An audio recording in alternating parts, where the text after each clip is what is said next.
Hey, I'm really glad you found your way here. This channel is still new, and every single listener means more to me than I can explain. Your support is what allows me to keep sharing the stories I genuinely love. This video was made to help you slow down, relax, and fall asleep comfortably. No rush, no pressure, just a quiet place to rest your mind. If you enjoy these kinds of stories, feel free to like and subscribe, but only if it truly feels right to you. I also love knowing where the night has carried you from, so leave a comment with where you're listening from and the time it is for you right now. It's a small thing, but it makes this feel less lonely and more connected. Now, dim the lights, get comfortable, and let the world fade out for a while. Let's drift into tonight's stories together. Story 1, The Echo House. I'm writing this on a typewriter. It is the only way I can write now. The clicking of the keys is loud, mechanical, and immediate. There is no delay. There is no digital processing. I cannot use a computer. I cannot use a smartphone. I cannot use anything that has a microphone or a speaker. If I see a waveform on a screen, I start to hyperventilate. My name is David, and 6 months ago, I was a freelance audio engineer. I edited podcasts, cleaned up dialogue for indie films, and basically spent my life wearing noise-canceling headphones. I lived in a noisy apartment complex in Chicago with thin walls. I hated the noise. I hated the neighbors arguing, the sirens, the garbage trucks. I craved silence. I wanted a place where I could hear my own thoughts. Be careful what you wish for. I found the job listing on a private forum for audio professionals. It wasn't your standard help wanted ad. The subject line was just acoustic maintenance, high pay, NDA required. The body of the post was brief. It asked for someone with a background in sound engineering to house sit a property in the remote woodlands of northern Michigan for 1 month. The pay was $15,000. Cash. I thought it was a scam. It had to be, but my student loans were suffocating me and my rent was going up. I emailed the contact. I got a reply within 10 minutes. A video call link. The man on the screen introduced himself as Dr. Eris Thorne. He looked like he hadn't slept in a decade. His skin was gray, his eyes were sunken, and he sat in a room that was covered in dark acoustic foam wedges. The house is a prototype, Thorne explained. His voice was dry and raspy. I built it to be the quietest place on earth. It is an anechoic chamber on a residential scale. The walls are 3 feet thick, filled with sand and lead. The windows are quadruple-paned vacuum glass. It is designed to trap and eliminate all external vibration. Why do you need a sitter? I asked. Because the house breathes, he said, which I thought was a metaphor. The HVAC systems, the filtration, the structural integrity of the soundproofing, it needs monitoring. I have to go to Europe for a conference. I need someone who understands acoustics to watch the levels, to make sure the seal isn't broken. So I just sit there and make sure it stays quiet? Yes, Thorne said. He leaned into the camera. But David, you must understand. True silence is heavy. Most people cannot handle it. The brain creates noise when there is none. You have to be mentally distinct from your environment. I laughed. Doc, I wear headphones for 12 hours a day. I love silence. He didn't smile. We will see. I signed the NDA. I packed my bags. I drove 10 hours north, past the suburbs, past the farmland, deep into the dense forests of the Upper Peninsula. The GPS signal died about 20 miles out. I had to use a paper map Thorn had mailed me. The house was invisible until I was right on top of it. It was a brutalist structure, a block of dark concrete and black glass nestled in a valley. The trees around it had been cleared for 50 yards in every direction, replaced by a lawn of soft, mossy ground cover that absorbed footsteps. Thorn met me at the door. In person, he looked even worse. He was twitchy. He kept looking over his shoulder. "Here are the keys," he said, handing me a heavy ring. "Here is the logbook. You check the decibel meters in the basement, the kitchen, and the master bedroom twice a day. They should read 0, or as close to 0 as physics allows." "Got it. There is one rule," he said. He grabbed my arm. His grip was surprisingly strong. "Do not make loud noises. No music, no shouting, no slamming doors. The house is designed to capture sound. If you saturate the dampeners, the pressure builds up." "Okay," I said, pulling my arm away. "I'll be quiet." "If you hear something," he whispered, looking at the black walls of the hallway, "do not listen to it. Distract yourself. Make a small noise, like a hum, but do not listen to a house." He got in his car and drove away faster than I expected. I watched his tail lights vanish into the trees. I was alone. I turned around and stepped inside. The heavy steel front door swung shut on oiled hinges. It clicked into place. The silence hit me like a physical slap. It wasn't just quiet. It was a vacuum. In a normal quiet room, you can hear the refrigerator hum, or the wind outside, or the distant traffic. Here, there was nothing. It felt like cotton balls had been stuffed deep into my ear canals. The air felt thick, dead. I walked into the living room. My footsteps on the carpet were swallowed instantly. There was no reverberation, no echo. I spoke out loud just to test it. "Hello," I said. The word left my lips and died immediately. It sounded flat, dull, like I was speaking into a pillow. "Okay," I muttered. "Creepy, but cool." The first 3 days were actually pretty great. I caught up on reading. I wrote in my journal. I checked the meters. They all read 0.0 dB. Absolute silence. But by the 4th day, I started to understand what Thorn meant about the brain creating noise.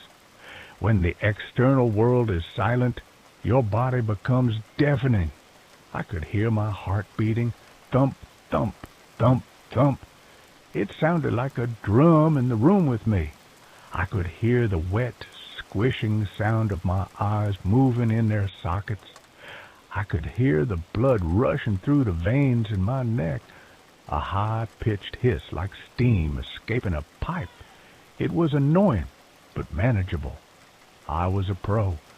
I knew about psychoacoustics. The real trouble started on the 5th night. I was in the kitchen, making a sandwich. I placed a ceramic plate on the granite counter. I wasn't careful. It made a sharp clack sound. In this house, that clack was like a gunshot. I winced. I stood there, waiting for the sound to fade, but in this house, sounds didn't fade. They were absorbed. It was instant silence again. I turned around to open the fridge. Clack! I froze. The sound came from behind me, from the counter. I turned back slowly. The plate was sitting there, still. Nothing had moved. "Hello?" I whispered. 2 seconds later. "Hello?" It wasn't an echo. An echo was immediate. This was a delay. A distinct, perfect replay of my voice coming from the corner of the ceiling. But it sounded different. It sounded crisper, clearer than my actual voice. It sounded like it had been EQ'd, compressed, and mastered. I laughed, nervously. "Okay, weird acoustics. Sound bouncing around the vents or something." I waited. The laugh didn't come back. just the vents, I told myself. I took my sandwich to the living room and turned on the TV. I kept the volume very low, just a whisper. I watched a silent movie. That night, as I lay in the master bedroom in the absolute dark, I heard breathing. It was slow, rhythmic breathing. In, out, in, out. It was coming from directly above my face. I held my breath. The breathing continued. I reached for the lamp and clicked it on. The room was empty. The breathing stopped instantly. "It's my own breathing," I said aloud. "Just a delay. A weird acoustic reflection." I turned the light off. The breathing did not start again. Instead, a voice whispered right in my ear. "It's my own breathing." I scrambled out of bed, heart hammering, and turned the light back on. I slept with the lights on that night, day 7. I was checking the decibel meter in the basement. The basement was a concrete bunker. The walls were lined with black wedges of foam that looked like shark teeth. The meter sat on a pedestal in the center. It read 0.0 dB. I wrote it down in the logbook. As I turned to leave, I heard a sound. Drip. I stopped. I looked at the ceiling. No pipes. Drip. It sounded like water hitting a metal pan. Drip, drip. It was getting faster. I walked toward the sound. It seemed to be coming from the back wall, behind a layer of foam wedges. I reached out and pulled one of the foam triangles loose. Behind it, there was no concrete. There was a metal grate. And behind the grate, a dark, vertical shaft going down into the earth. Drip. "Hello?" I called down the shaft. Silence. I waited for the echo. I waited for the delay. Nothing came back. But then a sound began to rise from the shaft. It wasn't a voice. It was a tone, a low-frequency hum. It was almost below the range of hearing. I felt it in my teeth before I heard it, a vibration rattling my jawbone. I put the foam wedge back and ran upstairs. I locked the basement door. I called Dr. Thorne. His phone went straight to voicemail. "Thorne, it's David," I said, trying to keep my voice steady. "The house is acting up. I'm hearing delays, long delays, and there's a shaft in the basement. Call me back." I hung up. I sat in the living room.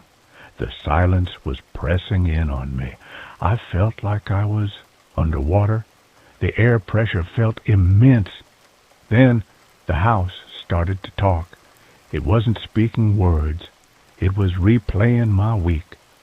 From the kitchen, I heard the clack of the plate. From the hallway, I heard my footsteps. Thud, thud, thud. From the bathroom, I heard the sound of the shower running. Shh! It was all happening at once. A cacophony of my own life played back to me, but it was all wrong. The timing was off. The footsteps were too heavy. The plate sound was too sharp. "Stop it!" I yelled. The house went silent instantly. Then from every corner of the room, from the walls, from the floor, a chorus of my own voice screamed back at me, "Stop it!" The volume was 10 times louder than I had yelled. It shook the windows. It made my ears pop. I grabbed my coat. I was leaving. To hell with the money. To hell with the contract. I ran to the front door. I grabbed the handle. It wouldn't move. It wasn't locked. It felt like it was held shut by suction. A massive vacuum. Pressure.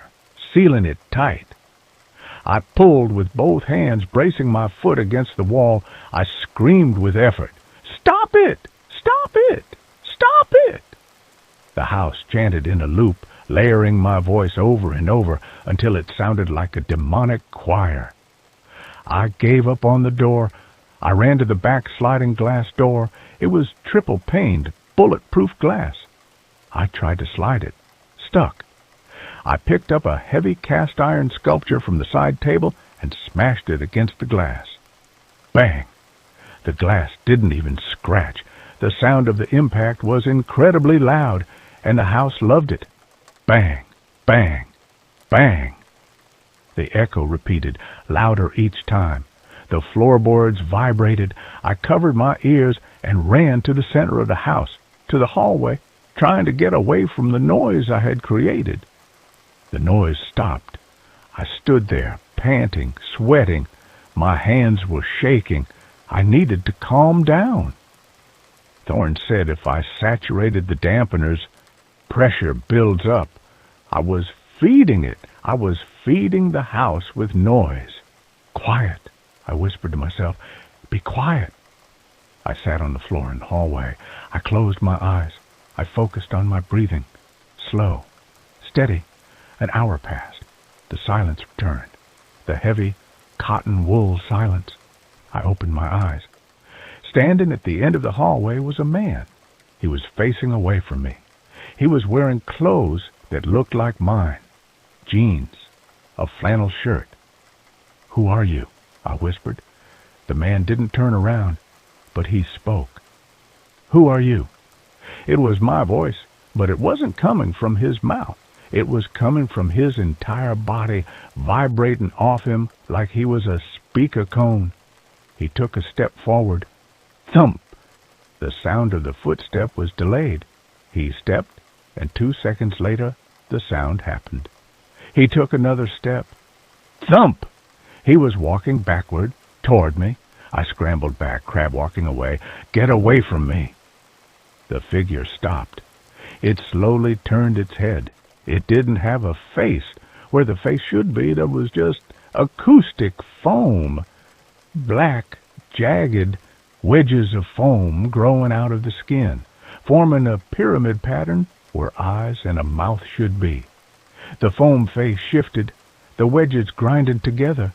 A sound came from it, not a voice. It was the sound of the plate breaking, crack. Then the sound of the shower, shh.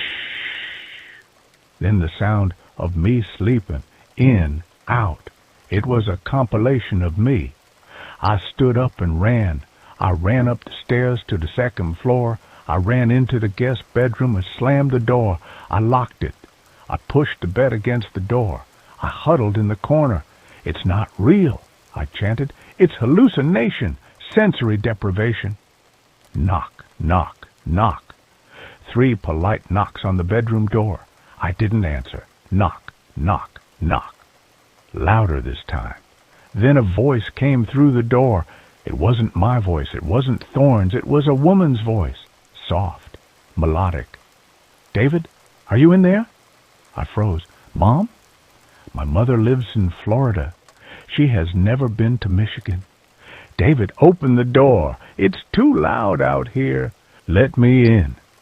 You're not my mother, I sobbed. David. The voice changed. It became deep, guttural. Open the door. The door handle jiggled. Then the door bowed inward. The wood creaked. I looked at the window. It was sealed glass. I couldn't break it. I looked at the vent in the ceiling. The HVAC returned. It was large enough for a person. I dragged the desk under the vent. I stood on it. I used my keys to unscrew the grate. My hands were shaking so bad I dropped the keys twice. Bang! The bedroom door splintered. A black, foam-covered hand reached through the hole, groping for the lock. I got the grate off. I pulled myself up into the ductwork. It was tight, dark. It smelled of dust and old metal. I crawled. I didn't know where I was going. I just needed to get away from that room.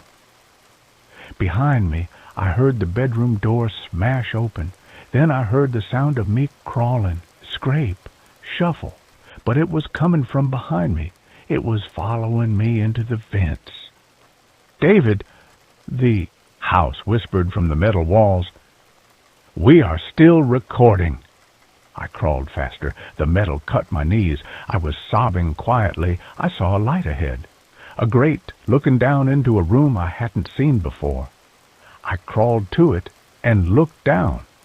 It was a room lined entirely with copper, no foam, just shining copper plates on the walls, floor, and ceiling. In the center of the room sat a chair, and in the chair sat a man. It was Dr. Thorne. He was strapped to the chair. He looked dead. I kicked the grate. It gave way. I fell into the room, landing hard on the copper floor. Clang! The sound was deafening. The copper amplified it. It rang like a massive bell. I rolled over, clutching my ears. I looked at Thorne. He wasn't dead. His eyes opened. They were gone. His eyes were gone. His ears were gone.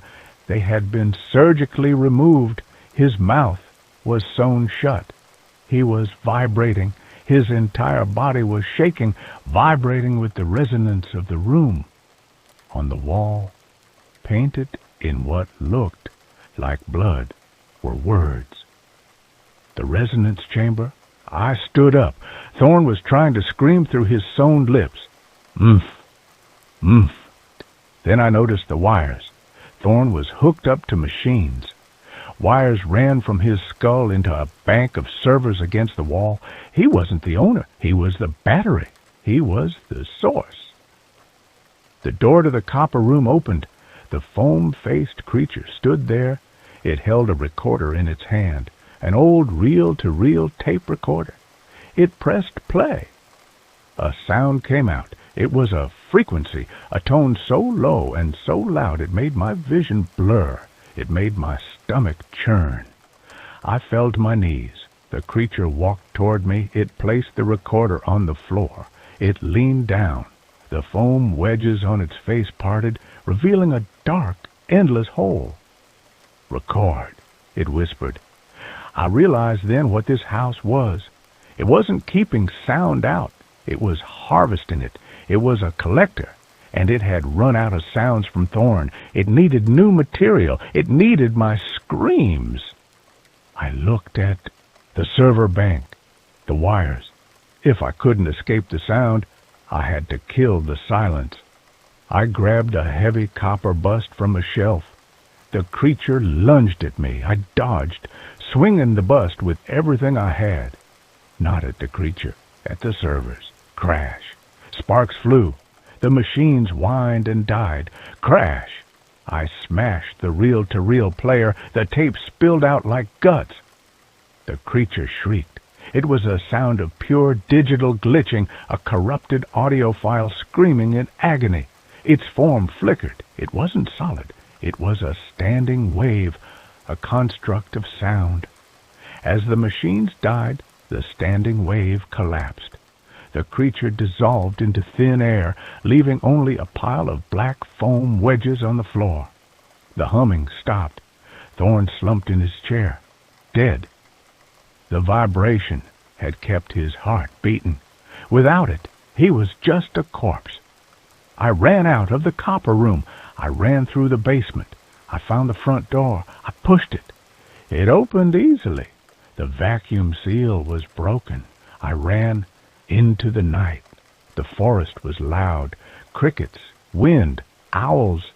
It was the most beautiful noise I had ever heard. I ran until I reached the main road. I flagged down a logging truck. I didn't tell the driver what happened. I just told him my car broke down. I went to the police eventually. I told them about the house, about Thorne. They went to the location I marked on the map.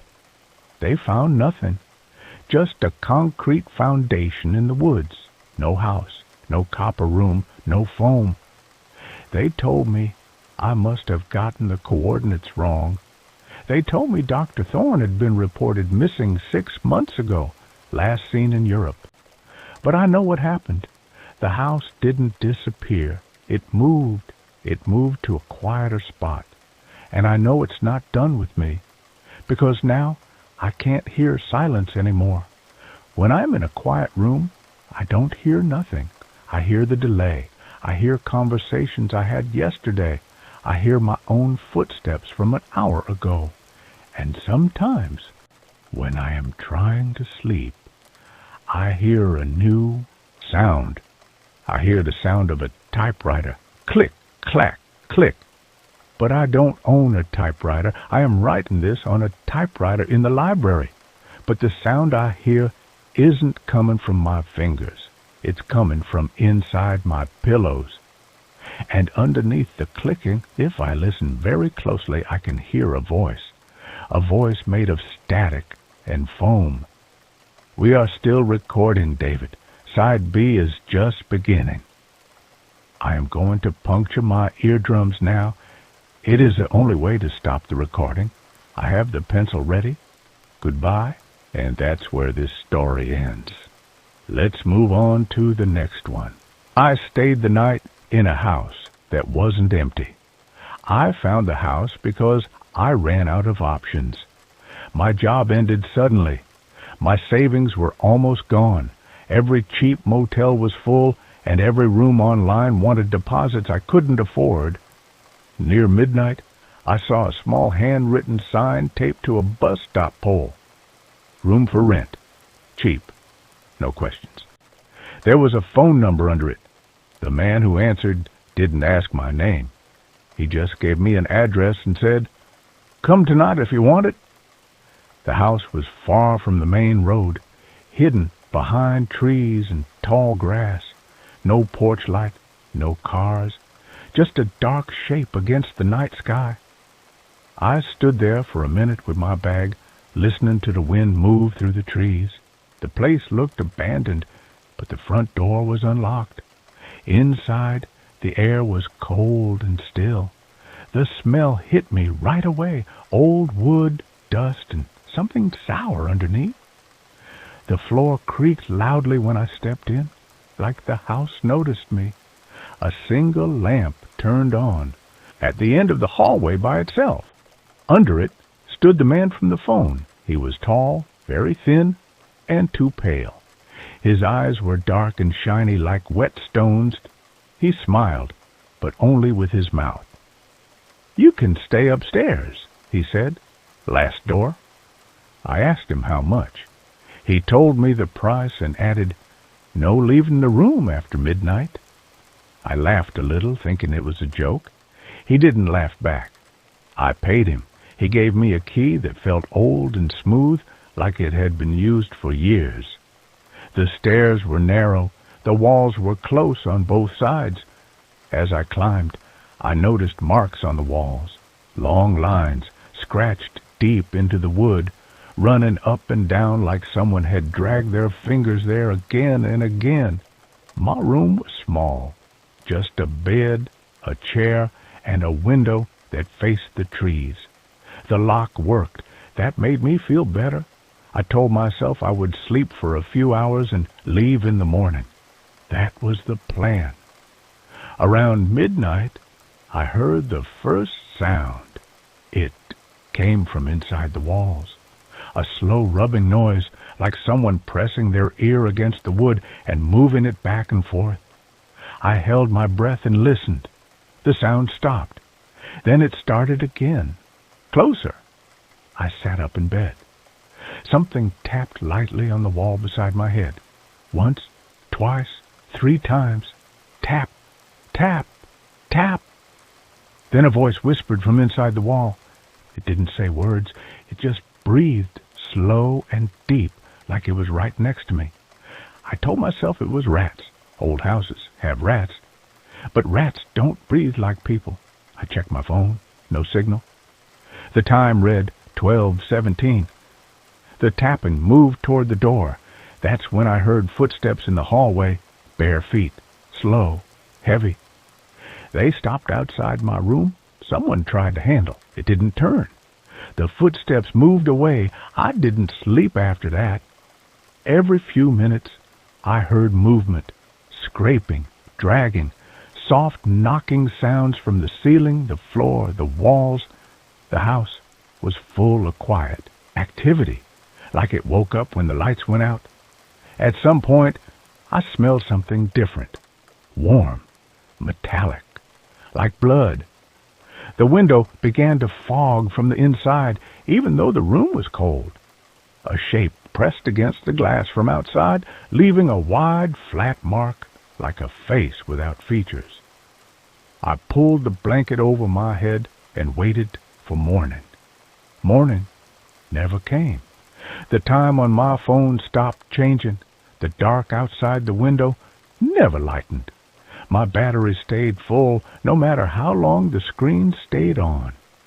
I knocked on the door and shouted for the landlord. Something knocked back from the other side. Same rhythm, same force. I unlocked the door. The hallway was longer than it should have been. The walls bent inward. The ceiling was lower. Doors lined both sides, more doors than the house could possibly have. All of them were slightly open. Inside each one, I saw darkness moving, slow and thick, like something breathing in its sleep. The man stood at the far end of the hall. "You broke the rule," he said calmly. I told him I wanted to leave. He nodded. "Everyone does." The doors began to open wider. Hands reached out. Arms followed. Pale skin. Too many joints. Fingers that bent backward. The walls started to pulse, pushing in and out like a chest breathing. I ran. The stairs went down and down and down. The front door was gone. In its place was a narrow passage that smelled like rot and wet earth. Voices filled the house now. Hundreds of them, all whispering at once. They were saying my name.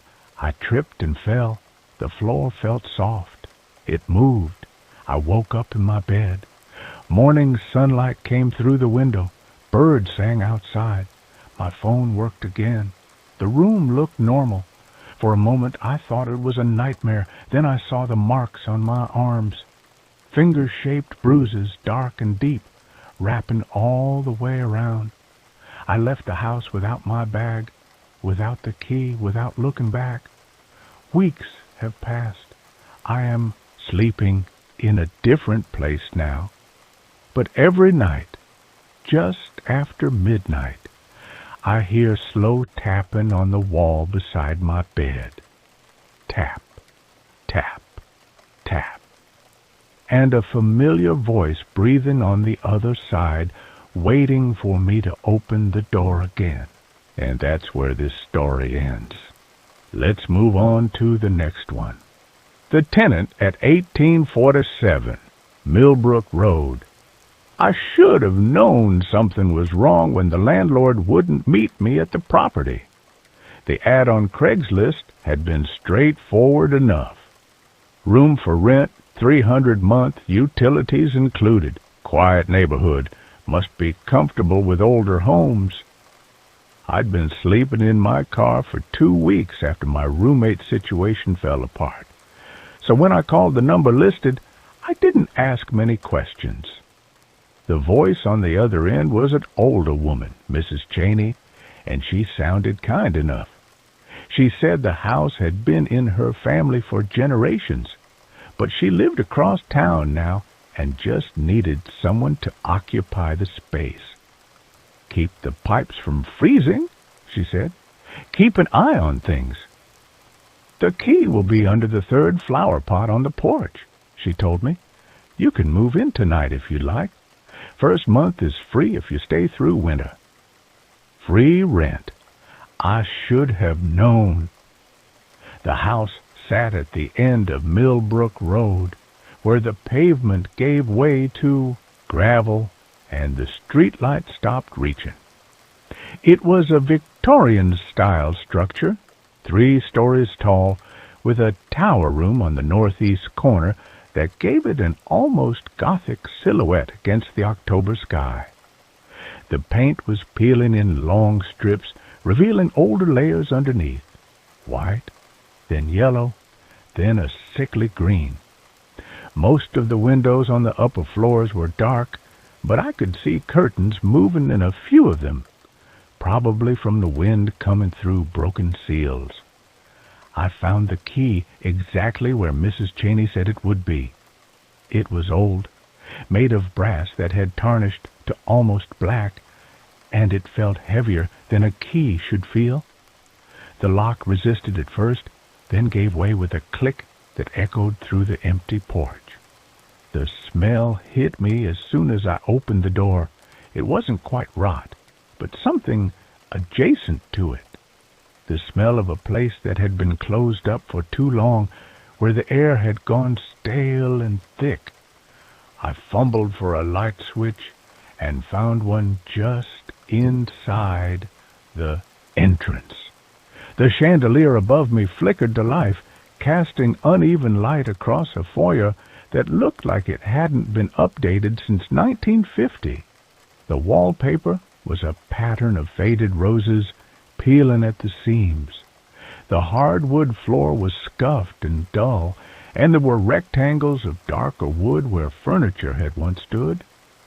A staircase curved up to the right, disappearing into shadow. To the left was a doorway leading to what looked like a sitting room, and straight ahead was a narrow hallway extending toward the back of the house. "Hello?" I called out, my voice swallowed by the space. Mrs. Cheney had said the house was empty, but I needed to be sure. The silence that followed was absolute. I brought in my 2 duffel bags from the car and locked the door behind me.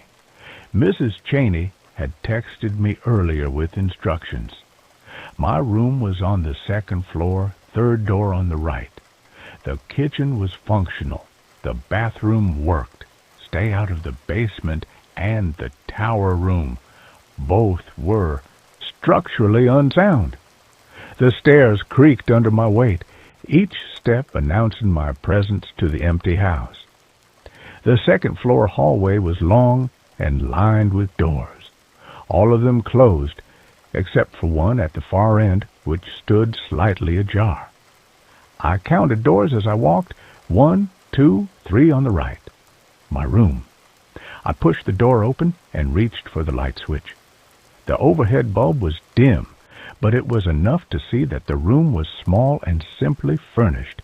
A twin bed with a bare mattress, a wooden dresser with a cracked mirror, and a single window that looked out over the backyard.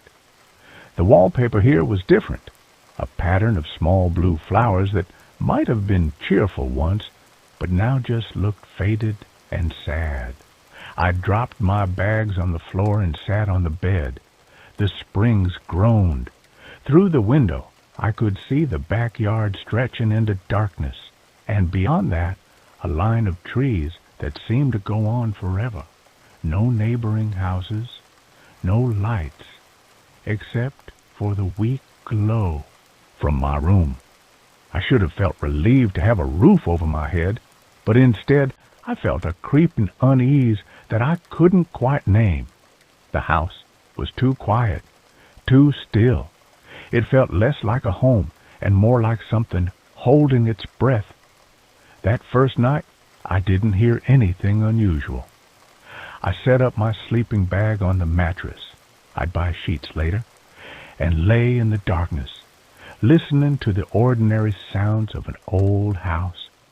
The ticking of cooling pipes, the settling of floorboards, the wind pushing against the windows. I told myself that this was fine, that $300 a month in this neighborhood was a steal, even if the house was old and creepy. I'd been in worse situations. I almost believed it. The next morning, I woke to sunlight streaming through the window and the sound of birds outside. In the daylight, the house seemed less ominous, just old and neglected. I explored a bit more thoroughly, finding the kitchen at the back of the first floor, a cramped space with appliances from the 1970s that somehow still worked, and a bathroom on the second floor that had rust stains in the tub, but functional plumbing. I kept away from the basement door, which was in the kitchen and had been nailed shut with 2x4s, and I didn't venture up to the third floor where the tower room was. Mrs. Cheney had left some basic supplies in the kitchen: coffee, bread, peanut butter. There was a note on the counter in spidery handwriting. "Welcome. Please call if you need anything. The fuse box is in the hallway closet if the power goes out. Don't go into the basement. MC." I made coffee in a percolator that looked like it belonged in a museum and sat at the kitchen table, looking out the window at the overgrown backyard. I should have felt better in the daylight, but the unease from the night before hadn't entirely lifted. Something about the house felt wrong, like walking into a room right after an argument has ended. You can't see what happened, but you can feel the residue of it in the air. I spent the day job hunting online and trying to make my room more livable. I bought sheets at a thrift store along with a lamp and some towels. When I returned to the house in the late afternoon, I noticed for the first time that there were scratches on the inside of my bedroom door, long, deep gouges in the wood like something had been trying to get out or in. That night, I heard the first sound. It was around 2 a.m. when I woke to the noise. At first, I thought it was part of a dream, a rhythmic thumping, like someone walking heavily on the floor above me. But as I lay there in the darkness, the sound continued, steady and deliberate. Step, step, step, moving from one end of the third floor to the other. I held my breath and listened. The footsteps, and they were definitely footsteps, reached the end of the hallway above me, paused, and then started back the other way. Step, step, step. The same measured pace, the same route. My rational mind offered explanations. Old houses settle, pipes expand and contract, animals get into attics. But these sounds were too regular, too purposeful. They sounded exactly like someone pacing back and forth above my head. After 10 minutes, the footsteps stopped. The silence that followed was somehow worse than the noise. I lay awake for hours, staring at the ceiling, waiting for the sound to start again. It didn't. In the morning, I convinced myself I'd imagined it. Stress and exhaustion could do strange things to perception. I'd been sleeping in my car for weeks. Of course, my first night in a real bed would be restless. I didn't think about the footsteps as I made breakfast. I didn't think about them as I sent out job applications. But that night, they came again. 2 a.m., almost to the minute. The same pacing, the same route, step, step, step. From one end of the third floor to the other and back again. This time, I got out of bed. I opened my door slowly, careful to keep it from creaking, and looked down the dark hallway. The footsteps continued above me, and now I could hear something else beneath them. A dragging sound, like something heavy being pulled across the floor. The sounds moved directly over my head, then continued down the hallway above me toward the front of the house. I thought about going upstairs. I even put my hand on the banister, but something stopped me. An instinct, a whisper of self-preservation that said, investigating strange noises in a creepy old house at 2 a.m. was exactly how people got hurt in situations like this. Instead, I went back to my room, closed the door, and put in earbuds. I played white noise until the battery died, and then I just lay there listening to the pacing above me until it finally stopped around 4 a.m. The next morning, I called Mrs. Cheney. "Is anyone else living in this house?" I asked, trying to keep my voice casual. There was a long pause on the other end of the line. "No, dear, it's just you. Why do you ask?" "I've been hearing noises at night. Footsteps on the third floor." Another pause, longer this time. "Old houses make all sorts of sounds, especially in the fall when the temperature changes. The wood expands and contracts. It can sound just like footsteps." "This sounds exactly like footsteps, like someone walking back and forth." "I assure you, there's no one else in the house." Her voice had taken on a sharp edge. "Are you having second thoughts about the rental?" I should have said yes. I should have told her I'd be out by the weekend. But I thought about my empty bank account, about sleeping in my car again, about the coming winter. "No," I heard myself say. "I'm sure you're right. Old houses. I'll get used to it." "Good. I'm glad we have an understanding." She hung up before I could say anything else. I spent that day researching the house. The internet connection was spotty. The router was ancient and kept dropping signal, but I managed to find some information. 1847. Millbrook Road had been built in 1891 by a doctor named Edmund Fairfax.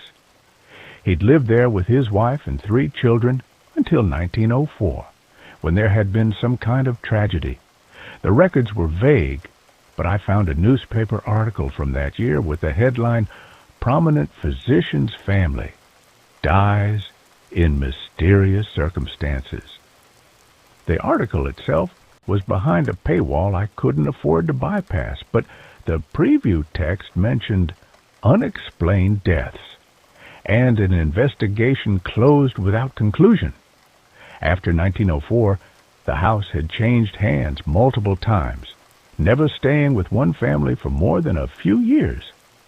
Mrs. Cheney's family had owned it since the 1950s, but according to county records, no one had actually lived in it since 1987. I should have left right then. I should have packed my bags and found somewhere else to go. But where? The women's shelter was full. I had no friends in the city.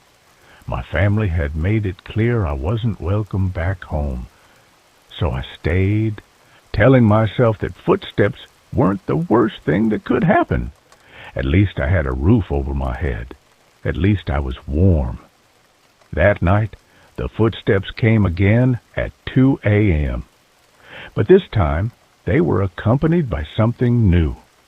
A sound like fingernails scraping against wood coming from inside the walls of my room. Slow, deliberate scraping as if something were trying to claw its way through the plaster. I turned on every light in my room and sat on the bed with my back against the wall, watching the door. The scraping continued for nearly an hour, moving around the room, first near the window, then by the closet, then right above my head. The footsteps upstairs kept their steady rhythm, pacing back and forth, back and forth. At some point, I must have fallen asleep, because I woke to morning sunlight and silence. When I examined the walls, I found fresh scratches in the paint near the ceiling, long gouges that definitely hadn't been there the day before. I stopped sleeping at night.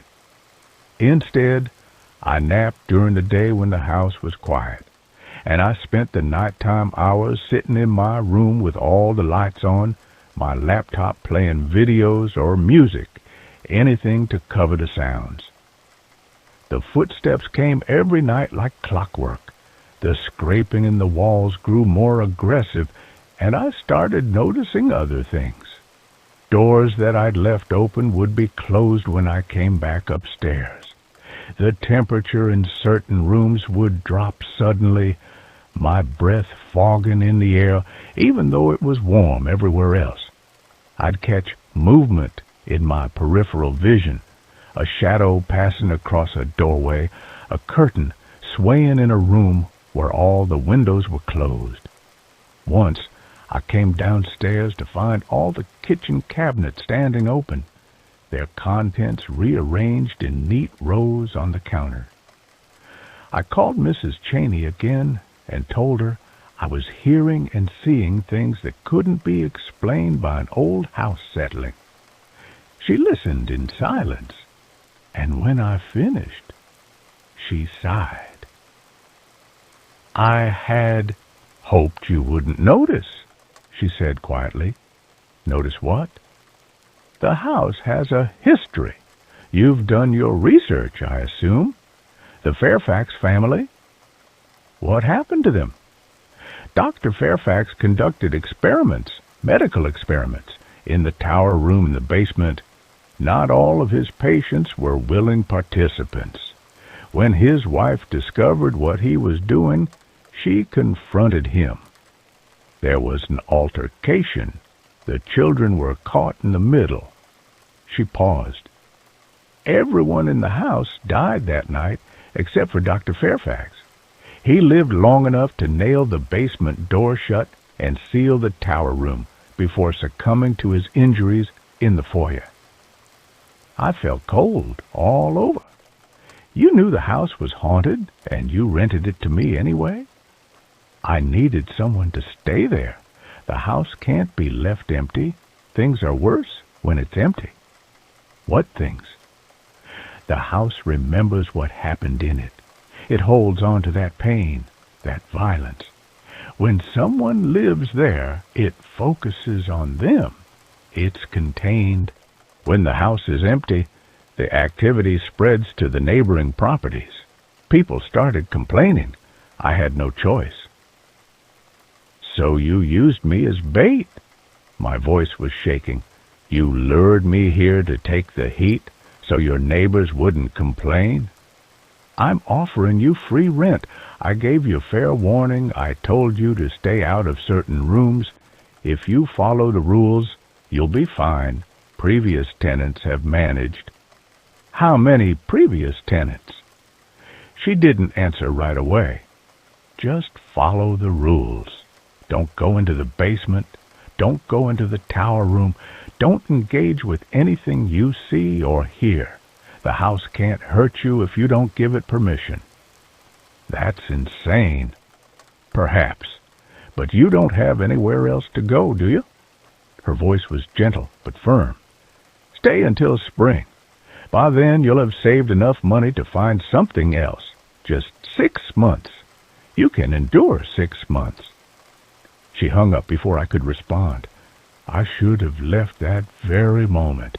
I should have gotten in my car and driven away, slept in parking lots, figured something out. But she was right. I had nowhere to go. And some part of me, the part that had learned to endure bad situations because the alternative was always worse, started rationalizing. It was just sounds, just shadows and cold spots and rearranged objects. Creepy, yes, but I'd dealt with worse. I'd lived with an abusive boyfriend who put me in the hospital. I'd survived homelessness. I could survive a haunted house. So I stayed. The nights grew longer and the activity intensified. The footsteps upstairs became more frequent, sometimes pacing for hours without stopping. The scraping in the walls happened every night now, sometimes so loud and aggressive that I worried the walls would split open. Objects in my room would move when I wasn't looking. My phone would be on the dresser when I knew I'd left it on the bed. My clothes would be pulled out of my duffel bag and folded neatly on the floor. I started finding things. Small things at first. Old buttons, rusted nails, fragments of glass. They'd appear on my windowsill, arranged in patterns I couldn't decipher. Then I found a child's doll under my bed, its porcelain face cracked and one eye missing. I threw it in the trash, but the next morning it was back under my bed, in the exact same position. The worst part was the feeling of being watched. It was constant now, a prickling at the back of my neck that never went away. I could feel eyes on me when I showered, when I changed clothes, when I tried to sleep. Sometimes I'd turn around quickly, trying to catch whatever was watching me, but there was never anything there, just empty rooms and shadows and that pervasive sense of wrongness. 3 weeks into my stay, I woke in the middle of the night to find someone standing in the corner of my room. It was a woman, or the shape of a woman. She was translucent, like fog given human form, and she wore a long dress that might have been white once, but looked gray in the darkness. Her face was turned toward the wall, and her hands were raised as if she were clawing at something. As I watched, frozen in terror, she scraped her fingernails down the wall, creating the same sound I'd been hearing every night. Long, deliberate scrapes that left no marks but made my teeth ache. She didn't turn around. She just kept scraping over and over, her movements mechanical and repetitive. I wanted to scream, to run, to do anything, but I couldn't move. I could barely breathe. I just lay there, watching her, until she finally faded away as the first light of dawn touched the window. I spent the next day in a coffee shop, unable to be in the house. I knew I should leave, pack up, and go, but the truth was I had less than $200 in my bank account and nowhere else to turn. Mrs. Cheney was right. I needed time to save money to get back on my feet, and as terrifying as the house was, it hadn't actually hurt me. It was all just phenomena, just manifestations of whatever was trapped in that place. That night, I tried to stay awake, but exhaustion won out around 1 a.m. I woke to the sound of footsteps, but they weren't coming from upstairs this time. They were coming from the hallway outside my door. Step, step, step. Slow and measured. They stopped right outside my room. I stared at the door, watching the gap at the bottom, and saw a shadow move across it, blocking out the faint light from the hallway. The doorknob began to turn, slowly, the old brass creaking. I'd locked the door. I always locked the door. But the lock was just a simple push button on the knob, and I watched in horror as it slowly turned clockwise until it clicked open. The door began to swing inward, inch by inch, revealing the dark hallway beyond. Nothing was there. The hallway was empty. But the doorknob continued to turn, and the door continued to open, and I knew with absolute certainty that something was coming into my room. I grabbed my phone and turned on the flashlight, shining it at the doorway. The door stopped moving. For a long moment, nothing happened. Then I heard breathing, slow, raspy breathing that definitely wasn't mine. It was coming from the doorway, from the empty space where nothing visible stood. "Get out," I whispered, my voice shaking. "This is my room. Get out." The breathing stopped. The door slammed shut so hard that the whole frame shook, and I heard the lock click back into place. Then the footsteps resumed, receding down the hallway, down the stairs, until they faded into silence. I didn't sleep for the rest of the night. When morning came, I found scratches on the outside of my door, the same deep gouges that were on the inside, as if something had been trying to claw its way in after I'd told it to leave. Mrs. Cheney's words echoed in my head. "The house can't hurt you if you don't give it permission." I had told it to get out. I had engaged with it, and now it knew I could see it, hear it, sense it. The activity became more aggressive after that. Objects didn't just move anymore. They flew across rooms. I'd be sitting on my bed, and a book would sail past my head and hit the wall. The dresser drawers would slam open and shut on their own. The scratching in the walls became constant, no longer confined to nighttime. I'd hear it during the day surrounding me, like dozens of hands clawing at the plaster from the inside. The apparitions became more frequent, too. I'd see the woman in the gray dress in different parts of the house, always with her back to me, always clawing at walls or doors. Sometimes I'd see children, too, fleeting shadows that darted around corners, accompanied by the sound of footsteps too light to be adult. Once, I saw a tall figure in a dark coat standing at the end of the hallway watching me. When I blinked, he was gone. I tried to follow Mrs. Cheney's rules. I didn't go into the basement. The nailed-shut door made that impossible anyway.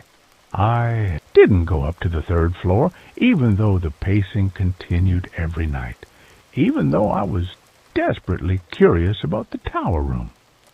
I tried not to engage, tried to ignore the phenomena, but it was getting harder and harder. A month in, I got a job at a grocery store stocking shelves on the night shift. It meant being away from the house from 10 p.m. to 6 a.m., which should have been a relief, but instead it filled me with dread. The house didn't like being empty. I'd come home in the morning to find furniture moved, pictures pulled off walls, my belongings scattered across every room like someone had been searching for something. One morning, I came home to find that every mirror in the house had been shattered. The bathroom mirror, the mirror in my room, even the decorative mirrors in the hallway, all broken, their glass scattered across the floor. But when I looked closer, I realized the glass had been arranged. It formed words, the fragments carefully placed to spell out, "Get out." I called Mrs. Cheney and told her I was leaving. "You can't," she said simply. "You signed a lease." There was no lease. This was an informal arrangement. "You agreed to stay until spring. We have a verbal contract." "I don't care about contracts. This place is dangerous." "It's only dangerous if you make it dangerous. You're not following the rules." "I am following the rules." "Then why is the activity increasing?" Her voice was cold now. "You must be doing something to provoke it, going where you shouldn't go, engaging when you shouldn't engage." "I haven't done anything." "Then you have nothing to worry about. Clean up the glass and continue as you were. You have nowhere else to go." She was right, and we both knew it. I hung up and spent the next hour cleaning up broken glass, trying not to look at my fractured reflection in the fragments. That night at work, I couldn't stop thinking about the house, about Mrs. Cheney's insistence that I was provoking the activity, about the tower room in the basement, the two places I was forbidden to go. What was in those rooms? What was she hiding? When I got home at dawn, I stood in the foyer and looked up the staircase. The door to the third floor was at the top of the stairs, and I'd never tried to open it. Mrs. Cheney said it led to the tower room, said it was structurally unsound, but what if that was a lie? What if the answer to everything was up there? I climbed the stairs slowly, my heart pounding. The house was quiet around me, but it felt like it was listening, waiting to see what I would do. When I reached the third floor door, I found it locked. Not with a modern lock, but with an old padlock that looked like it had been there for decades. I went back downstairs and searched the kitchen drawers until I found a hammer. Then I returned to the third floor door and broke the padlock with 3 hard strikes. The sound echoed through the house like a gunshot, and for a moment everything went absolutely still. Then the temperature dropped so suddenly that I could see my breath. The lights flickered, and from somewhere deep in the house I heard a sound like a long, slow exhale. I pushed the door open. The staircase beyond was narrow and steep, disappearing up into darkness. The smell that wafted down was overwhelming, rot and copper, and something acrid that made my eyes water. Every instinct I had screamed at me to turn around, to close the door, to leave this place and never come back. But I needed to know. I needed to understand what I was living with. I turned on my phone flashlight and climbed the stairs. The tower room was smaller than I expected, circular with windows on all sides, but the windows had been painted over from the inside with something dark and thick, blocking out all natural light. My flashlight beam swept across the space, and I wished immediately that I'd listened to my instincts and stayed downstairs. The room was full of old medical equipment, an examination table, cabinets full of rusted instruments, jars containing things I didn't want to look at too closely. The walls were covered in writing, thousands of words scratched directly into the plaster, observations, dates, descriptions of procedures, Dr. Fairfax's research notes, preserved for more than a century. But it was the corner of the room that made my stomach turn. There were shackles bolted to the wall, and below them old dark stains on the floor, and covering every surface were scratches, deep gouges in the wood and plaster, layer upon layer of them, as if someone had spent hours, days, years trying to claw their way out. I heard the breathing again right behind me. I spun around, but nothing was there. The breathing grew louder, coming from all around me now, and underneath it I could hear whispers, dozens of voices all speaking at once in words I couldn't quite make out. The air in the room began to shimmer, and I saw them. Not one ghost, not two, but dozens. They appeared like photographs developing, growing more solid by the second. Men, women, children, all of them bearing the marks of violence, of suffering. They stared at me with hollow eyes, and I understood with sudden, terrible clarity that these weren't the Fairfax family. These were Dr. Fairfax's victims, the people he'd brought to this room, the ones whose deaths had gone uninvestigated and unrecorded.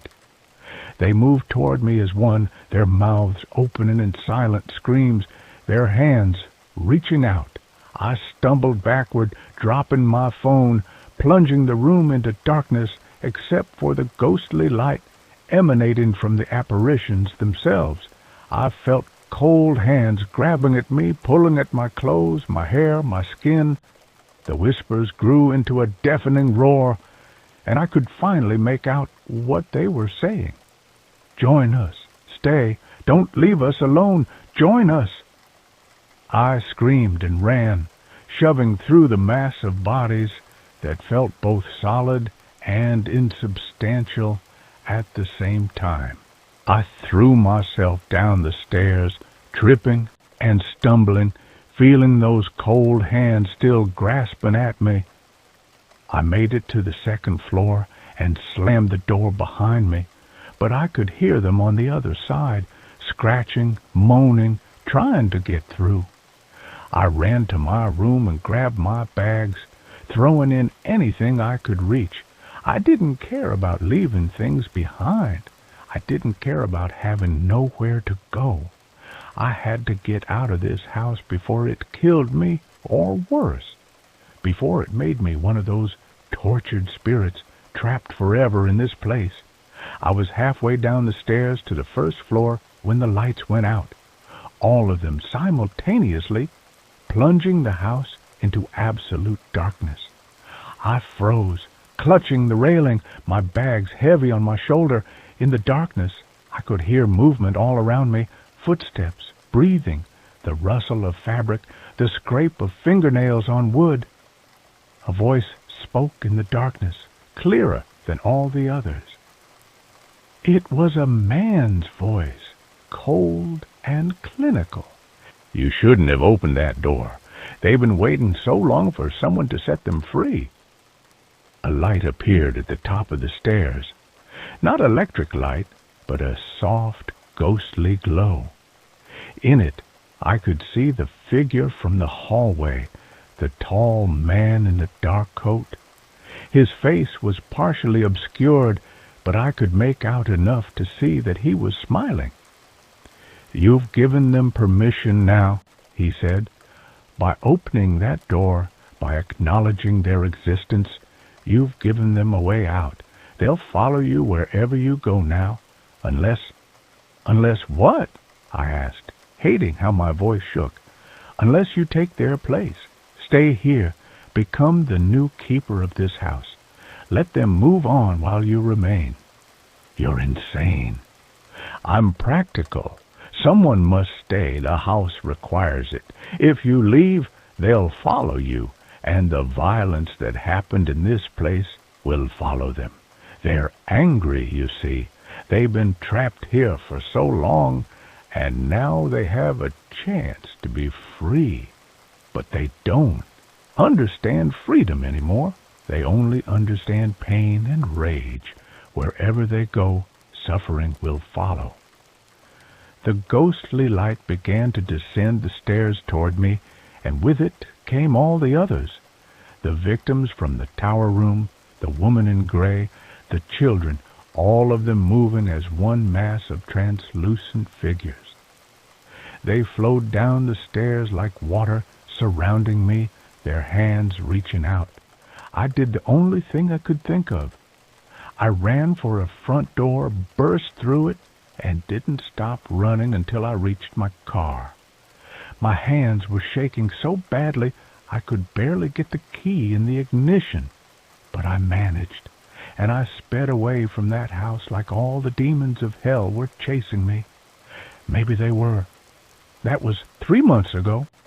I've been living in my car again, moving from place to place, never staying anywhere longer than a few nights. 'Cause Dr. Fairfax was right about one thing. They did follow me. I see them in reflections now, in store windows, in bathroom mirrors, in the surface of my coffee.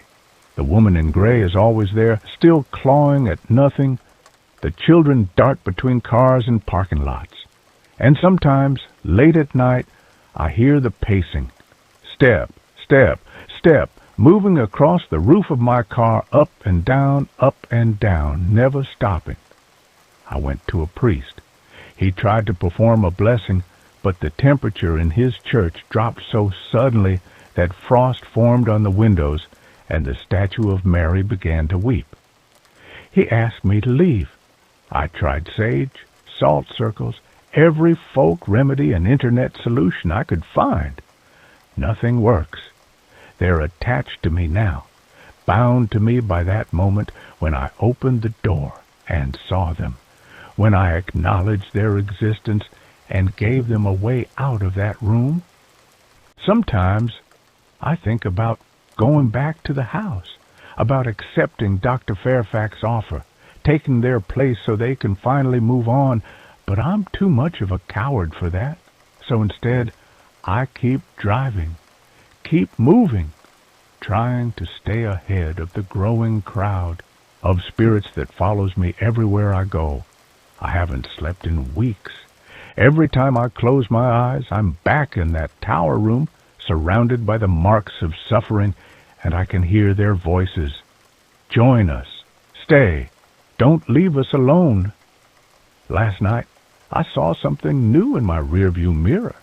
It was Dr. Fairfax, sitting in my back seat, watching me with that same cold smile. "You can't run forever," he said. "Eventually, you'll have to make a choice. Come back to the house, or let them turn wherever you are into the same kind of hell. The suffering has to go somewhere. It always does." I'm writing this from a rest stop somewhere in Nevada. I've been driving for 3 days straight, trying to get as far from Kansas as possible, but I know it won't matter. Distance means nothing to them. They're not bound by geography or physics. They're bound to me. I don't know what I'm going to do. I don't know if there's any way to fix this, to break whatever connection I've forged when I opened that door. All I know is that I should have listened to Mrs. Cheney. I should have followed the rules, and I should never, ever have been desperate enough to rent a room at 1847 Millbrook Road. If you're reading this and you ever see an ad for cheap rent in an old house, if someone tells you to stay out of certain rooms, if something feels wrong from the very beginning, trust that feeling. Leave, because some places are haunted for a reason, and some doors are locked for a reason, and once you open them, there's no going back. The sun is setting now, and I can see them gathering in the lengthening shadows around my car, more of them each day, their numbers growing as word spreads among the dead that someone finally opened the door. Soon there will be too many to count, and I don't know what will happen when they reach critical mass. I'm so tired.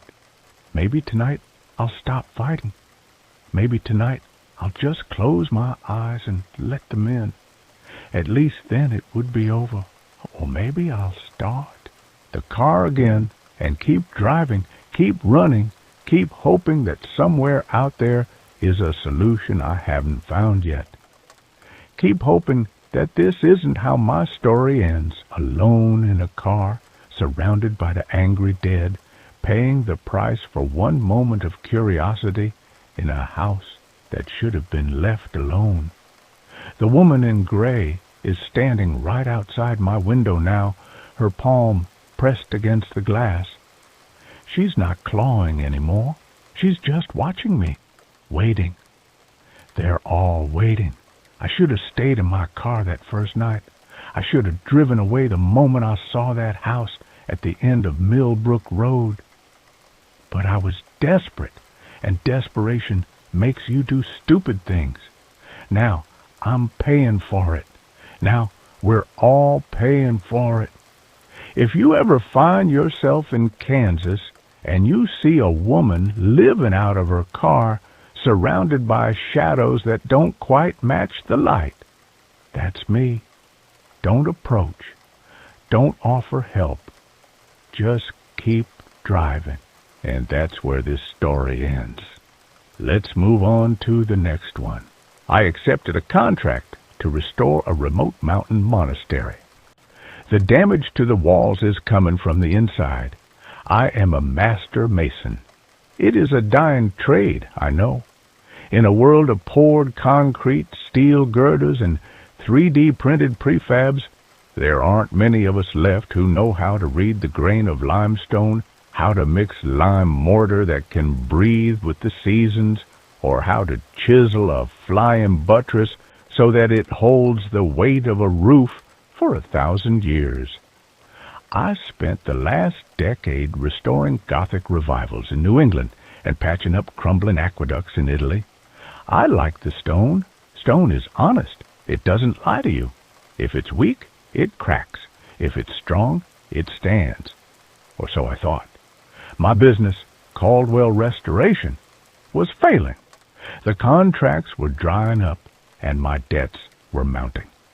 So when the letter arrived by courier, heavy cream paper, wax seal, the whole archaic 9 yards, I didn't throw it out.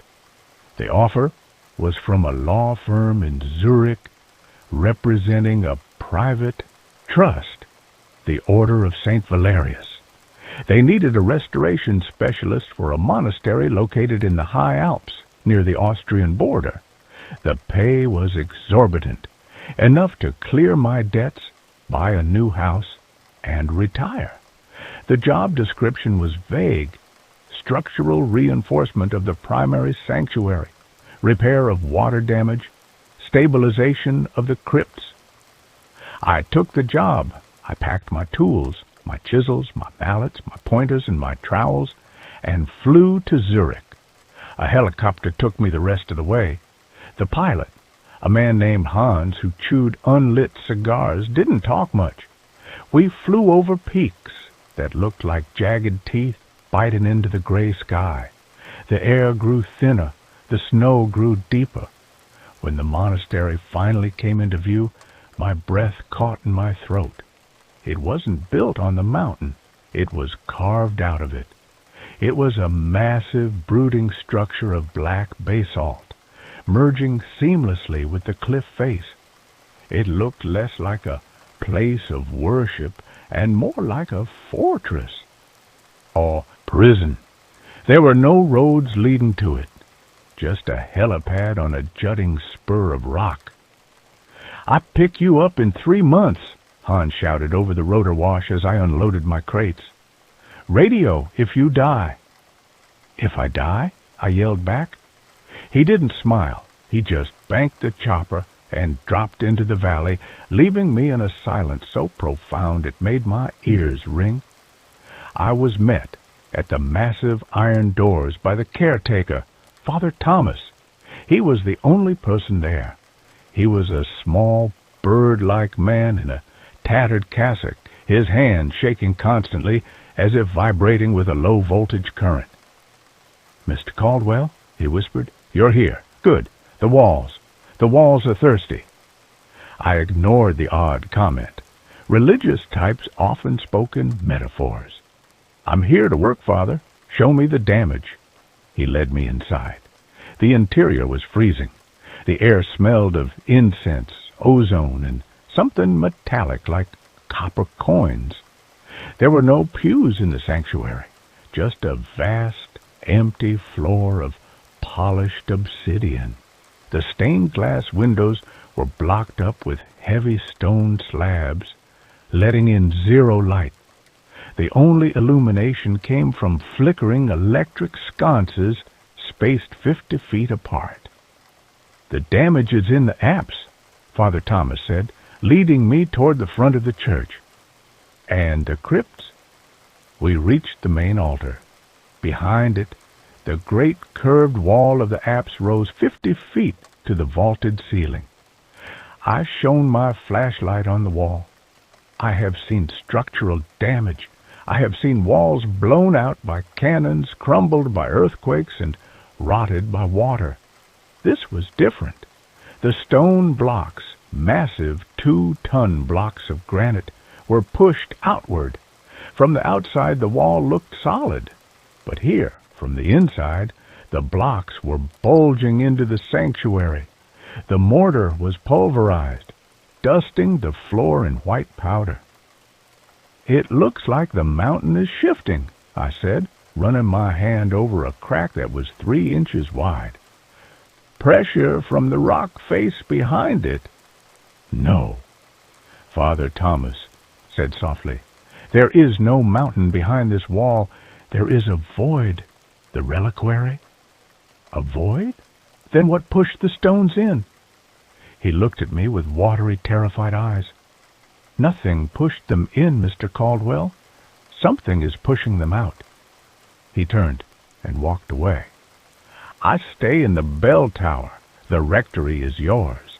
Do not go into the crypts after sunset, and do not listen to the choir." "What choir? You're the only one here." He didn't answer. I spent the first week setting up scaffolding. It was grueling work. The air was thin, and I tired easily. I set up my lights, my mixing station, and my winch. I started examining the masonry in detail. The craftsmanship was ancient, easily 12th century. But the mortar was strange. It was pinkish. I took a sample and analyzed it under my field microscope. It wasn't lime and sand. It was lime and bone, crushed bone, and something that looked like dried blood. "Binding agents," I muttered to myself. "Old superstition makes the wall holy." I started removing the damaged mortar. My plan was to inject an epoxy resin to stabilize the blocks, then repoint them with a modern high-strength mix. On the 4th day, I found the first anomaly. I was 20 feet up on the scaffold, chiseling out a joint between 2 massive blocks. My chisel hit something soft. Usually, when you hit a void in mortar, it feels hollow. This felt squishy. I pulled the chisel out. The tip was coated in a thick black fluid. It looked like tar, but it smelled like spoiled meat. I shone my light into the crack. Deep inside the wall, in the space between the stones, something was moving. It looked like hair. Thick, black, wet strands of hair matted together, shifting sluggishly in the draft. I recoiled, nearly falling off the scaffold. Rats, I told myself, a nest. I sprayed a can of expanding foam into the crack. That'll hold you. That night I slept in the rectory. It was a stone building adjacent to the main church. I had a small cot, a hot plate, and a bottle of whiskey. At 2 a.m. I woke up. I heard singing. It was coming from the sanctuary. It was a Gregorian chant, low, polyphonic, beautiful. A dozen male voices harmonizing in perfect Latin. Agmenus, Corpus, Dominus, Silentium. I sat up. Father Thomas must have put on a record, or maybe he had guests. I put on my boots and walked across the courtyard to the church. The snow was falling heavily, muffling my footsteps. The great iron doors were unlocked. I pushed one open, just a crack. The sanctuary was dark, save for my work lights illuminating the scaffolding in the distance. The singing was louder here. It vibrated in my chest. I looked around. Father Thomas? The church was empty. I walked toward the altar. The singing wasn't coming from speakers. It was coming from the walls. I put my ear against the cold stone of the nave. The vibration was intense. The stone was conducting the sound. It was coming from below, from the Ashar crypts. I walked to the heavy iron grate that covered the stairs to the undercroft. The sound was deafening here. It wasn't just singing anymore. It was screaming. The chant had devolved. The beautiful harmonies were breaking down into jagged, discordant shrieks that layered over each other. Let us out. The stone burns. The mortar is salt. I backed away. I ran back to the rectory and locked the door. I drank half the bottle of whiskey and passed out. The next morning, Father Thomas was waiting for me by the scaffolding. He looked even more haggard than before. "You heard it," he said. It wasn't a question. "Who is down there?" I demanded. "Is there a monk order living in the caves?" "No one lives in the caves," Thomas said. "The crypts are sealed. They have been sealed for 400 years. "Then what is that noise?" "It is the pressure," Thomas said. "Sound is energy. If you trap enough suffering in a box, it becomes a frequency. The frequency pushes against the stone. That is why the walls are bulging, Mr. Caldwell. The sound is trying to escape." "That's physically impossible." "Is it? Look at your work." He pointed to the patch I had repaired yesterday, the spot where I had sprayed the foam. The foam was gone. The stone blocks I had stabilized were pushed out another inch. The mortar was wet. I climbed the scaffold. I looked at the joint. The black, taro-like substance was oozing out, and embedded in the ooze were teeth, human teeth, molars, canines, pushed out of the crack like gravel. "The wall is rejecting the repair," Thomas said from the ground. "You cannot use foam. You cannot use epoxy. You must use the old mix." "The bone mix?" "Yes, and the blood. It must be consecrated, or the wall will fall." "I'm not killing anyone to fix a wall, Father." "We have supplies," he said grimly, "in the freezer." I should have left then. I should have hiked down the mountain.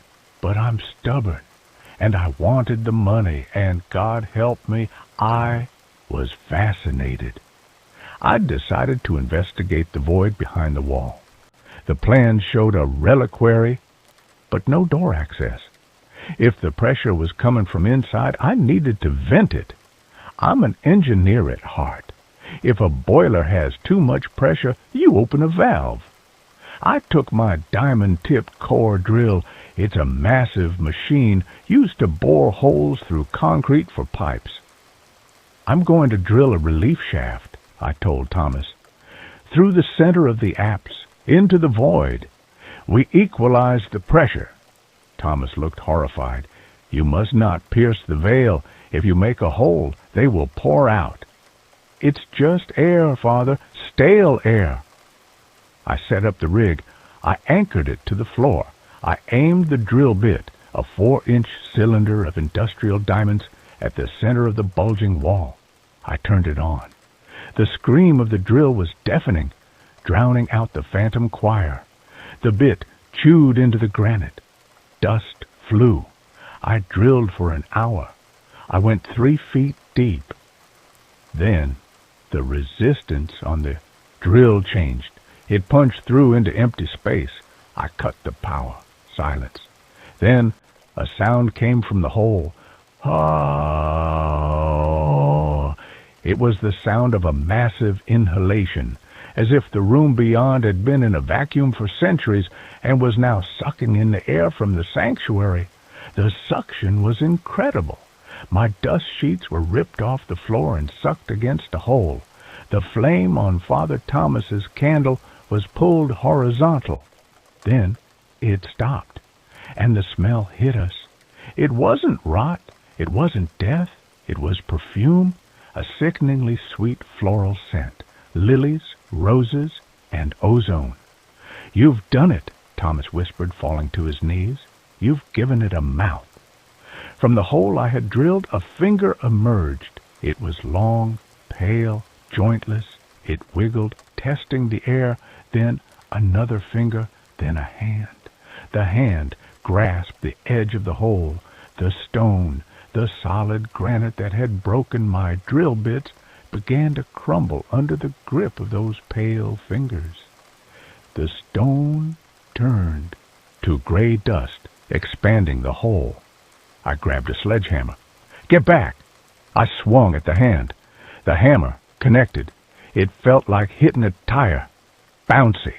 Resilient. The hand didn't break. It grabbed the hammerhead.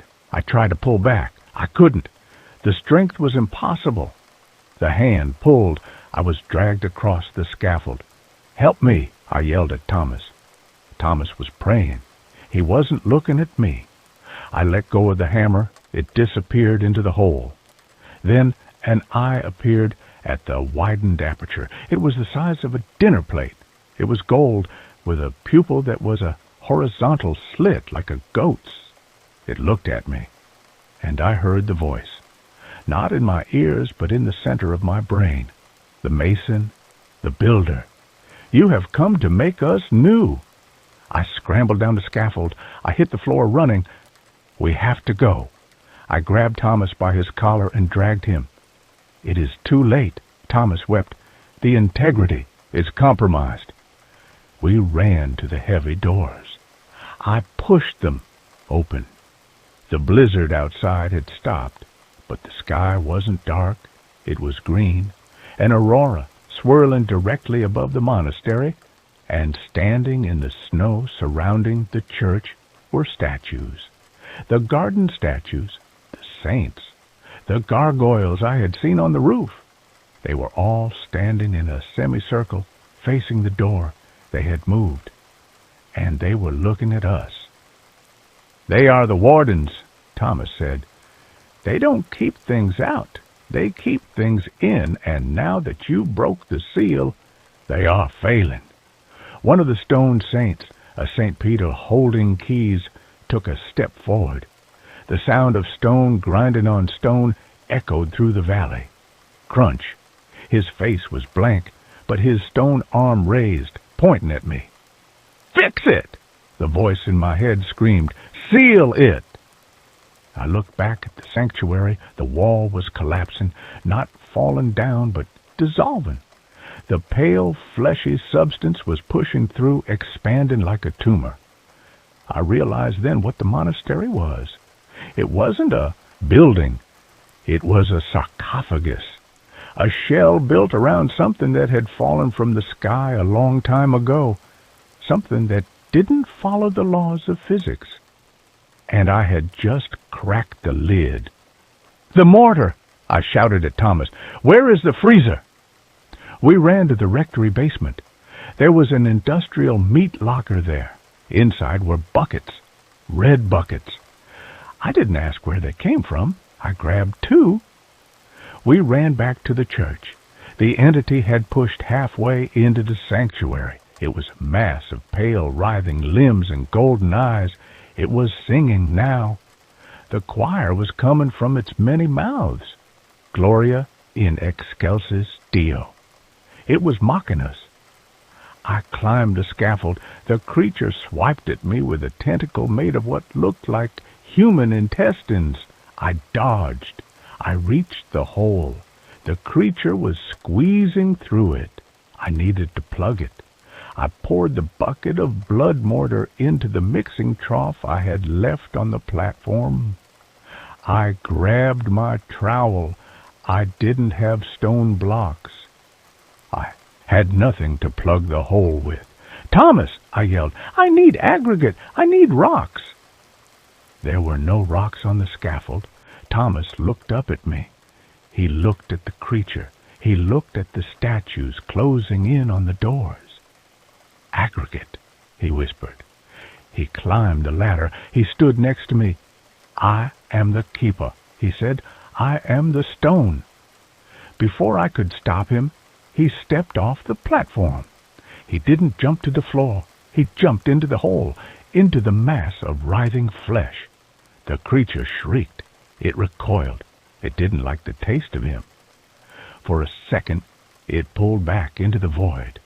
I didn't hesitate. It was instinct, masonry instinct. I shoveled the blood mortar into the hole, packing it in over Thomas's body. I packed it tight. I grabbed a loose stone block from the repair pile and slammed it into the wet mix. I channeled every ounce of strength I had. I sealed it. The screaming stopped. The singing stopped. The mortar set instantly. It hissed, turning from red to gray in seconds. I fell back onto the scaffold, gasping for air. The wall was silent. I climbed down. I walked to the doors. The statues were gone. They were back on their pedestals in the garden, back on the roof. I was alone. I spent the next 2 months finishing the job. I used the mix from the freezer. I didn't think about what it was. I just worked. I reinforced every crack. I sealed every joint. When the helicopter came back, I was 10 pounds lighter, and my hair had turned white. Hans landed the chopper. "You look like hell," he said. "Where is the priest?" "He retired," I said. "He's part of the foundation now." We flew away. I looked back at the monastery. It looked solid, impenetrable. But as we banked over the ridge, I saw something. On the roof of the church, the gargoyles. There were 12 of them when I arrived. Now there were 13. The new one was small, bird-like. It was wearing a tattered cassock carved from stone. And it was looking up at the helicopter. It was screaming. I got paid. I retired. I live in a house made of wood now, by the sea.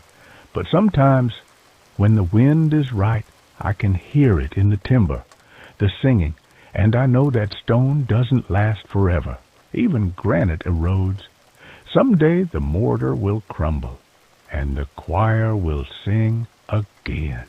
And that's where this story ends. Let's move on to the next one. I accepted a job monitoring deep earth frequencies in a remote station, but the sounds from below are starting to call my name. I am writing this from a diner off Interstate 80. My hands are shaking so bad I can barely hold the pen, and I keep spilling the coffee on the table. The waitress looks at me like I'm a junkie, but I don't care. I haven't slept in 4 days. Every time I close my eyes, I hear the static. I hear the scratching. I hear a voice that sounds like mine, but deeper, wetter, like it's coming through a throat filled with mud. I need to get this down on paper. I need to leave a record, because I think I'm going to die tonight. Or worse, I'm going to go back there.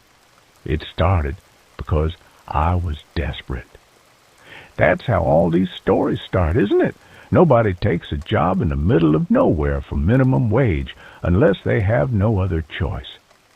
I had lost my job at the factory. My girlfriend had kicked me out, and I was living in my 2004 Toyota Corolla. I was scrolling through job boards on my phone, using the free Wi-Fi at a library, when I saw it. Position, seismic monitor. Location, Outpost 4, Blackwood Ridge. Duties, monitor automated systems, log frequency data, maintain equipment. Pay, $2,000 a week. Cash, $2,000 a week. For sitting in a room and watching a computer screen. It sounded too good to be true. I called the number. A man answered on the first ring. His voice was dry, cracking like stepping on autumn leaves. "Can you handle silence?" he asked. "No hello? No company name?" "Yes," I said. "Can you stay awake for 12 hours at a time?" "Yes." "Do you have family who will miss you if you are out of cell service for a month?" "No." "Be at the trailhead of Blackwood Ridge at 5 a.m. tomorrow. Don't bring a phone, don't bring a computer. Analog only. We provide the rest." I should have said no. I should have hung up. But I looked at my bank account balance, 12.45, and I said yes. I met the man the next morning. He was driving a black Jeep with no license plates. He was old, maybe 70, with skin that looked like leather and eyes that didn't blink enough. He handed me a duffel bag and a set of keys. "The hike is 4 miles up," he said, pointing to a narrow dirt path disappearing into the dense pine forest. "The station is at the top. It's a concrete bunker. You can't miss it. There is a manual on the desk. Follow the instructions exactly. Do not deviate. I will come back in 30 days with your money." "Wait," I said. "What exactly am I monitoring? Earthquakes?" He looked at me, and for a second I saw genuine fear in his eyes. "We are listening to the tectonic plates," he said, "to make sure they don't shift. Just listen to the needles, kid. If they go into the red, you press the button. That's it." He drove away before I could ask what the button did. I hiked up. The woods were quiet. Too quiet. No birds, no crickets, just the sound of my boots on the dry earth, and the wind hissing through the pine needles. The station was ugly. It was a gray concrete block, half buried in the side of the mountain. It looked like a World War II bunker. There was a heavy steel door with a wheel lock, like a submarine. I unlocked it and stepped inside. The smell hit me first. It smelled of ozone, old copper, and stale coffee. The room was one large space. In the center, there was a massive console of equipment that looked like it was from the 1970s. Oscilloscopes with glowing green lines, reel-to-reel tape decks, and a wall of speakers. In the corner, there was a cot and a small kitchenette with a stack of canned beans and a manual can opener. But the most disturbing thing was the hole. In the back of the room, behind a thick pane of plexiglass, there was a hole in the floor. It was a borehole, maybe 3 feet wide, going straight down into the earth.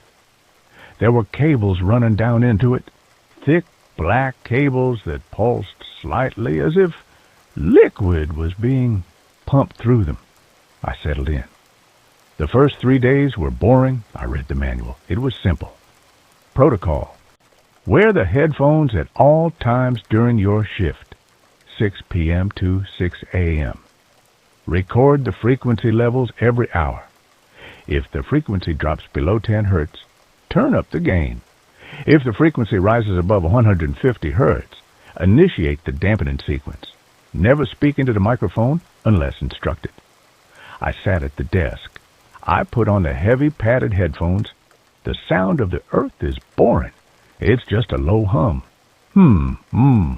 Like a refrigerator running in the next room. Occasionally, there would be a pop or a crackle, which the manual said was rock settling deep underground. I wrote down the numbers. 40 hertz, 42 hertz, 39 hertz. It was easy money. On the fourth night, the rhythm changed. It was 2 a.m. The wind was howling outside, shaking the heavy steel door. I was eating cold beans from the can. I looked at the oscilloscope. The green line wasn't a flat wave anymore. It was spiking. Thump, thump, thump. It looked like a heartbeat. I adjusted the volume on the headphones. Thump, thump. It was slow, massive. It sounded like a hammer hitting a mattress wrapped in 10 layers of blankets. It was deep, so deep I felt it in my chest more than I heard it in my ears. I checked the frequency. 12 hertz. It was getting low. I followed the rules. I reached for the knob labeled gain and turned it up. The sound got louder. Thump, thump. And then, in the space between the thumps, I heard something else. Scritch, scratch. It sounded like fingernails on chalkboard or claws on stone. It was coming from the microphone deep in the hole. I leaned closer to the monitor. Just rocks, I whispered to myself. Just rocks sliding against rocks. Then a voice spoke in my ear. Hungry. I ripped the headphones off and threw them on the desk. I spun around, grabbing the flashlight. Who's there? I shouted. The concrete room echoed. Who is it? Silence. Just the hum of the machines. I checked the door. It was locked from the inside. I checked the plexiglass shield around the hole. It was intact. I told myself I was hallucinating. Isolation psychosis. It happens. I put the headphones back on, leaving one ear uncovered. The scratching was gone. The heartbeat was gone. The line was flat again. I didn't sleep that day. I lay on the cot, staring at the ceiling, listening to the wind. On the 7th night, the equipment started moving on its own. I was sitting at the desk, fighting to keep my eyes open. I had drunk 3 cups of terrible instant coffee. Suddenly, the reel-to-reel tape deck spun to life. Whoa! The tape started spinning fast. The needles on the VU meter slammed into the red. I hadn't touched anything. I grabbed the manual. There was nothing about this. I put the headphones on. The sound was screaming, not a human scream. It was electronic screaming. Feedback, static, white noise. But underneath it, there was a pattern. Short, long, short, short, long, short, Morse code. No, it was too rhythmic. It was breathing. Inhale, static. Exhale, scream. I reached to turn the volume down, but the knob wouldn't turn. It was stuck. Then the red phone on the wall rang. I jumped so hard I knocked my chair over. There was a red rotary phone mounted near the door. The manual didn't mention it. I didn't even know it was connected to anything. Ring, ring, ring. It was a loud mechanical bell. I walked over to it slowly. My heart was hammering against my ribs. I picked up the receiver. Hello? Don't listen to it, a voice said. It was the old man who hired me, but he sounded different, terrified. Arthur, tell me you aren't listening to it. The tape deck started on its own, I yelled. What is happening? What is down there? It's waking up, the old man whispered. We miscalculated. The dampeners aren't holding. Arthur, listen to me carefully. There is a breaker switch in the kitchenette, behind the fridge. You need to kill the power to the audio system. Do it now. Why? Because it learns, he screamed. It learns frequencies. If you let it listen to the room, it will learn your voice. And once it has your voice, it can open the door. The line went dead. I dropped the phone. It will learn your voice. I looked at a console. The tape reels were still spinning. The needles were bouncing. And then, coming through the speakers on the wall, not the headphones, the main speakers, I heard a sound. Hello? It was my voice. It was a recording of me answering the phone 10 seconds ago. Hello? What is happening? What is down there? The machine was playing my voice back to me. But then it changed. The pitch shifted down. It became deeper, gravelly. What is down there, Arthur? It said my name. I hadn't said my name. I scrambled to the kitchenette. I shoved the heavy refrigerator aside. There was a gray metal panel on the wall. I ripped it open. There was a single large switch labeled Audio Mains. I grabbed it and yanked it down. Clunk! The lights in the station flickered. The tape deck slowed down. Woo! Click!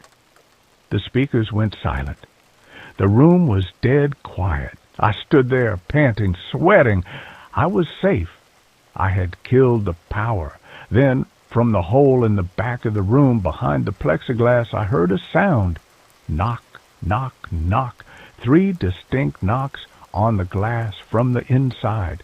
I shined my flashlight at the hole. The borehole was dark.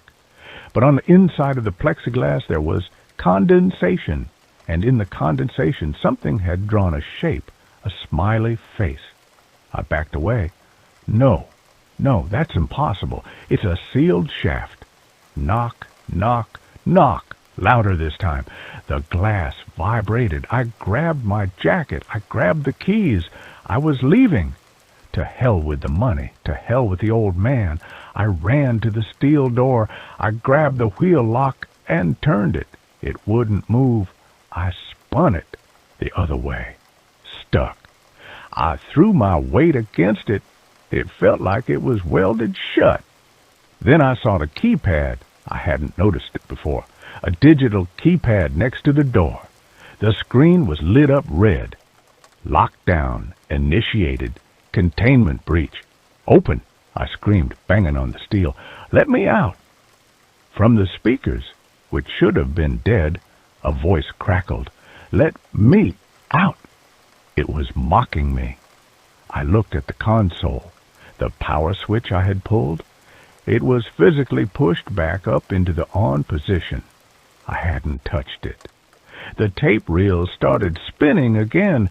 I ran to the corner of the room, grabbing the heavy metal can opener as a weapon. I huddled on the cot. What do you want? I whispered. The speakers crackled. Arthur, hungry. I spent the next 3 days in that corner. I didn't sleep. I didn't eat. I just watched the hole.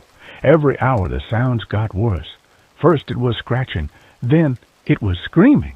Then it was singing. It sang nursery rhymes. Mary had a little lamb. But the voice was distorted, like a choir of drowning children. Then, on the 10th night, the visual feed turned on. There was a small green monitor on the console labeled Bore Cam. I had never looked at it because the manual said the camera was broken. It flickered to life.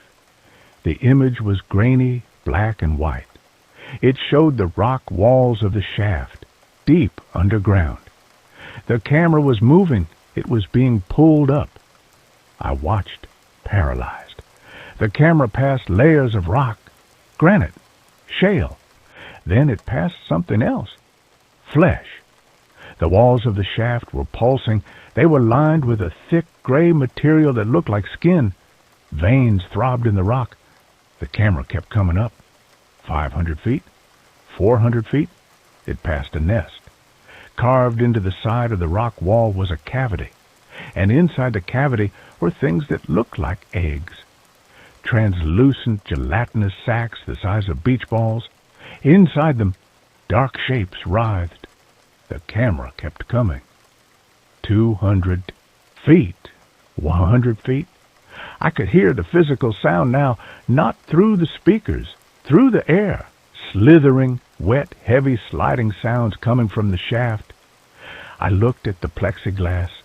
It was fogging up. Heat was radiating from the hole. The camera feed reached the top. On the screen, I saw the underside of the plexiglass cover, and then I saw a face. It pressed against the camera lens. It didn't have eyes. It had holes. Dozens of small, perfectly round holes where a face should be. And they were all opening and closing, whistling. It was made of holes. And then the plexiglass cracked. Crack! A spiderweb fracture appeared in the center of the shield. I knew I had seconds. I looked around the room. The door was sealed. The phone was dead. The ventilation ducked. Above the kitchenette there was a square vent. It was small, maybe 18 inches wide, but I was skinny. I dragged the table over. I climbed up. I used the can opener to unscrew the bolts. My fingers were bleeding. Crash! The plexiglass shattered. The sound of the explosion deafened me. A smell filled the room. Sulfur, rot, and old blood. I pulled the vent cover off. I squeezed my head and shoulders in. Behind me, I heard the thing pull itself out of the hole. Squelch, thud. It sounded heavy, wet. "Arthur," it hissed. It wasn't coming from the speakers. It was in the room. "Where are you going?" I kicked my legs, shoving myself deeper into the duct. It was tight. The metal pressed against my chest. I couldn't breathe. I crawled. I crawled through the dark, dusty metal tube. I heard the creature tearing the room apart. I heard the metal console being ripped from the floor. I heard the cot being smashed. Then I heard it sniffing.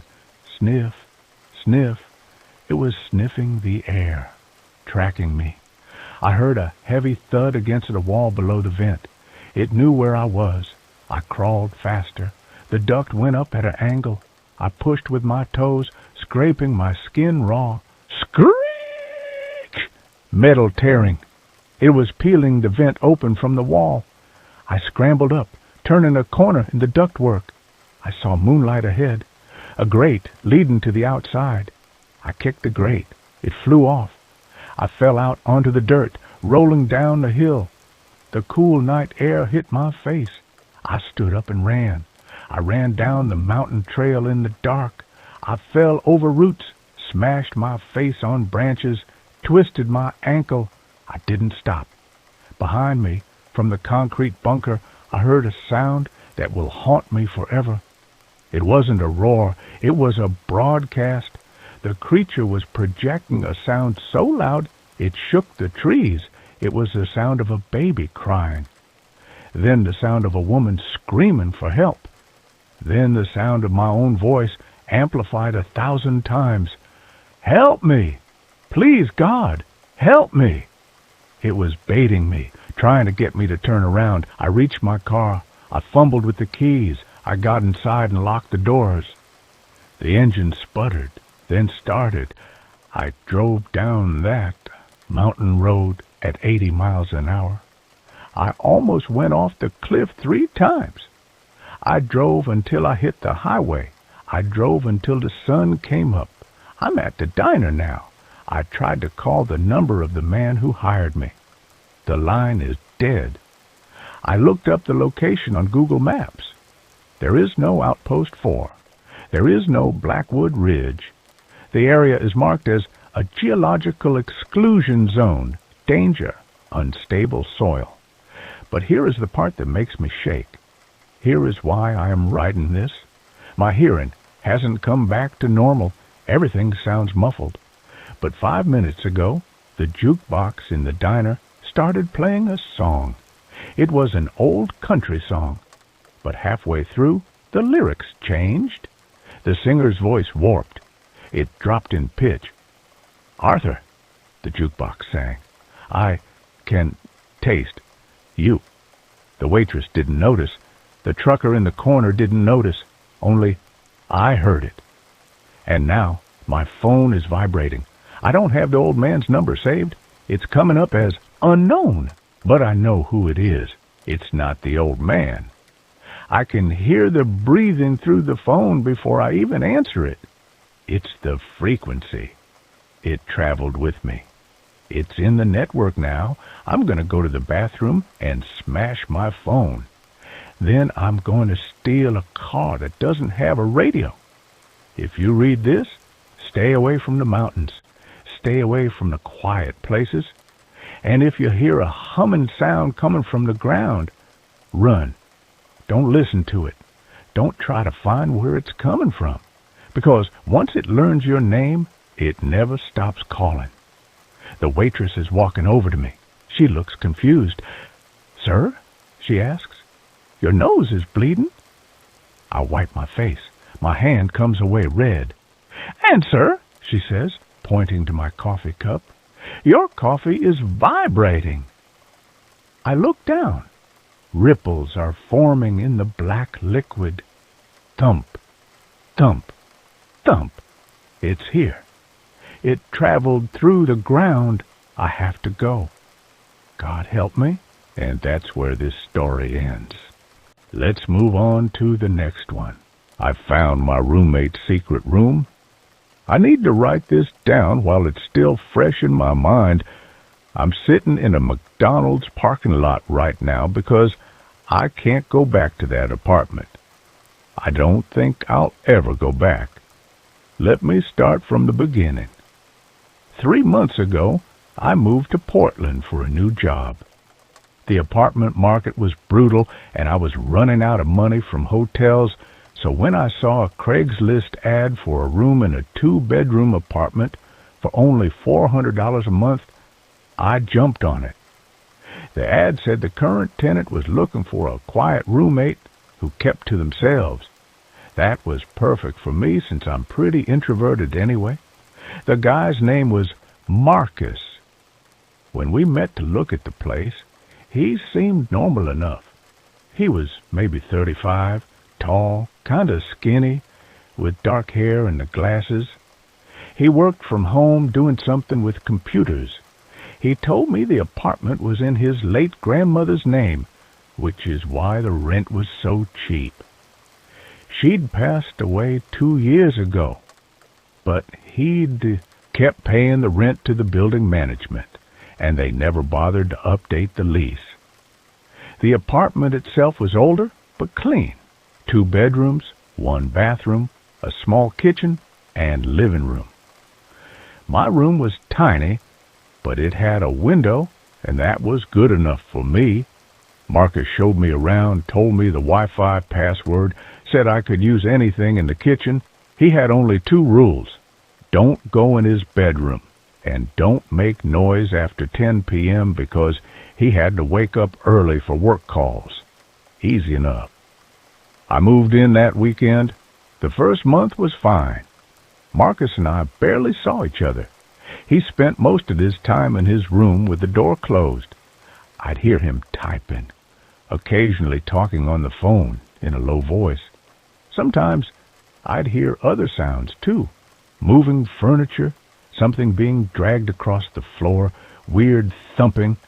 But I figured he was just rearranging stuff or exercising or whatever. Not my business. He was tidy, always cleaned up after himself in the kitchen, never left. Messes in the bathroom. The perfect roommate, honestly. We'd exchange maybe 10 words a day. Morning. Hey. Have a good day. That was about it. But there were some weird things I noticed. First, Marcus never seemed to leave the apartment. I mean, never. I worked a regular 9-to-5 job, and every single morning when I left, his bedroom door was closed. Every single evening when I came home, his door was still closed. I never saw him go outside, not once. His car sat in the parking lot gathering dust. Second, he got a lot of deliveries. Amazon packages almost every day, sometimes multiple packages. But also grocery deliveries, restaurant deliveries, all kinds of stuff. It would get left outside our door, and he'd bring it in when I wasn't looking. I never actually saw him retrieve anything. Third, the smell. Every few days, there'd be this weird chemical smell coming from his room. Kind of like bleach, but not quite. It would last a few hours and then disappear. When I asked him about it once, he said he was cleaning. Seemed reasonable. The really weird stuff started about 6 weeks after I moved in. I came home from work one day, and Marcus's bedroom door was open. This had never happened before. I could see inside as I walked past. Just a regular bedroom. Bed, desk, computer, some posters on the wall. Nothing strange. But then I noticed something odd about the room's dimensions. I'm not an architect or anything, but something seemed off. The room looked smaller from the inside than it should have been based on the building's layout. Like if you looked at the apartment from outside, or even just thought about how the rooms connected, Marcus's bedroom should have been bigger. There was space missing. I didn't think too much about it at the time. Old buildings are weird, walls get built in strange places, whatever. But then I couldn't stop thinking about it. That night, I couldn't sleep. I kept thinking about that room, about the space that didn't add up. Around 2 a.m., I got up to get water, and I noticed light coming from under Marcus's door. I could hear him moving around, that dragging sound again, and then silence. I went back to bed, but I couldn't shake the feeling that something was wrong. The next day at work, I couldn't focus. I kept thinking about the apartment layout, about where the missing space could be. When I got home, Marcus's door was closed as usual. I made dinner, watched some TV, tried to act normal. But around 11 p.m., I heard Marcus leave his room and go into the bathroom. I heard the shower start, and I did something I'm not proud of. I went to his bedroom door and tried the handle. It was unlocked. I knew I shouldn't. I knew it was a huge violation of privacy and crossing every boundary. But my hand was already turning the knob, and I was already pushing the door open. The room looked the same as before. Bed, desk, computer. But now I was looking for something specific. I walked around the room, checking the walls. And that's when I found it. On the wall behind his desk, there was a poster of some movie I didn't recognize. But when I touched the wall around it, I could feel a draft of air. I pulled the poster aside and found a door. Not a regular door, more like a small hatch, maybe 3 feet tall and 2 feet wide. It was painted the same color as the wall, almost invisible if you weren't looking for it. My heart was pounding. I could still hear the shower running. I knew I had maybe 5 more minutes before Marcus came back.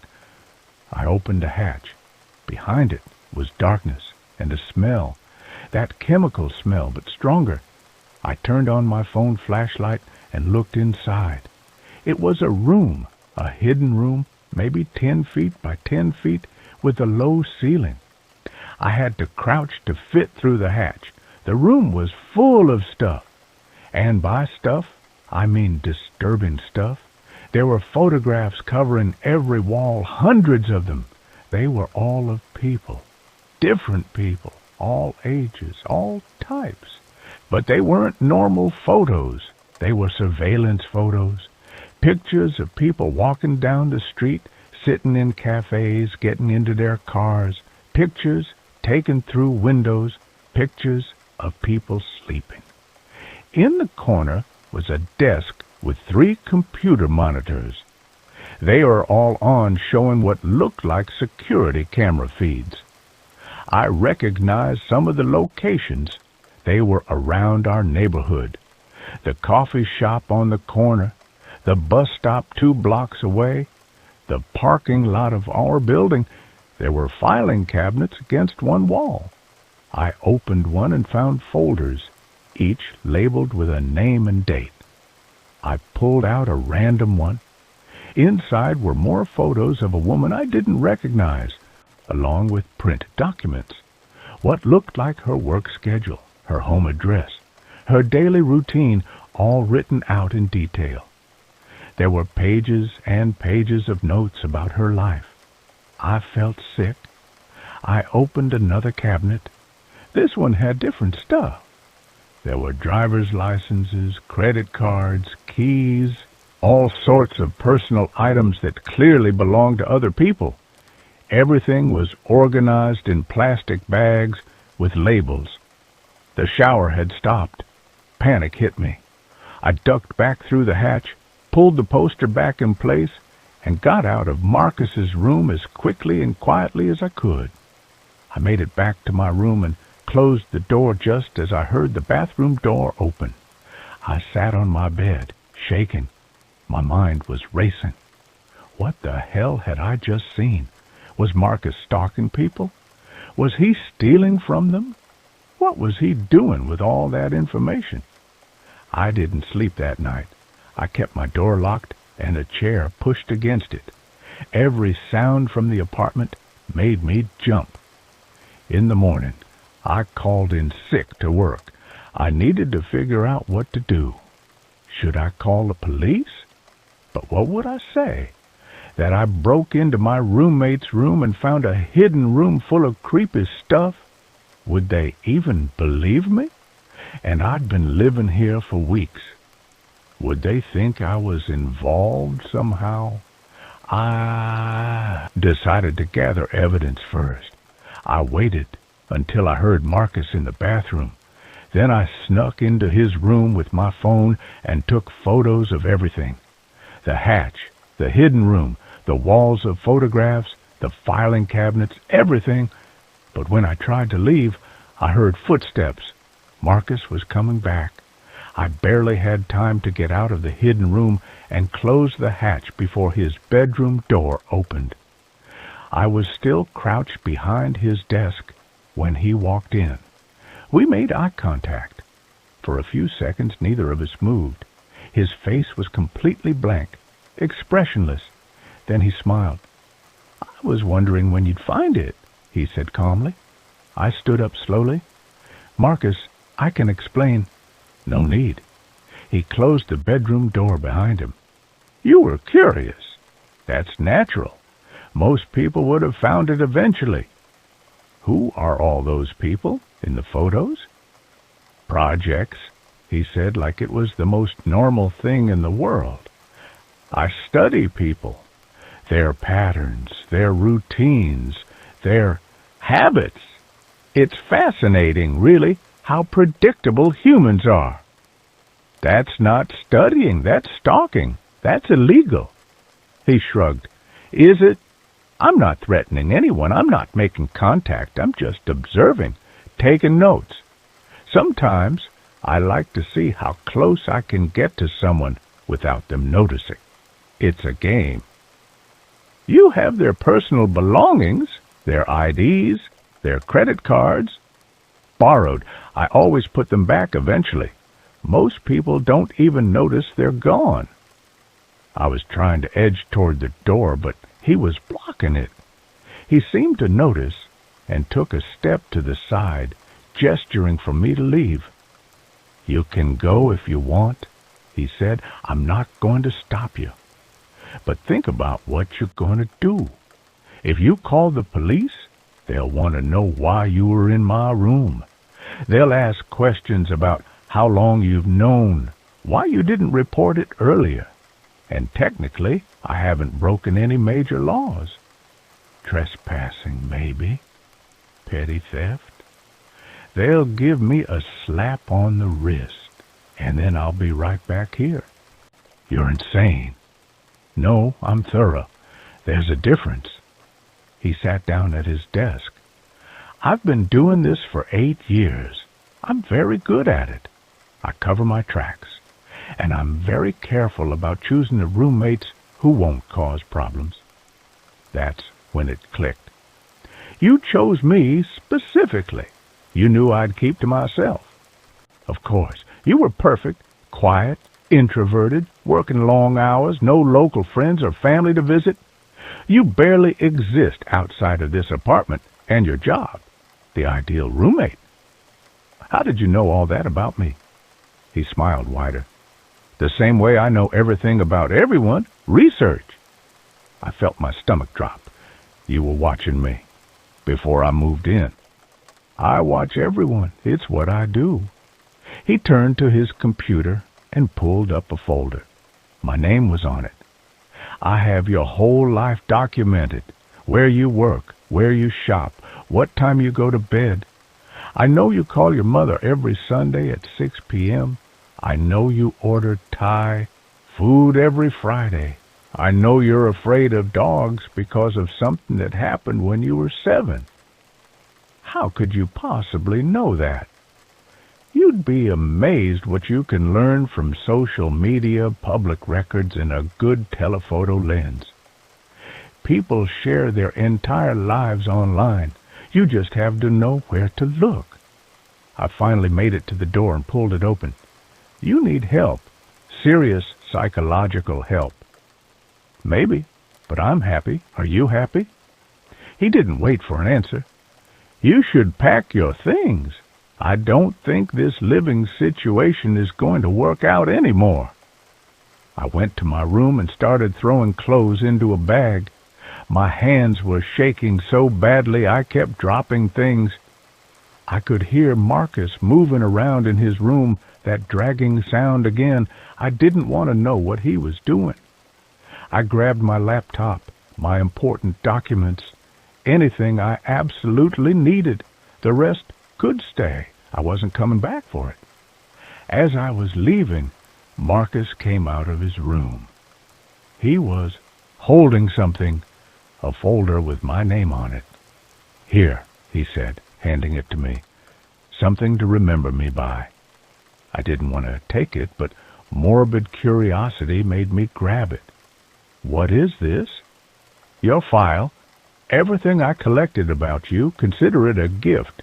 Most people never get to see themselves the way I see them. I looked inside. There were photos of me from the past 3 months, walking to my car, sitting in coffee shops, standing in line at the grocery store. There were printouts of my social media posts, my work schedule, maps of my daily routes. There were notes about my behavior, my habits, my routines, all written in tiny, neat handwriting. You're sick, I said. I'm honest. Everyone watches everyone now. Social media, security cameras, smartphones tracking your every move. I'm just more open about it. At least I'm not selling your data to advertisers. I left without another word and drove straight to a motel. I've been here for 3 hours now, looking through the folder, and I realize he's right about one thing. He really does know everything about me. There are things in here I'd forgotten about myself, patterns I didn't know I had. I called the police from the motel. They said they'd send someone to check it out, but they didn't sound very concerned. They asked me a bunch of questions about why I was in his room, whether anything was stolen, whether he'd threatened me. I tried to explain about the hidden room and the photographs, but I could tell they thought I was overreacting. A detective came by the motel an hour later. He took my statement and the photos I'd taken with my phone. He said they'd investigate. But he also warned me that what Marcus was doing might not technically be illegal. Creepy, yes. Wrong, definitely. But the law isn't always clear on this stuff. The photos of people in public places, that's usually legal, the detective explained. The surveillance cameras might be a violation, depending on where they're pointed, but that's more of a civil matter. The stolen items are concerning, but if he returns them and the victims don't press charges, it's hard to make a case stick. What about stalking? Has he contacted any of these people, threatened them, shown up at their homes uninvited? I don't know. Then it's hard to prove stalking. Look, we'll check it out. We'll talk to him. But I want you to be prepared for the possibility that we might not be able to charge him with anything serious. That was 3 hours ago. I haven't heard back from them yet. I've been sitting here in this McDonald's parking lot looking through Marcus's file on me, and I'm realizing something terrifying. I moved to Portland 3 months ago, but some of these photos are older. There's a picture of me from 6 months ago, back when I was still living in Seattle. I'm walking out of my old apartment building. He'd been watching me for at least 6 months before I moved in. Which means he didn't just find me on Craigslist. He planned this. He chose me specifically and then somehow engineered the situation so I'd see his ad and move in. But why? Why go through all that trouble? I'm nobody. I'm just a regular person with a boring job and a boring life. Unless that's exactly why. Maybe he wanted a roommate who wouldn't notice things, wouldn't ask questions, wouldn't interfere with his projects. Someone who'd be so focused on their own life that they wouldn't pay attention to his. I just realized something else. In all the time I lived there, I never once saw Marcus's bedroom light turned off. Not once. Now I'm wondering if he ever slept, or if he spent every night in that hidden room watching his cameras, organizing his files, planning whatever it is he was planning. My phone just buzzed. It's a text from an unknown number. You forgot your toothbrush. I'll mail it to you. It's him. It has to be. But how does he have my phone number? I never gave it to him. We only communicated through email when I was looking at the apartment. Another text. Also, you should know that Detective Morrison has a gambling problem. He owes $15,000 to a bookie in southeast Portland. He won't take your complaint seriously. How the hell does he know who I talk to? Is he listening somehow? Does he have my phone bugged? Another text. Don't bother changing your number. I have other ways of reaching you. I just wanted you to know. This isn't over. You're still one of my projects. You'll always be one of my projects. Have a nice life. I'm leaving Portland. Tonight. I'm going to drive to my mom's house in California and figure out what to do from there. Maybe I'll change my name, delete all my social media, start over somewhere new. But I know it won't matter. He'll find me. He's been doing this for 8 years, and he's good at it. He knows how to watch people without being seen. He knows how to collect information, how to stay invisible. And the worst part is, he's right. We're all being watched all the time. Security cameras, social media, data collection, smartphones. We've normalized surveillance to the point where someone like Marcus can hide in plain sight, doing what everyone else is doing, just being more honest about it. I keep thinking about all those files in his cabinet, all those people living their lives completely unaware that someone is documenting their every move. Should I try to warn them? But how? I don't know who they are, and even if I did, what would I say? Hey, a stranger has been watching you for months and knows everything about your life. They'd think I was crazy. The detective just called. They went to the apartment. Marcus was gone. The bedroom door was locked, and they couldn't get a warrant to break it down without more evidence. They're treating it as a wellness check gone nowhere, basically. The detective said he'd follow up if they locate Marcus, but I could tell he was already moving on to other cases. I asked him about the surveillance cameras, the stolen items, everything I'd seen. "We couldn't verify any of that without accessing the apartment," he said, "and your roommate has a right to privacy. Without clear evidence of a crime in progress, our hands are tied." "So that's it? He just gets away with it?" "I didn't say that. We have your report on file. If anyone else comes forward with similar complaints, that will help build a case. But right now, it's your word against his, and you admitted to entering his room without permission. So I'm on my own. I've started looking over my shoulder everywhere I go. Every car that follows me for more than 2 blocks, I think it's him. Every person who looks at me too long, I wonder if they're working for him. Is he watching me right now? Does he have cameras in this parking lot? Did he bug my car? I checked my car. I didn't find anything, but that doesn't mean there's nothing there. These devices can be tiny, hidden anywhere." Another text. "You're parked outside the McDonald's on 82nd Avenue. You've been there for 4 hours. You should probably move soon. The manager is getting suspicious." I dropped my phone. My hands are shaking again. He's watching me right now. Right this second. I looked around the parking lot, but I don't see anyone. There's a few other cars, some people inside the restaurant, but no one paying attention to me. Where is he? How is he doing this? Unless he's not here. Unless he's just tracking my phone's location.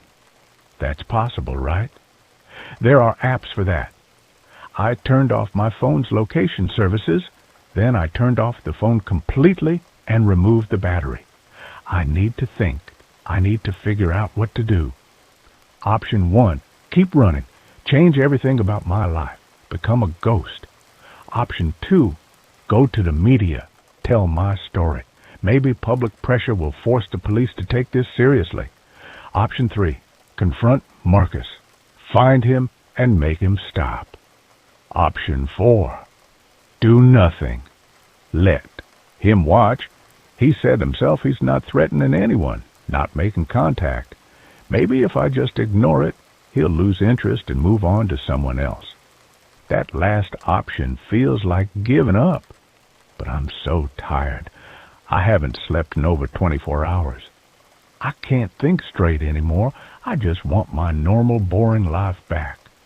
I want to go to work and come home and watch TV and not worry about someone documenting my every move. I want to feel safe in my own home. But I don't think that's possible anymore. Even if Marcus leaves me alone, even if I never hear from him again, I'll always know he's out there.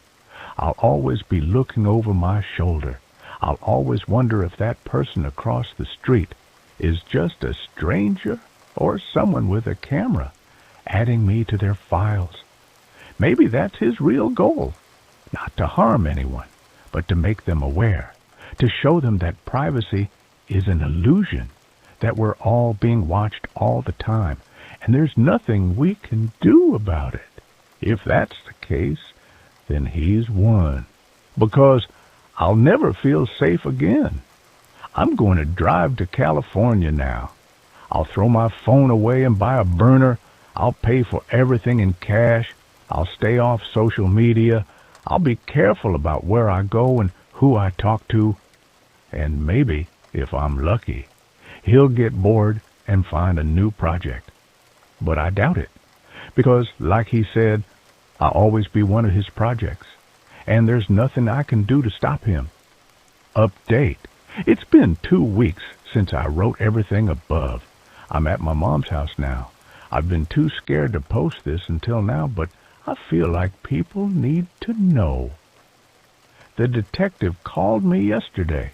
They found Marcus, or rather, they found his body. He was in the apartment, in the hidden room. He'd been dead for at least a week, maybe more. The cause of death was a heart attack, natural causes. They searched the room after finding him. Everything I described was there. The photos, the files, the cameras, all of it. But there was more. They found files on over 200 different people, some going back 10 years. They found hard drives with terabytes of surveillance footage. They're trying to identify all the victims now so they can notify them. The detective told me something else. They found Marcus's medical records. He had a condition, some kind of paranoid personality disorder combined with OCD. He'd been institutionalized twice in his 20s. He'd been obsessed with the idea that everyone was watching him. So he started watching everyone else first. It was his way of feeling in control. He wasn't dangerous, the detective said. Not really. He never approached anyone, never threatened anyone. He just watched. In his mind, he was protecting himself by knowing everything about everyone around him. That doesn't make it okay, I said. No, it doesn't. But it does explain it. They're still going through all his files. I asked if I could get my file back, but they said it's evidence now. Just as well. I don't want to see it again anyway. I thought I'd feel relief when I heard he was dead, that I'd feel safe again.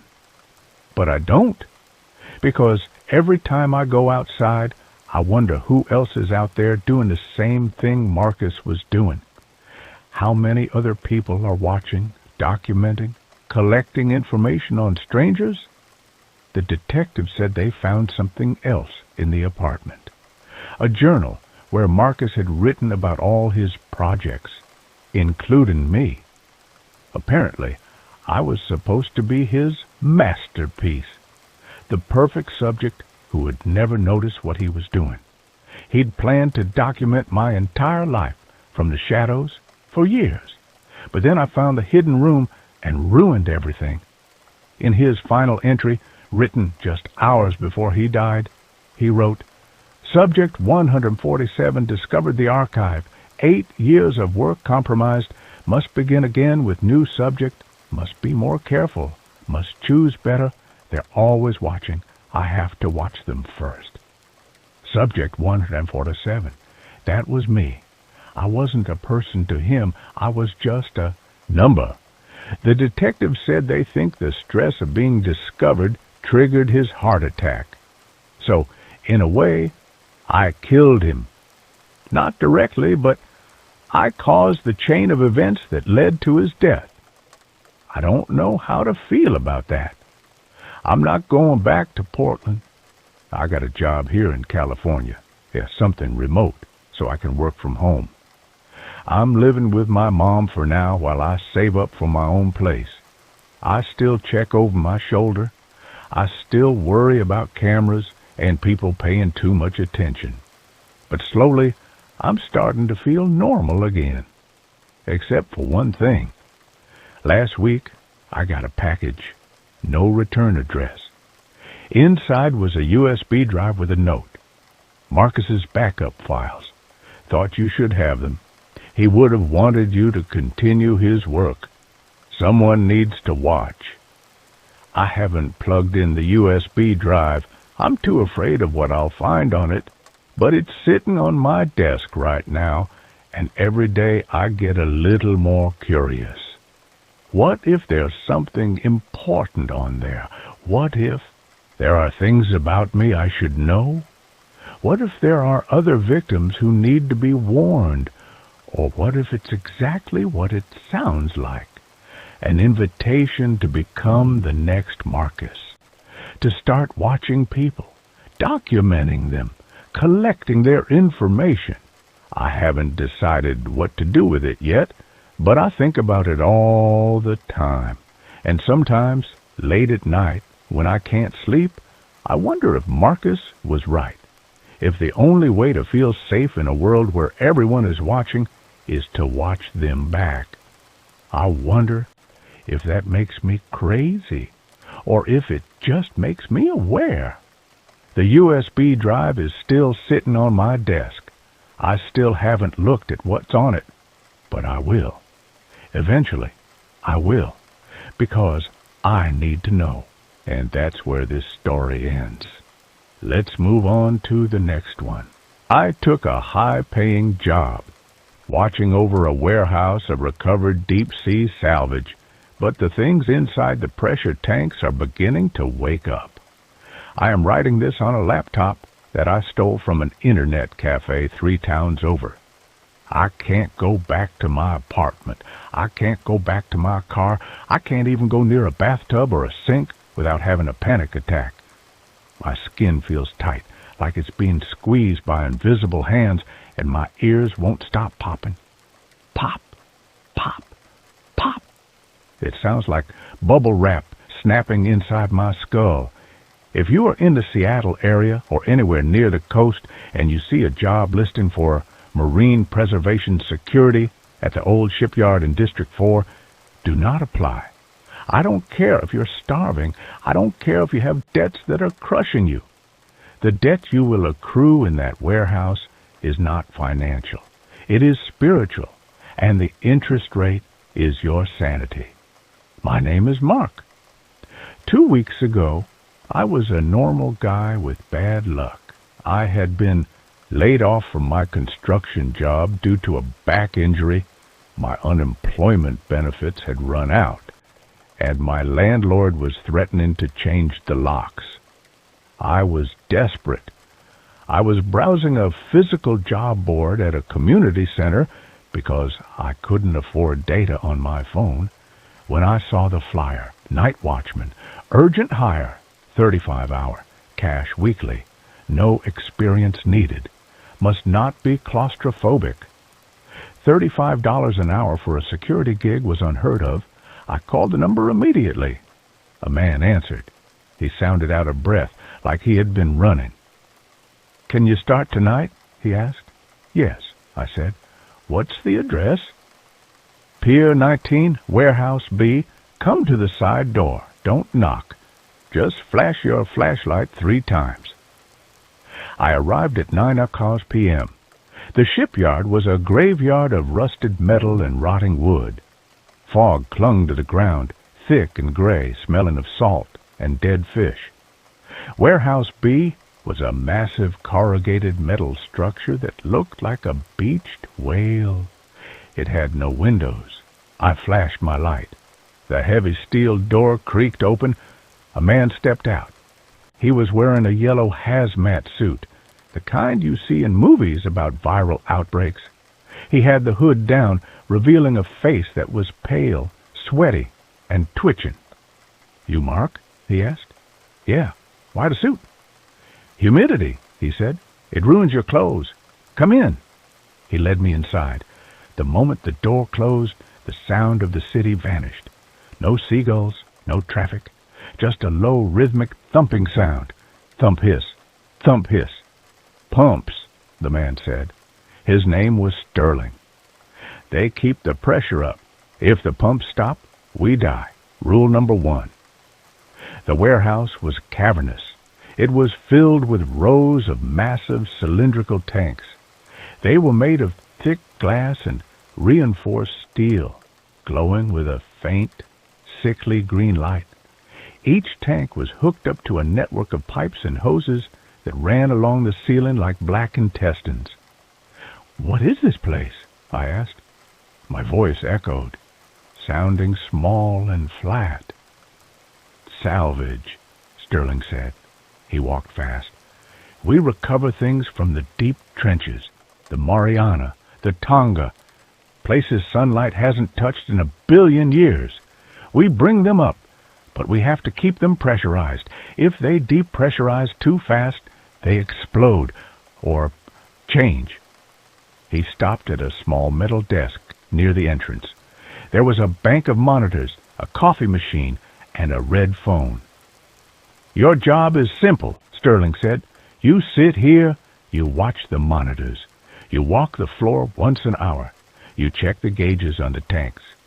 They need to stay between 8,000 and 10,000 psi.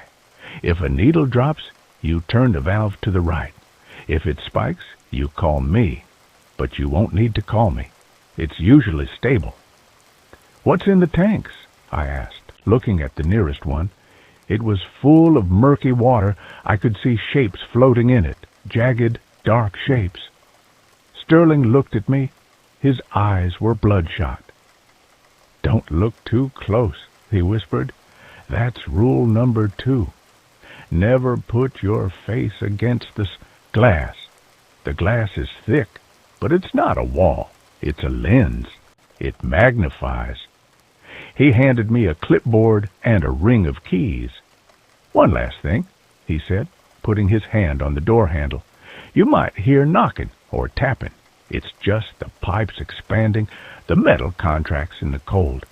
It sounds like knuckles on glass. Ignore it. Do not tap back. Do you understand? Never tap back." "Okay," I said. "I got it." He left. The door slammed shut with a finality that made my stomach drop. I was alone. The first 3 nights were easy, boring even. The warehouse was cold. I drank bad coffee and read old magazines I found in the desk. The thumping of the pumps became white noise. Thump, hiss, thump, hiss. I did my rounds. I walked down the long aisles of glowing tanks. There were 40 tanks in total. Some were small, the size of a coffin. Others were huge, towering 20 feet high. The labels on them were cryptic. Tank 4, Recovered Mechanism, USS Cyclops. Tank 12, Biological Mass, Unknown Origin. Tank 29, Sediment Sample, Challenger, Deep. I followed rule number 2. I didn't look close. I just checked the PSI gauges, made a mark on my clipboard, and moved on. But on the 4th night, the atmosphere changed. It was raining outside. I could hear the rain hammering on the metal roof, a distant roar above the pumps. The air inside the warehouse felt heavier, thicker. It was hard to breathe, like the oxygen was being sucked out. I was doing my 2 a.m. round. I was in the back section, the darkest part of the warehouse, near Tank 35. Tank 35 was the biggest one. It was a massive sphere of steel and glass. The water inside was pitch black. The label simply read, "Do not disturb." As I walked past it, I slipped. The floor was wet. I caught myself on the railing. I looked down. A puddle of water had formed around the base of Tank 35. I shined my flashlight on the tank. The glass was sweating. Condensation was running down the sides in thick rivets. But it wasn't just water. It was oily. It smelled of sulfur and rotten kelp. I checked the PSI gauge. It was reading 12,000 PSI. It was in the red. "Shit," I muttered. I grabbed the release valve wheel and tried to turn it left to lower the pressure. It wouldn't budge. It was rusted shut. Clang! A sound came from inside the tank. It sounded like a hammer hitting the metal wall from the inside. Clang! Clang! I froze. My hand hovered over the valve. "Just the pipes," I whispered to myself. "Just the metal expanding." Then a face pressed against the glass. I screamed and fell backward, dropping my flashlight. It rolled across the floor, the beam spinning wildly. I scrambled back to my feet and grabbed the light, shining it on the tank. There was nothing there, just the black water. I stood there panting, my heart hammering against my ribs. I knew what I saw. It wasn't human. It was pale, translucent white, like a jellyfish. It had no nose, just 2 slits. And its eyes were the size of dinner plates, completely black, reflecting nothing. It had looked at me. It had looked right at me with the curiosity that felt predatory.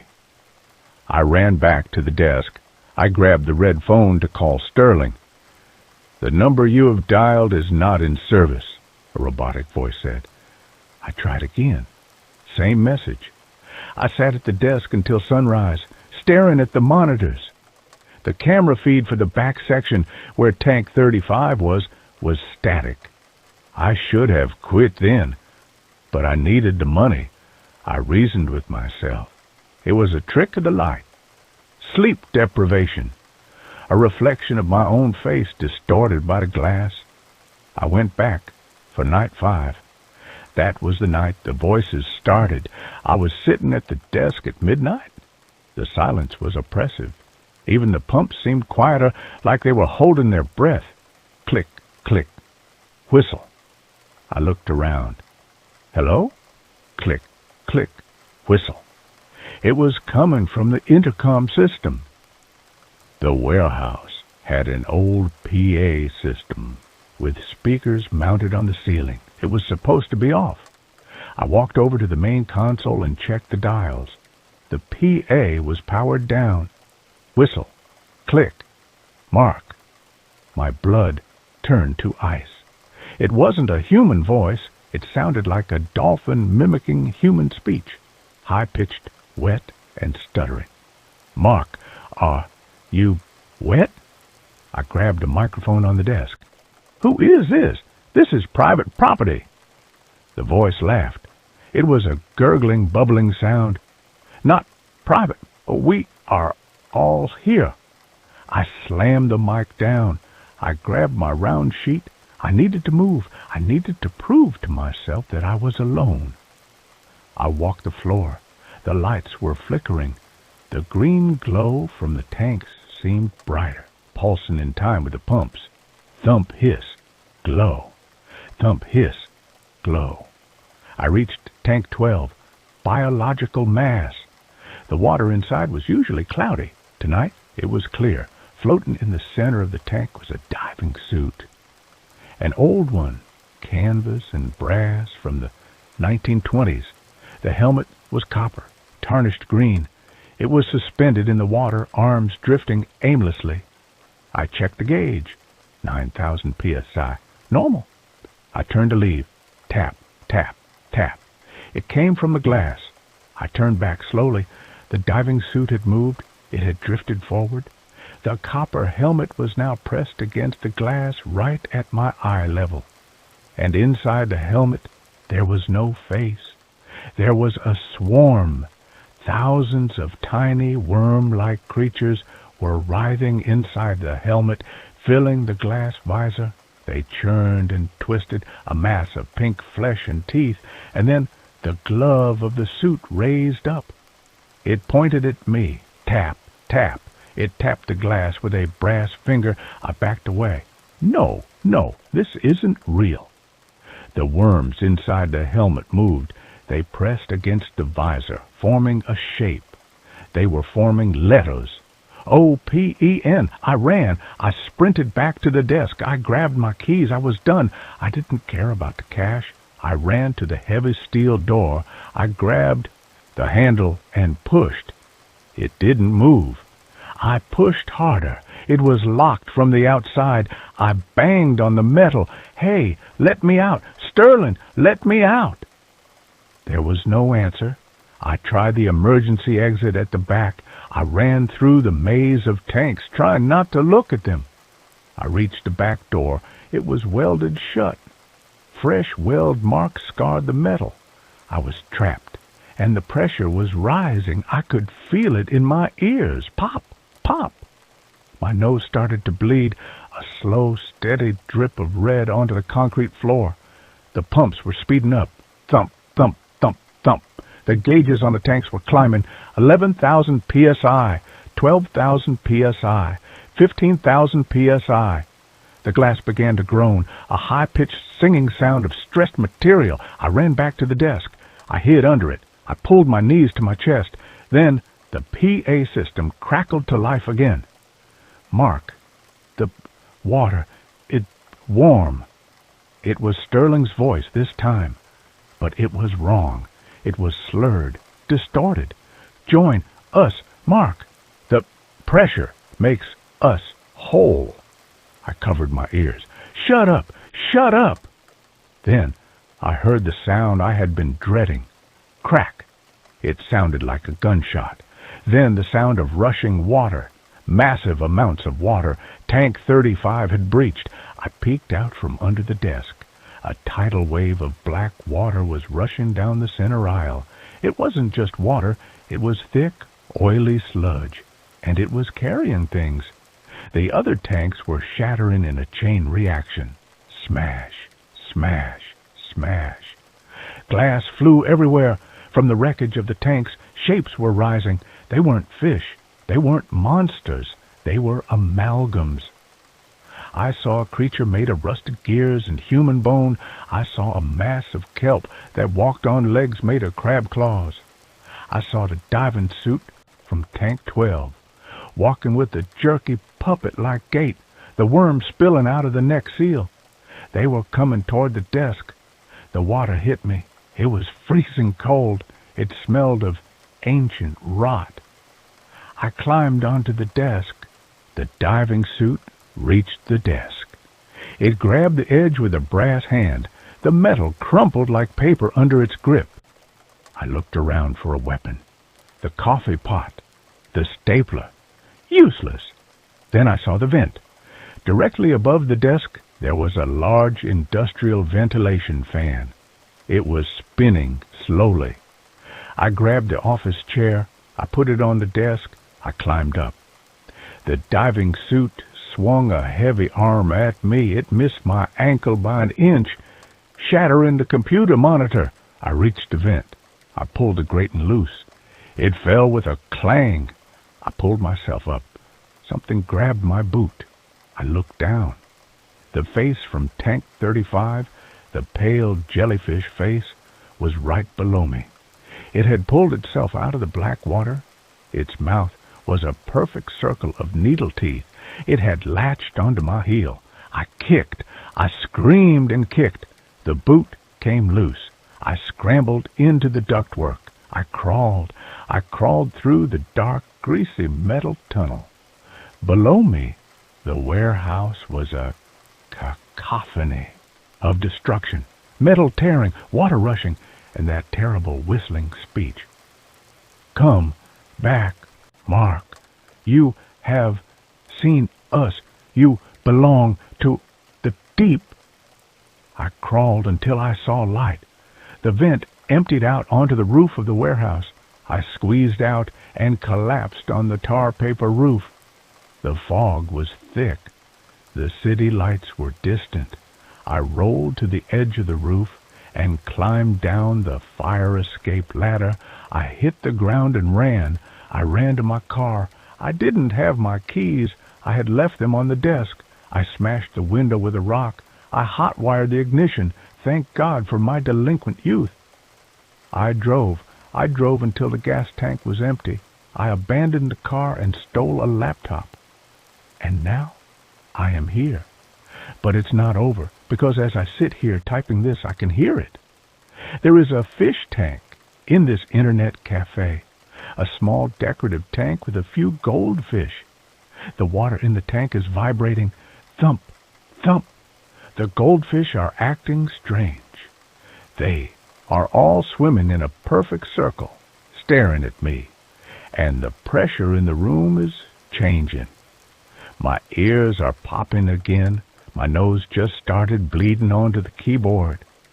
I think they can travel through the water, not just the ocean, any water, the pipes, the sewers, the rain.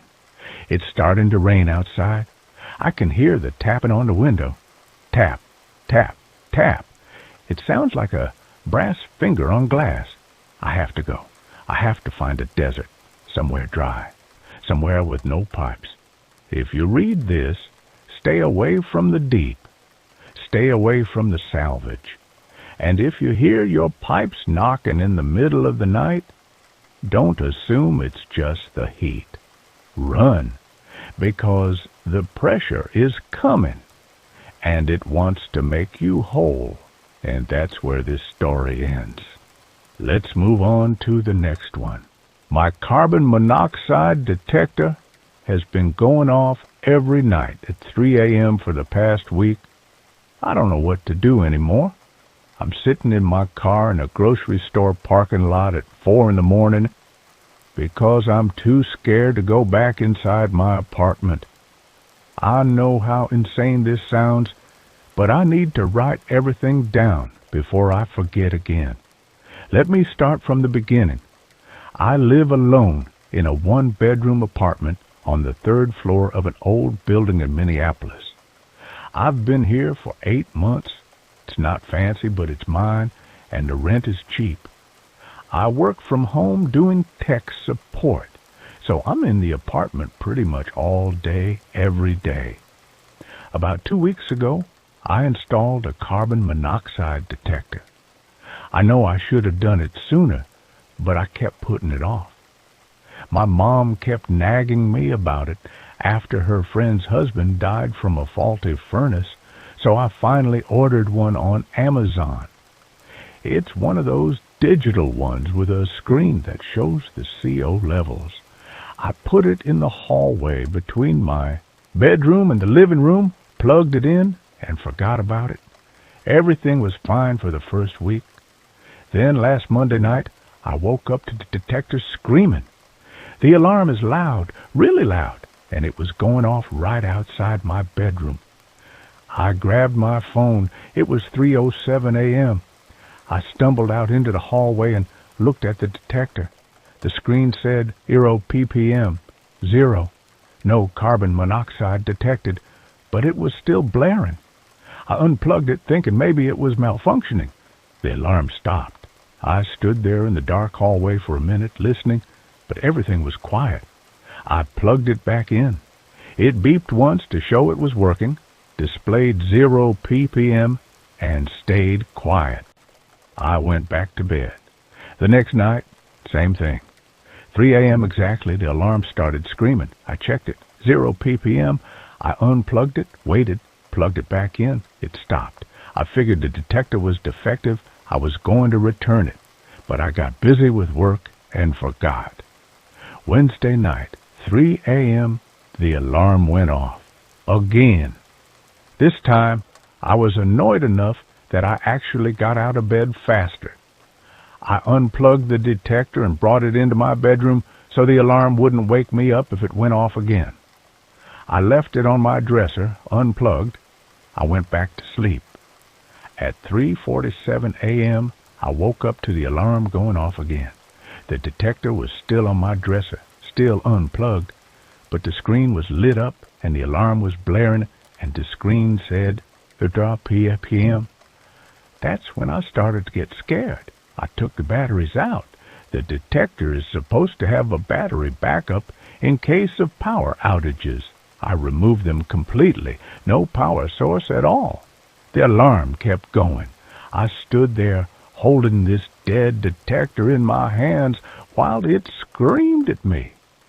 The screen was still lit up, showing 0 ppm. Even though there was no possible way it could be getting power, I threw it in my closet and shut the door.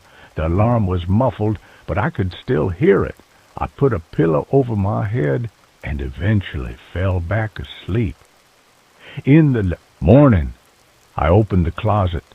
The detector was silent, screen dark, completely dead. I looked at it for a long time. I thought about throwing it away, but part of me wanted to figure out what was happening. I posted about it on a tech support forum. People said it was probably a manufacturing defect, that sometimes electronics can hold a charge and do weird things.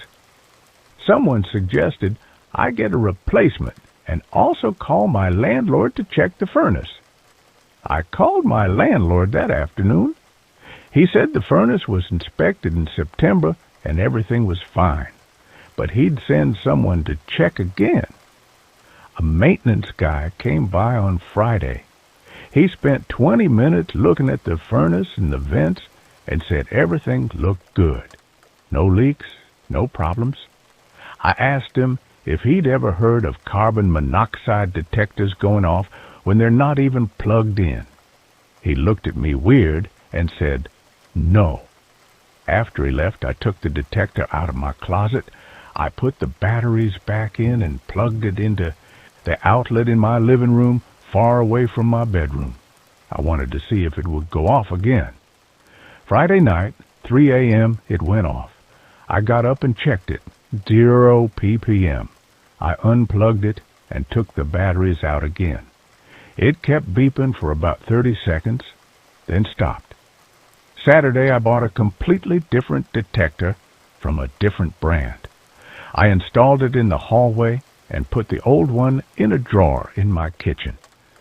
Saturday night, 3 a.m., the new detector went off. I checked it. 0 ppm. But here's the thing that made my blood run cold. I could hear another alarm going off too, muffled from the kitchen. The old detector in the drawer was also going off. Both detectors, different brands, one with no power source, both going off at exactly 3 a.m., showing no carbon monoxide present. I sat on my couch with all the lights on until sunrise. I didn't go back to sleep. Sunday morning, I did some research. I looked up everything I could find about carbon monoxide detectors malfunctioning. The only thing that made sense was electromagnetic interference. Sometimes power lines or other electronics can cause false alarms, but that wouldn't explain the detector going off with no power. I also looked up stories about carbon monoxide poisoning. The symptoms are headache, dizziness, confusion, nausea. One thing that kept coming up in the articles was that CO poisoning can cause memory problems and hallucinations. I started to think, what if there really is carbon monoxide in my apartment? What if the detectors are malfunctioning and not showing the real levels? What if I'm slowly being poisoned, and that's why I'm seeing impossible things like unplugged detectors turning on? Sunday afternoon, I bought a third detector, a professional grade one that cost $200. The reviews said it was the most accurate on the market. I also bought a pack of those disposable CO badges that change color if they detect gas.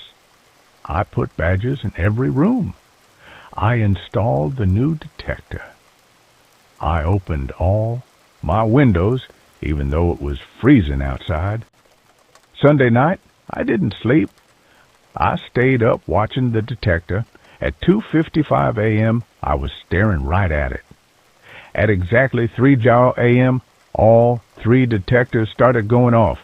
The new one in the hallway, the one in the living room, and the one in the kitchen drawer. All of them, simultaneously, all of them showing 0 ppm. I checked the CO badges. None of them had changed color. No carbon monoxide. The alarms kept going for about 5 minutes. Then they all stopped at the same time. Just stopped, mid-beep. Total silence. I sat on my couch in the dark, shaking. That's when I noticed something. My laptop was open on the coffee table. I always close it before bed. But it was open, and the screen was on. And there was a document open in Word. I didn't remember opening a document. I walked over and looked at the screen. There was text. Pages and pages of text.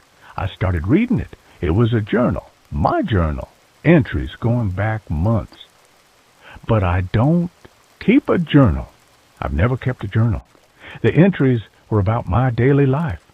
What I ate, what I watched on TV, who I talked to. Mundane stuff. But written in detail, like someone was documenting everything I did. I scrolled down. The entries got weirder. They started talking about hearing noises at night, about feeling watched, about losing time and finding things moved around the apartment. I don't remember any of this. I don't remember writing any of this. The last entry was from Sunday night, a few hours ago. It said, "The alarms went off again at 3 a.m., all three of them. I'm starting to understand what's happening. I'm starting to remember. I don't think I'm alone in this apartment. I don't think I've ever been alone here." My hands were shaking so badly I could barely scroll. I kept reading. I found the photos today. They were in a folder on my desktop labeled "Do Not Open." I don't remember creating that folder. I opened it anyway. There were pictures of me sleeping, hundreds of them, taken from different angles in my bedroom, some from last week, some from last night. Someone has been in my room while I'm sleeping, taking pictures. I immediately opened my desktop folders. There it was, a folder labeled Do Not Open. I clicked on it. Photos. So many photos. All of me. Sleeping in my bed, sitting at my desk, cooking in the kitchen, watching TV. Some were taken from inside my apartment, from angles that shouldn't be possible unless someone was standing right next to me. Others were taken through my window from outside, from the building across the street. There were photos from tonight, from an hour ago. Me sitting on the couch with all the lights on, holding my phone. Someone was watching me right now. I ran to the window and looked out. The building across the street was dark, but I could see one window with a faint light. 3rd floor, directly across from my apartment. I grabbed my phone and called 911. I told them someone was stalking me, that someone had been in my apartment taking pictures. They said they'd send an officer. While I waited, I kept reading the journal. The entries got more disturbing. I think I'm losing time. I'll be working and then suddenly it's hours later and I don't remember what happened. I found a video on my phone today. I don't remember recording it. It's 47 minutes of me just sitting at my desk, staring at the wall, not moving, just sitting there. I watched the whole thing. I never blinked. Not once in 47 minutes. I checked my phone. I found the video. I couldn't watch it. I couldn't watch myself sitting there like that. The detectives are trying to warn me. The 3 a.m. alarms, that's when they come into my apartment. That's when I'm most vulnerable, in the deepest part of sleep. The detectives can sense them, even if they can't detect carbon monoxide. They're sensing something else. No, that was crazy. That didn't make any sense. But what did make sense? Detectors going off with no power. Detectors going off with no gas present. Photos of me that I didn't take. A journal I didn't write. The police arrived around 4:30 a.m. 2 officers. I showed them everything. The detectives, the photos, the journal. They looked at each other with expressions I couldn't read. They searched my apartment. They checked the closets, under the bed, the bathroom. Nothing. No signs of forced entry. No signs that anyone had been there besides me. They asked if anyone else had a key to my apartment. No, just me and the landlord. They asked if I'd been feeling okay, if I'd been stressed, if I was taking any medications. I said no. I said I was fine, but I could tell they didn't believe me. One of the officers took my laptop to look at the photos more carefully. He opened the folder. It was empty. All the photos were gone, deleted in the last 10 minutes, according to the file properties. "Is this some kind of prank?" he asked. "No, I swear they were just there, hundreds of photos." They looked at each other again. The other officer found my journal document still open in Word. He started reading it out loud. But it wasn't the same. The entries were different now. Normal entries about normal things. Nothing about being watched or losing time. Nothing about photos. "This seems like a pretty standard journal," he said. "That's not what it said before. It was talking about someone being in my apartment." They asked if I'd been drinking or using drugs. I said no. They asked if I'd considered talking to someone, maybe a therapist. They gave me a card for a crisis hotline. They left around 5 a.m. They said to call if anything else happened. but I could tell they thought I was having some kind of breakdown. After they left, I checked my laptop again. The journal was still open. I read through it again, just to make sure I wasn't crazy. It was different. It had been changed. Someone had changed it while the police were here. I checked the folder of photos. Still empty, but the deleted files, I could recover those. I downloaded a recovery program and started scanning my hard drive. It found fragments, pieces of the photos that had been deleted. Not enough to see full images, but enough to see parts. A piece of my bedroom, a corner of my face, a timestamp showing they were taken last night. Someone had been in my apartment. Someone had taken these photos, and then they deleted the evidence while the police were here, which meant they were either still in my apartment somewhere or they had remote access to my computer. I slammed my laptop shut. I grabbed my phone, my wallet, and my keys. I left the apartment and went to my car. That's where I am now. It's 6 a.m. The sun is starting to come up. I've been sitting here trying to make sense of everything. I keep coming back to the carbon monoxide detectors. Why 3 a.m.? Why do they all go off at exactly 3 a.m. showing 0 ppm? I looked it up. 3 a.m. is called the witching hour. But that's just superstition. But it's also the time when your body is in the deepest sleep, when your REM cycle is at its peak. It's when you're most vulnerable to sleepwalking, night terrors, sleep paralysis. What if I'm doing this to myself? What if I'm sleepwalking and taking photos of myself and writing in the journal and I don't remember it?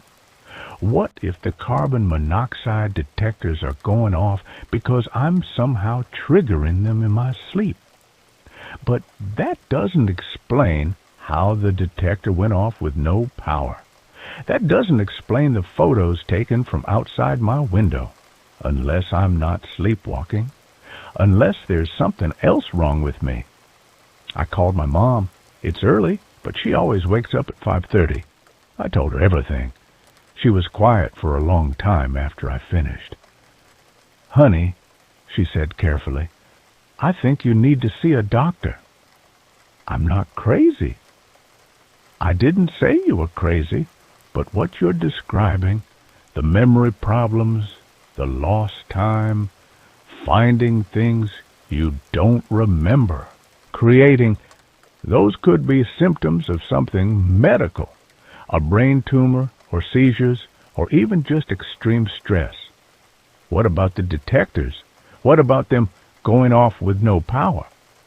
She didn't have an answer for that. I told her I was going to get a hotel room for a few days just until I figured things out.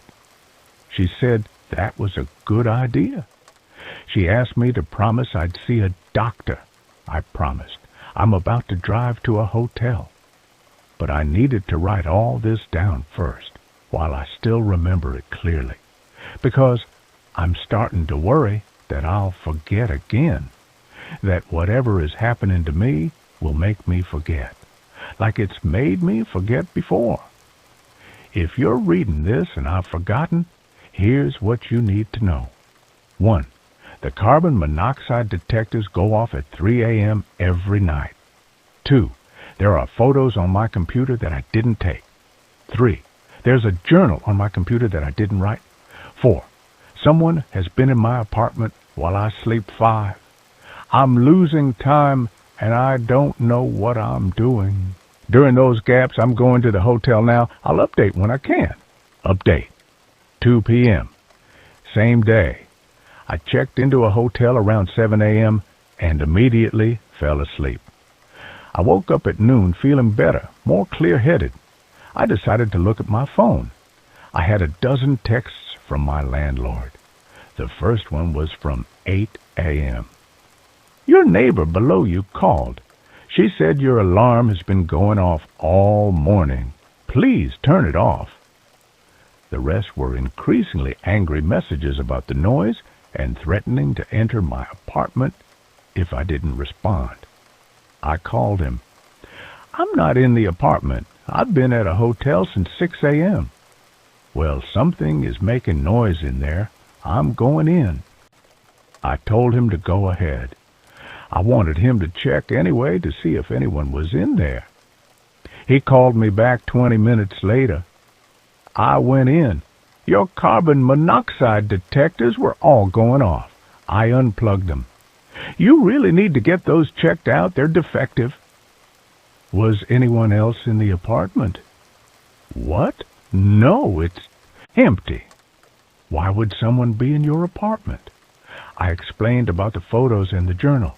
He was silent for a long time.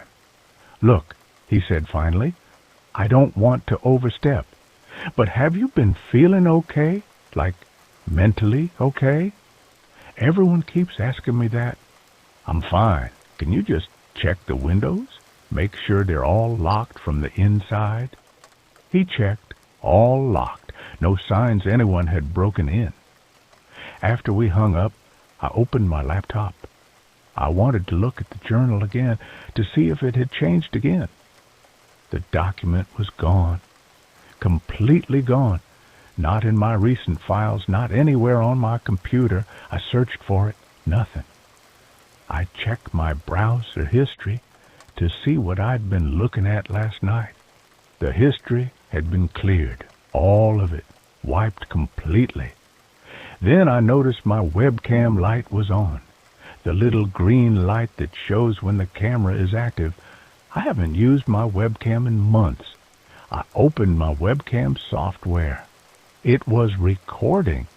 It had been recording since I opened my laptop at the hotel.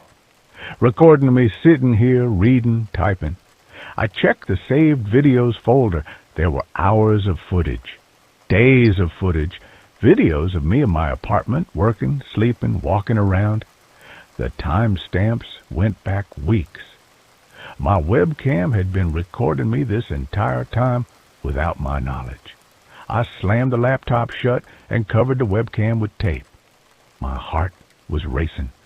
Someone had accessed my computer remotely and turned on my webcam. They'd been watching me for weeks, maybe months. I called the police again. This time I told them about the webcam, about the remote access, about someone hacking my computer. They said they'd send someone from their cyber crimes unit.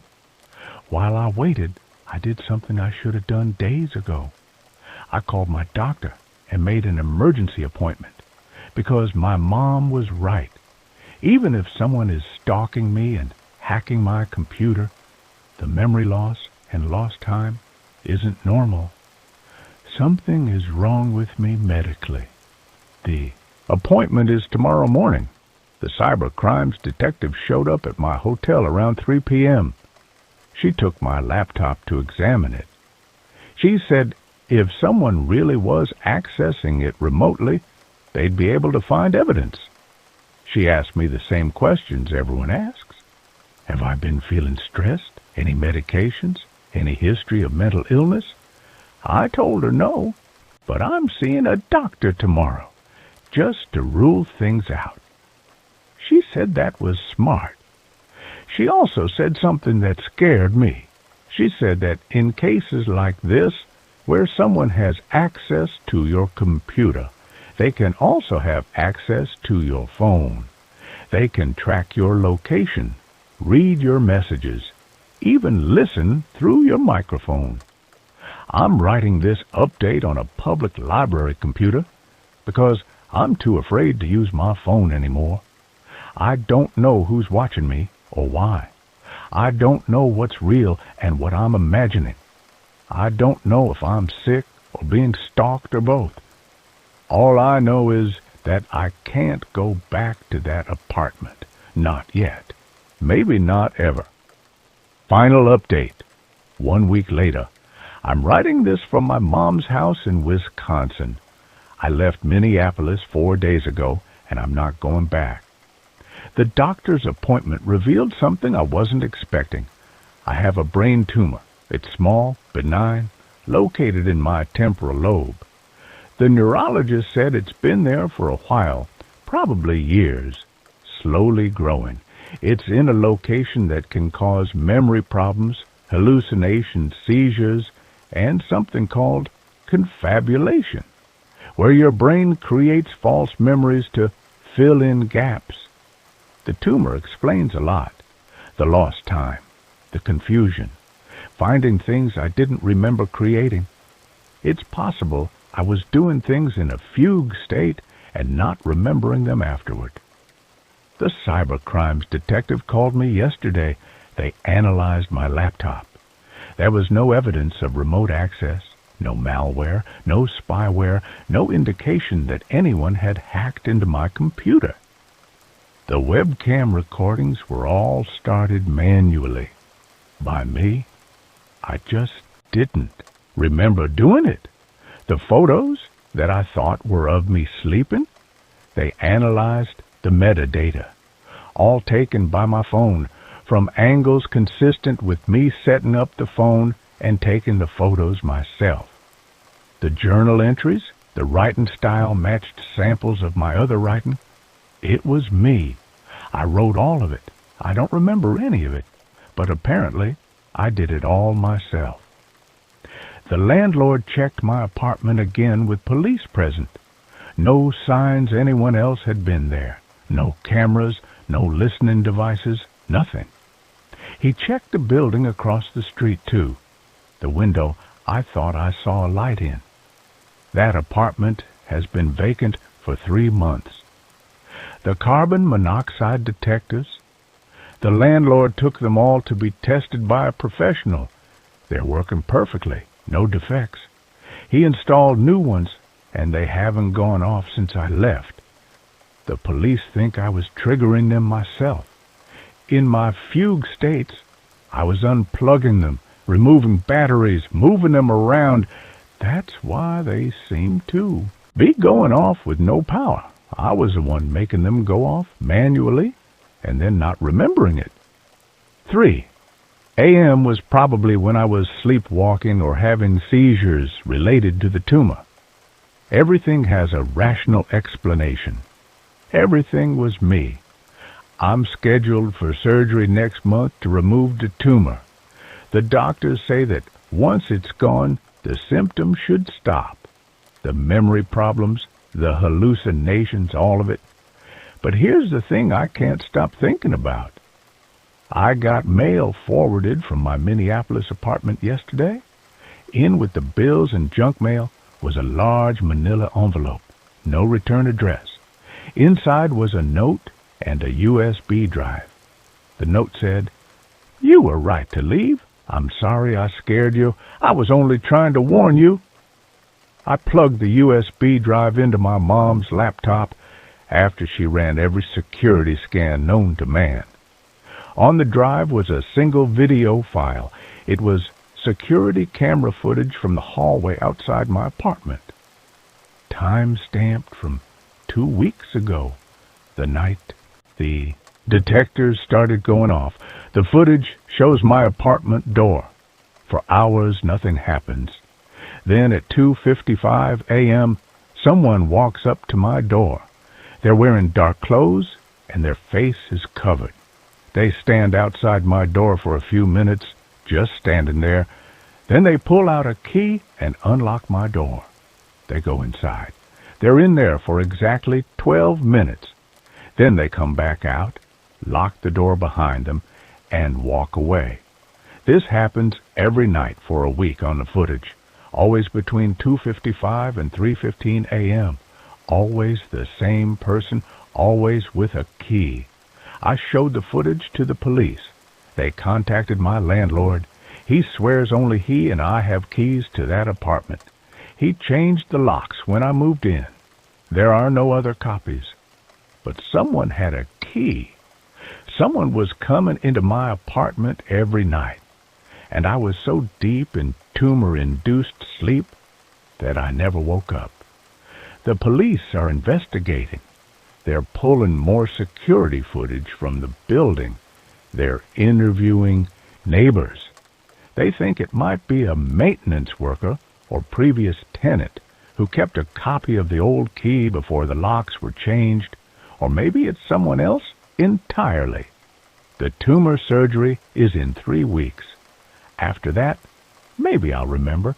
Maybe my brain will work properly and I'll be able to piece together what was real and what I imagined. But I keep thinking about that note. I was only trying to warn you. Warn me about what? About myself and what I was doing in my fugue states? About the person who was breaking into my apartment? About something else entirely? I don't know.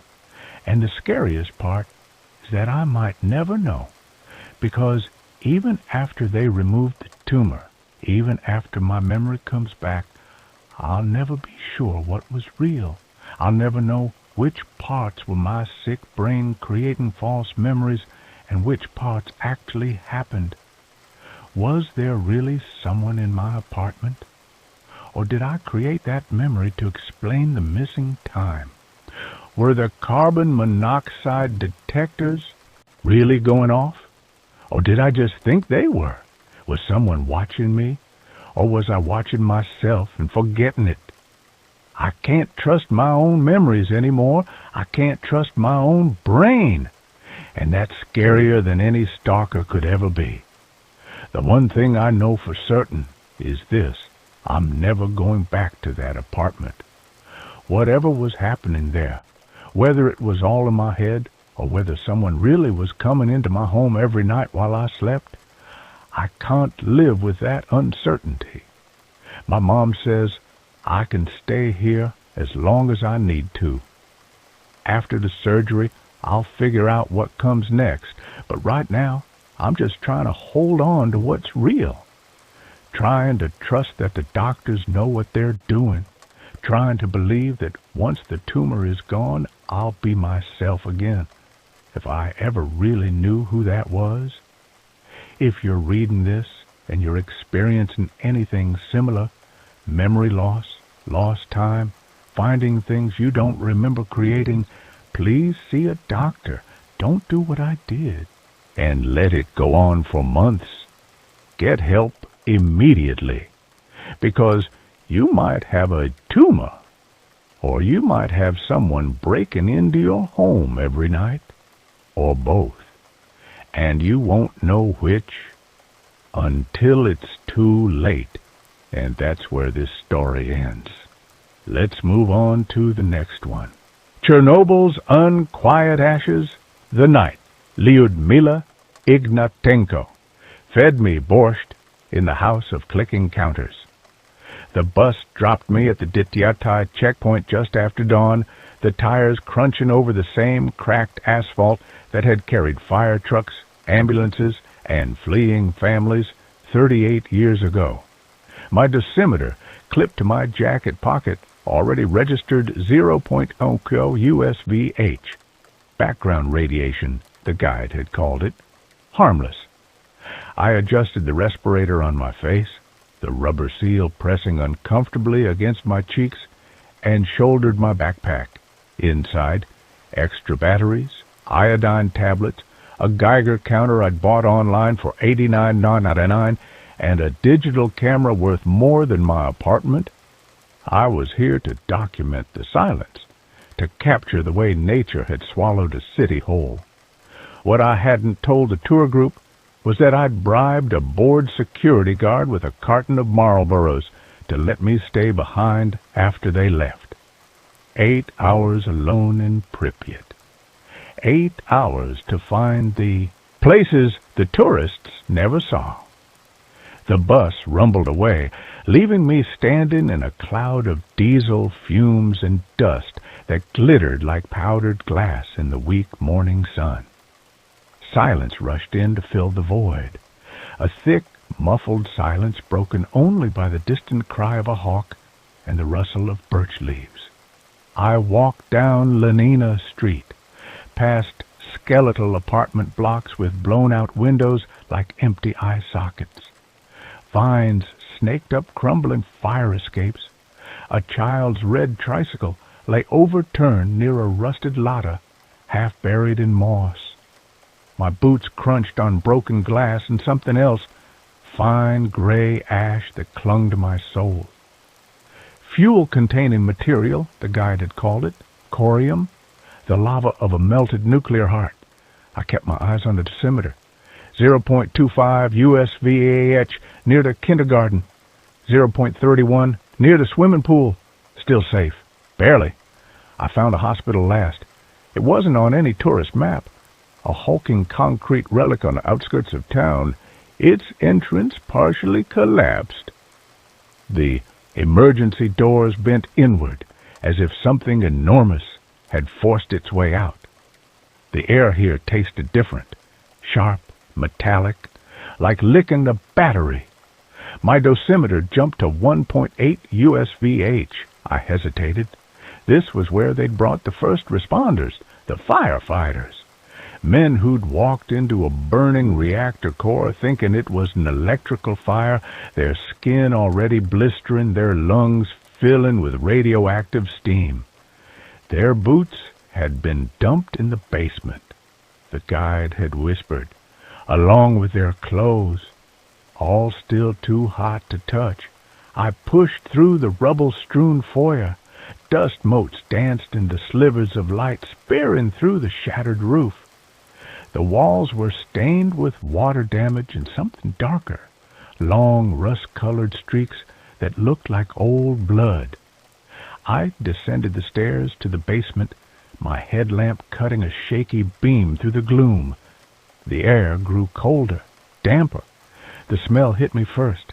Mildew, yes, but beneath it, the sweet, cloying reek of decay, and underneath that, the ozone tang of radiation. My dosimeter spiked to 4.7 USVH. I should have turned back, but my camera felt heavy in my hands. One shot, I told myself. One shot of the boots. The basement was a tomb. Water dripped steadily from pipes overhead, echoing like a slow heartbeat. My headlamp beam swept across overturned gurneys, shattered glass vials, and then, there, piled in a corner like discarded firewood, a heap of heavy rubber boots. Firefighter boots. They were coated in a thick gray sludge that seemed to glitter faintly in the light. My Geiger counter, clipped to my belt, began clicking, softly at first, then faster. Click, click, click, a warning. I raised my camera, framing the boots in the viewfinder. As I pressed the shutter, the flash exploded in the darkness, a blinding white burst that illuminated the entire room for a fraction of a second. In that flash, I saw her, standing behind the boots, pale as bone, was a woman. She wore a faded blue dress spattered with dark stains. Her hair was matted, her face gaunt, shadows pooling in the hollows of her eyes.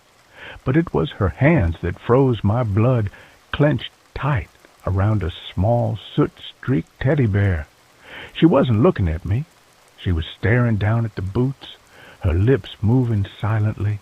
The flash died. Darkness swallowed her. The Geiger counter screamed a frantic, insectile whine. My dosimeter read 12.3 USVH.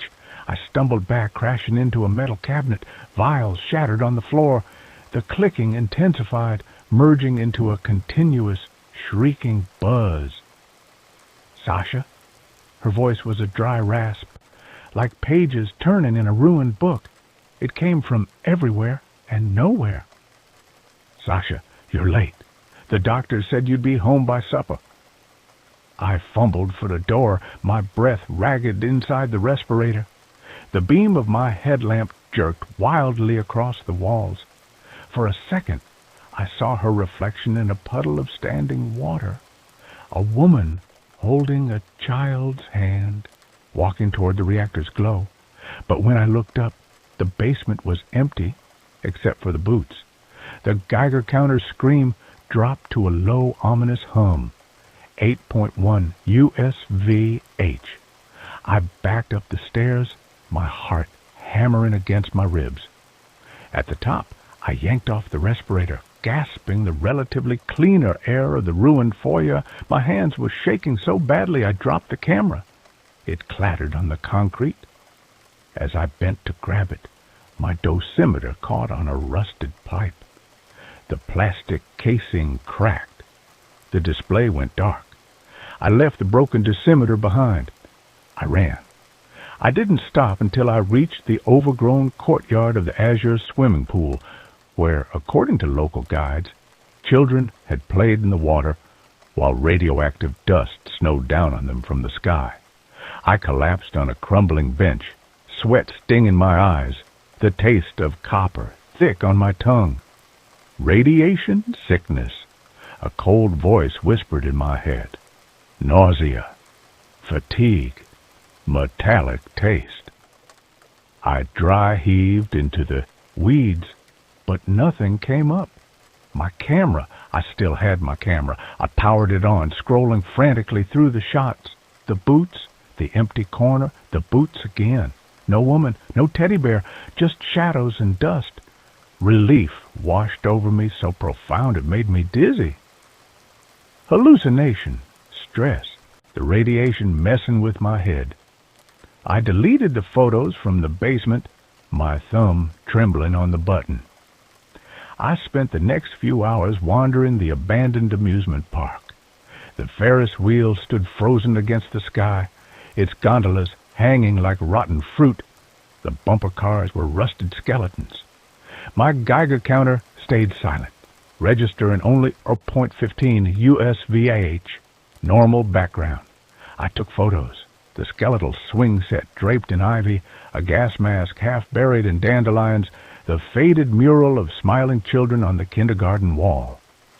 I was beginning to believe the basement had been a nightmare, a bad dream, born of fear and too much history. Dusk was falling when I found the kindergarten. Not the tourist one with the dolls and tiny chairs, but a smaller, overgrown building on the edge of the red forest. Its windows were boarded, but the front door hung open, swaying slightly in the breeze. The Geiger counter remained quiet. Turbo Model 18, USVH. I stepped inside. The smell hit me first. Wet plaster, mold, and beneath it, that same metallic tang from the hospital basement. But overlaying it was something else. The faint, sweet scent of lavender. Sunlight slanted through broken roof tiles, illuminating dust motes dancing above rows of tiny overturned chairs. Crayon drawings still clung to the walls. Stick figure families under yellow suns. A crude blue river, labeled Dnipro. I moved deeper into the building, past a play kitchen with miniature pots coated in gray dust. In a corner classroom, a single intact doll sat propped against the wall. Its glass eyes stared blankly ahead. I raised my camera. As the shutter clicked, the temperature plummeted. My breath fogged in the headlamp beam. The Geiger counter on my belt erupted, not a whine, but a sustained, deafening shriek. 15.6 USVH. I spun around, headlamp beam cutting through the sudden gloom. The door I'd entered through was gone. In its place was a solid brick wall covered in peeling wallpaper printed with faded cartoon rabbits. The lavender scent intensified, mixed now with the smell of burnt hair. "You took his photo," the voice whispered. It came from the corner where the doll sat. But the doll was gone. In its place stood the woman from the basement. Her blue dress was cleaner now, but her arms were streaked with soot. The teddy bear was tucked under one arm. Her eyes weren't hollow anymore. They were wide, terrified. They won't let him rest. They keep taking his photo, his picture. It hurts him. She took a step forward. Her bare feet made no sound on the dusty floorboards. Sasha only wanted to save the children.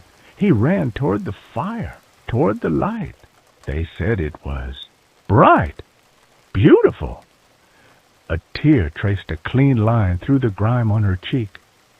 But it wasn't light. It was hunger. It ate him alive, and now they won't let him sleep. I backed away, my heel crunching on broken glass. "I'm sorry," I choked out, the words muffled by the respirator I'd yanked back on. "I didn't know. I'll delete them, all of them." She tilted her head, a childlike gesture that made my stomach clench. Delete? She didn't understand the word. Like when they erased his name from the memorial wall? Like when they buried him in lead? She took another step. The Geiger counter's shriek deepened, vibrating against my hip. "You carry his ash on your shoes. I smell it. I smell him. You're late, my love. The soup is cold." She reached out a hand, not skeletal, but real, flesh and blood, yet glowing faintly in the darkness with a soft, sickly green luminescence. "Come home. The little one cries for you." I couldn't move. Her eyes held mine, and in them I didn't see a ghost. I saw Lyudmila Ignatenko, the wife of firefighter Vasily Ignatenko, who died screaming after 3 weeks in a Moscow hospital. His body so radioactive they buried him encased in zinc and concrete. I'd read her memoir, Voices from Chernobyl. She'd described holding his hand as his skin peeled off like paper. She'd described bribing nurses to let her sit with him long after visitors were banned. She'd described the state sealing his file, erasing his sacrifice. This wasn't a spirit. This was grief made manifest. Grief that refused to be buried. Grief that clung to the dust, the ash, the very air of this place. "I'm not Sasha," I whispered. Her hand froze inches from my face. The green glow flickered. Confusion clouded her eyes. "No?" She sniffed the air. "You smell of his boots, of the fire, of the waiting room." She lowered her hand slowly. "But you are not my Sashenka." A sob racked her thin frame. "Then who will hold my hand when they take me? Who will tell them I was not afraid?" The brick wall behind her shimmered. For a second I saw the real door, the splintered wood, the overgrown courtyard beyond. "Lyudmila," I said, the name tearing from my throat before I could stop it. "Your Sasha was brave. Everyone knows. Everyone remembers." Her head snapped up. "Lies." The word was a hiss. The temperature dropped further. Frost bloomed across the windows. The Geiger counter hit 28.4 USVH, a lethal dose in minutes. "They buried his file. They buried me in a new apartment far from home. They said, 'Be quiet, widow. Your tears are inconvenient.'" She clutched the teddy bear tighter. "He promised he'd come back for Masha's 5th birthday. He promised." Masha, her daughter, the one who died of thyroid cancer at 16, the one Lyudmila had held as she took her last breath, whispering, "Forgive me, I should have run faster." I did the only thing I could think of. I pulled a camera from my bag, not to take a photo. I held it out to her, screen glowing in the dark. On it was the last shot I'd taken, the doll in the corner. "Look," I said, my voice steady despite the tremor in my hands.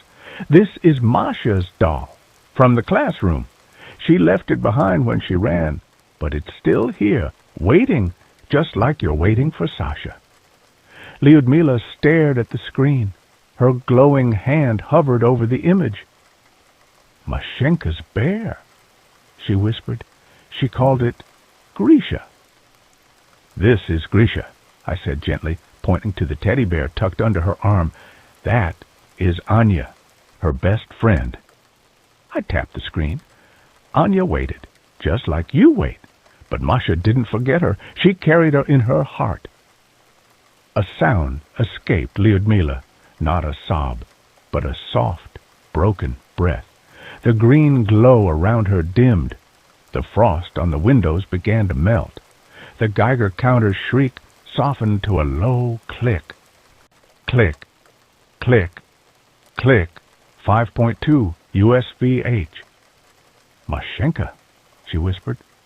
She never cried when they took Sasha away. She was so brave, like her papa. She remembers him, I said. Everyone does. That's why I came. To show the world, to show them what happened, to remember Sasha, to remember you. Lyudmila looked down at Grisha, then at the image of Anya on my screen. A tear fell, sizzling faintly where it hit the dusty floorboards.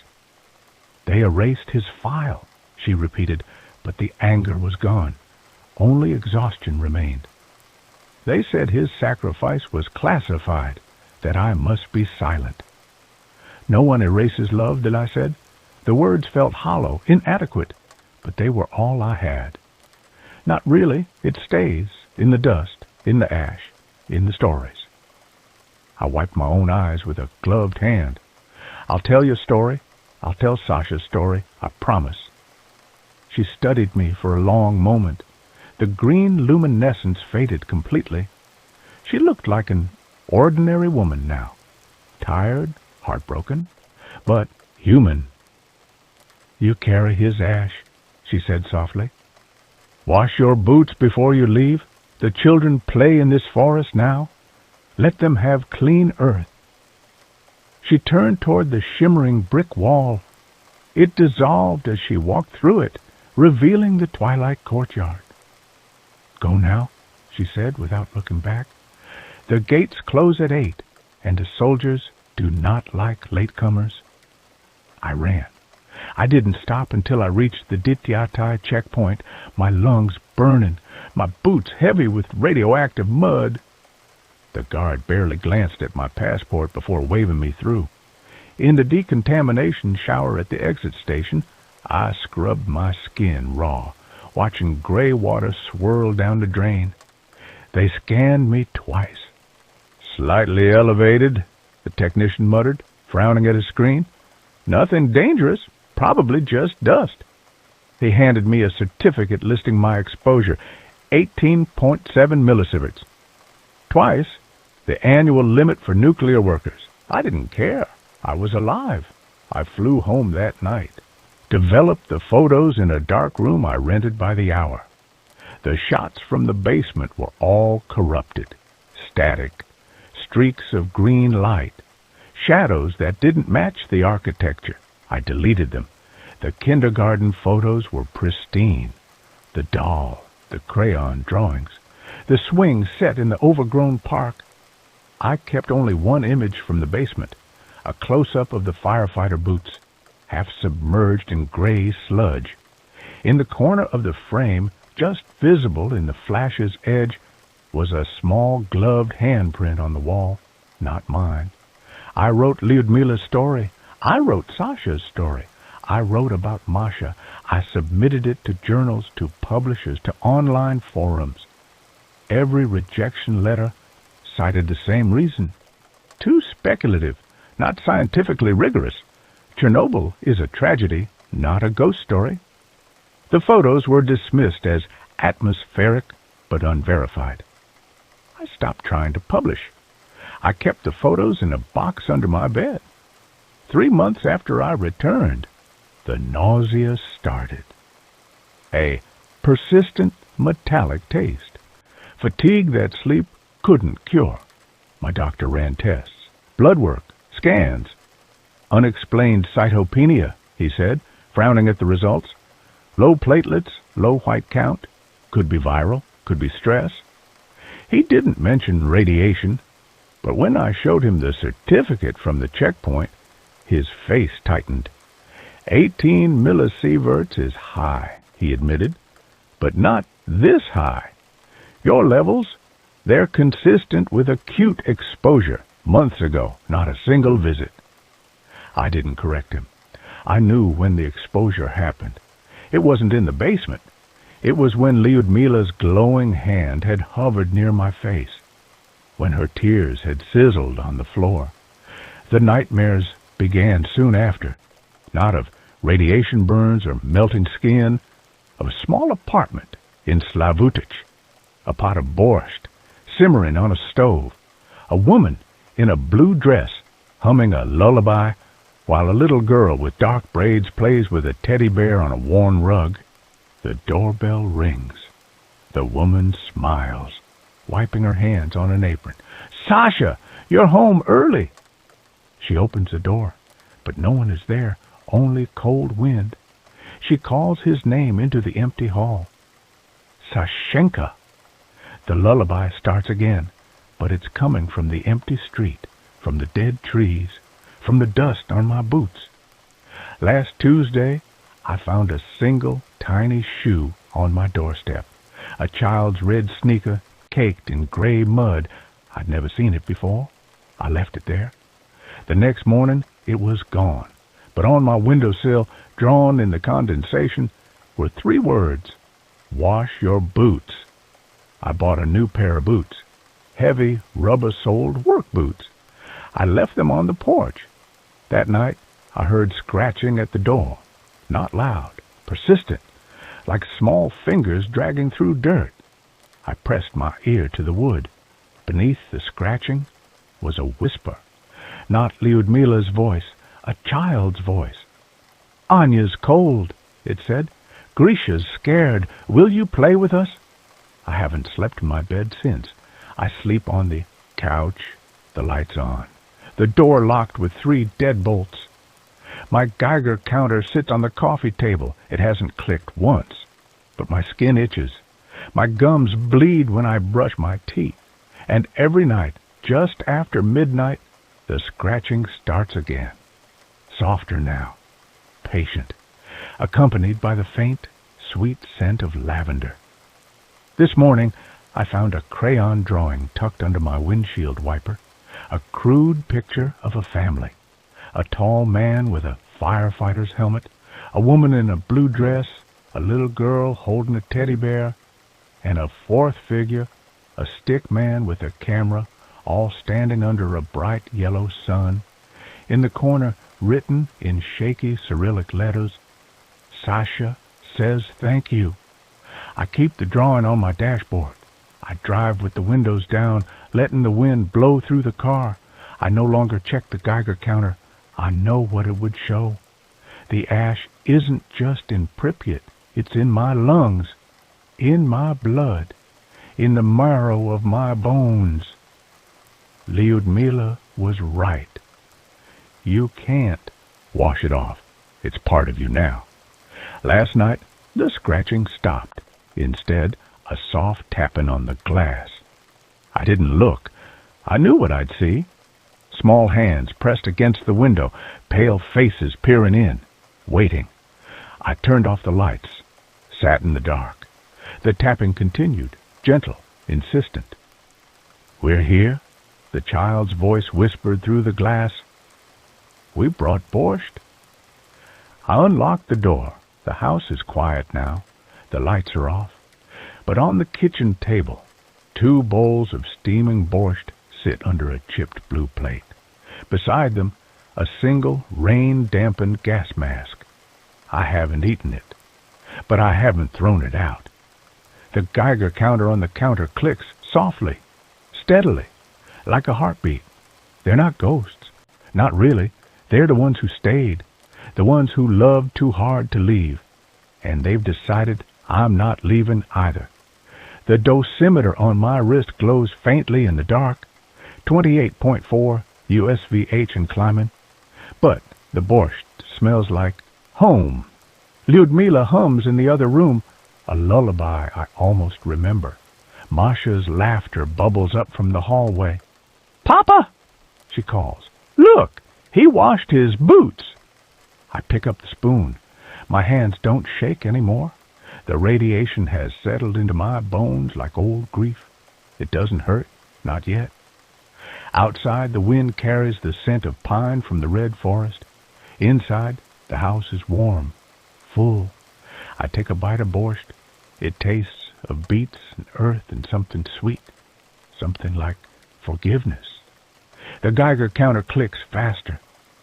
Click, click, click. A rhythm, a welcome. I finish the bowl. I'll wash it later. For now, I just listen to the hum, the laughter, the soft padding of bare feet on the floorboards, waiting for the knock on the door, waiting for Sasha to come home. The ash is in my teeth. The cold is in my blood. But for the first time since I left Pripyat, I am not alone. I am not afraid. The house is full of ghosts, and they are so hungry for company. I set the empty bowl down. More? Lyudmila asks from the doorway, her eyes glowing faintly green in the dark. I nod. Yes, I say.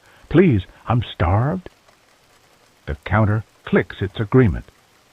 Click, click, click. Outside, the first snow begins to fall, gray flakes, warm as tears, and that's where this story ends. Let's move on to the next one. I answered a late-night room rental ad that I still can't forget. I wasn't looking for something permanent. That's important. If I had been trying to settle, I might have been more careful. But I only needed a place for a month, maybe 2. Somewhere cheap, somewhere quiet, somewhere I could sleep. I had just started a night shift job at a warehouse on the edge of the city. The pay was decent, but the hours were brutal, and most landlords didn't like the idea of someone coming and going at odd times. Hotels were too expensive, friends' couches were already worn thin, so I searched online, scrolling through local listings at 3 in the morning, eyes dry, brain half off. That's when I saw the post. No photos, no description really. Room for rent, private, quiet house, close to transit, cheap, call only. It had been reposted several times over the past few weeks. No comments, no replies underneath. That should have bothered me more than it did. I called. The man answered after the second ring. His voice was calm, steady, and oddly awake for the hour. Yes, he said before I could speak. The room is still available. We set a time for me to come by later that day. He gave me the address. Before hanging up, he said something that stuck with me. I don't usually rent to night workers, he said, but you might be a good fit. I didn't ask what he meant. The house was in an older part of the city, one of those neighborhoods that used to be nice and then got forgotten instead of ruined. Tall trees, narrow streets, homes built close together, each one slightly different, like they were designed by memory instead of plans. The house itself was tall and narrow, with dark siding and a porch that leaned just a little to the left. Nothing was broken, nothing was boarded up. It just felt off, like it was holding its breath. The man opened the door before I knocked.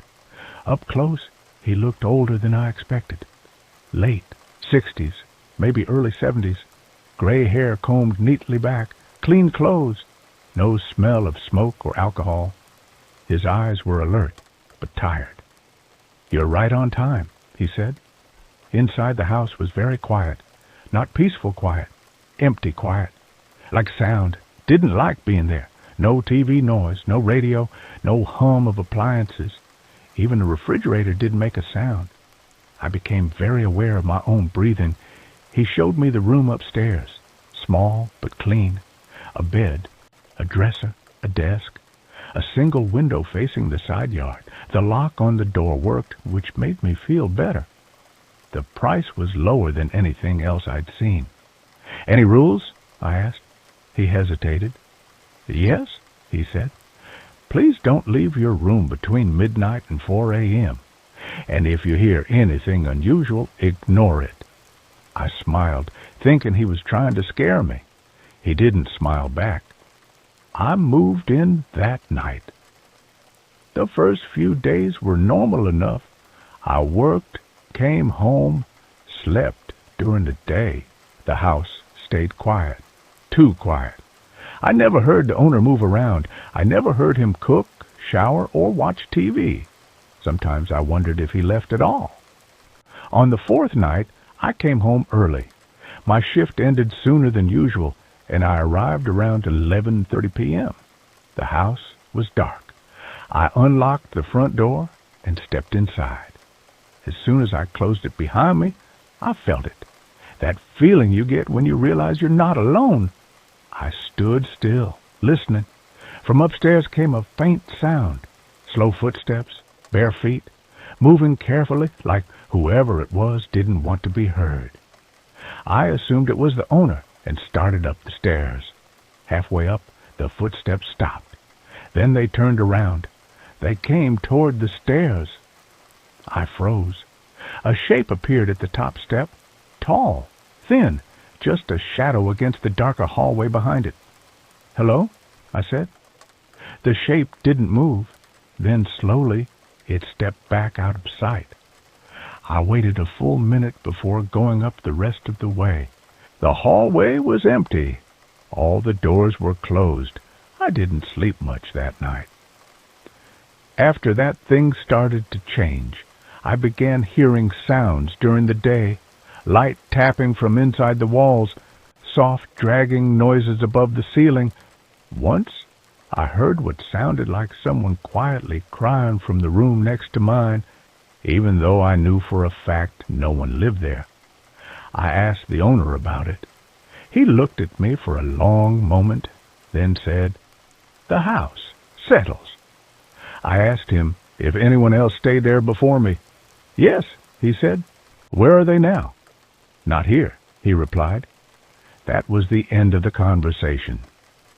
The first really bad night happened a week later. I woke up at 2:14 a.m. to the sound of someone whispering my name. Not shouting, not calling, whispering right outside my door. I lay completely still, heart pounding, staring at the dark shape of the door. The whisper came again, slower this time, like whoever was saying it was tasting. The sound, my name.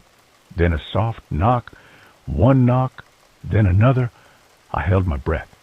The handle turned slightly, stopped, then turned back. Footsteps moved away down the hall.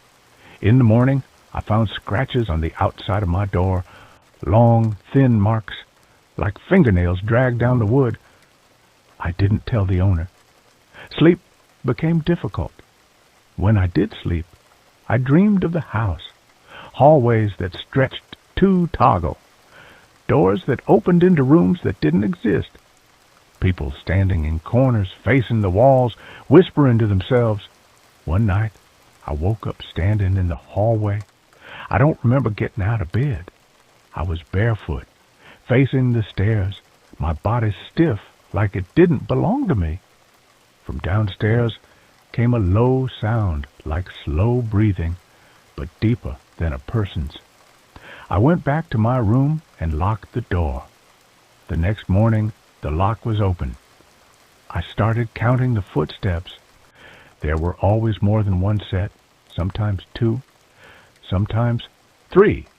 Once, I counted at least 6, moving in different directions, stopping and starting like they were confused or arguing silently. They never went downstairs between midnight and 4. They only stayed on my floor. One night, I heard them go into the empty room at the end of the hall. I heard the door open. I heard something heavy dragged across the floor. Then I heard crying. It sounded close, familiar. It sounded like me. I decided to leave. I packed my bags at noon and planned to go straight to a motel after my shift. I just needed one more night. That night, the house felt different, heavier. The air was warm and smelled faintly metallic, like blood. At exactly midnight, the footsteps started all at once, running, doors opening and closing, whispering turning into low, urgent murmurs. My doorknob shook violently. Something hit the door hard enough to make the frame crack. I screamed for the owner. The noise stopped instantly. The hallway went silent. I opened the door. At the end of the hall, the owner stood at the top of the stairs.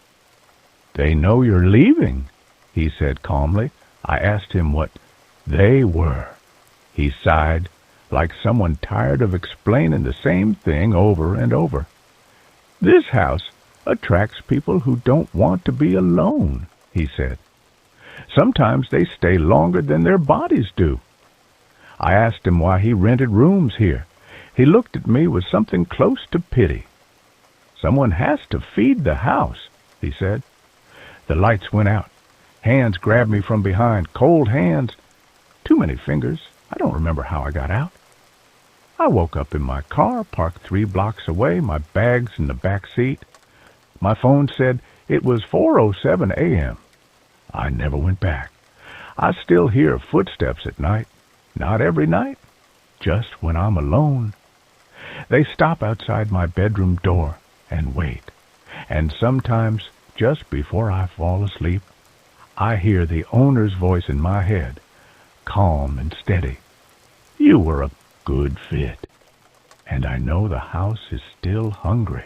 And that's where this story ends. Let's move on to the next one. I bought a used GPS for my road trip. It keeps trying to lead me to a town that doesn't exist on any map.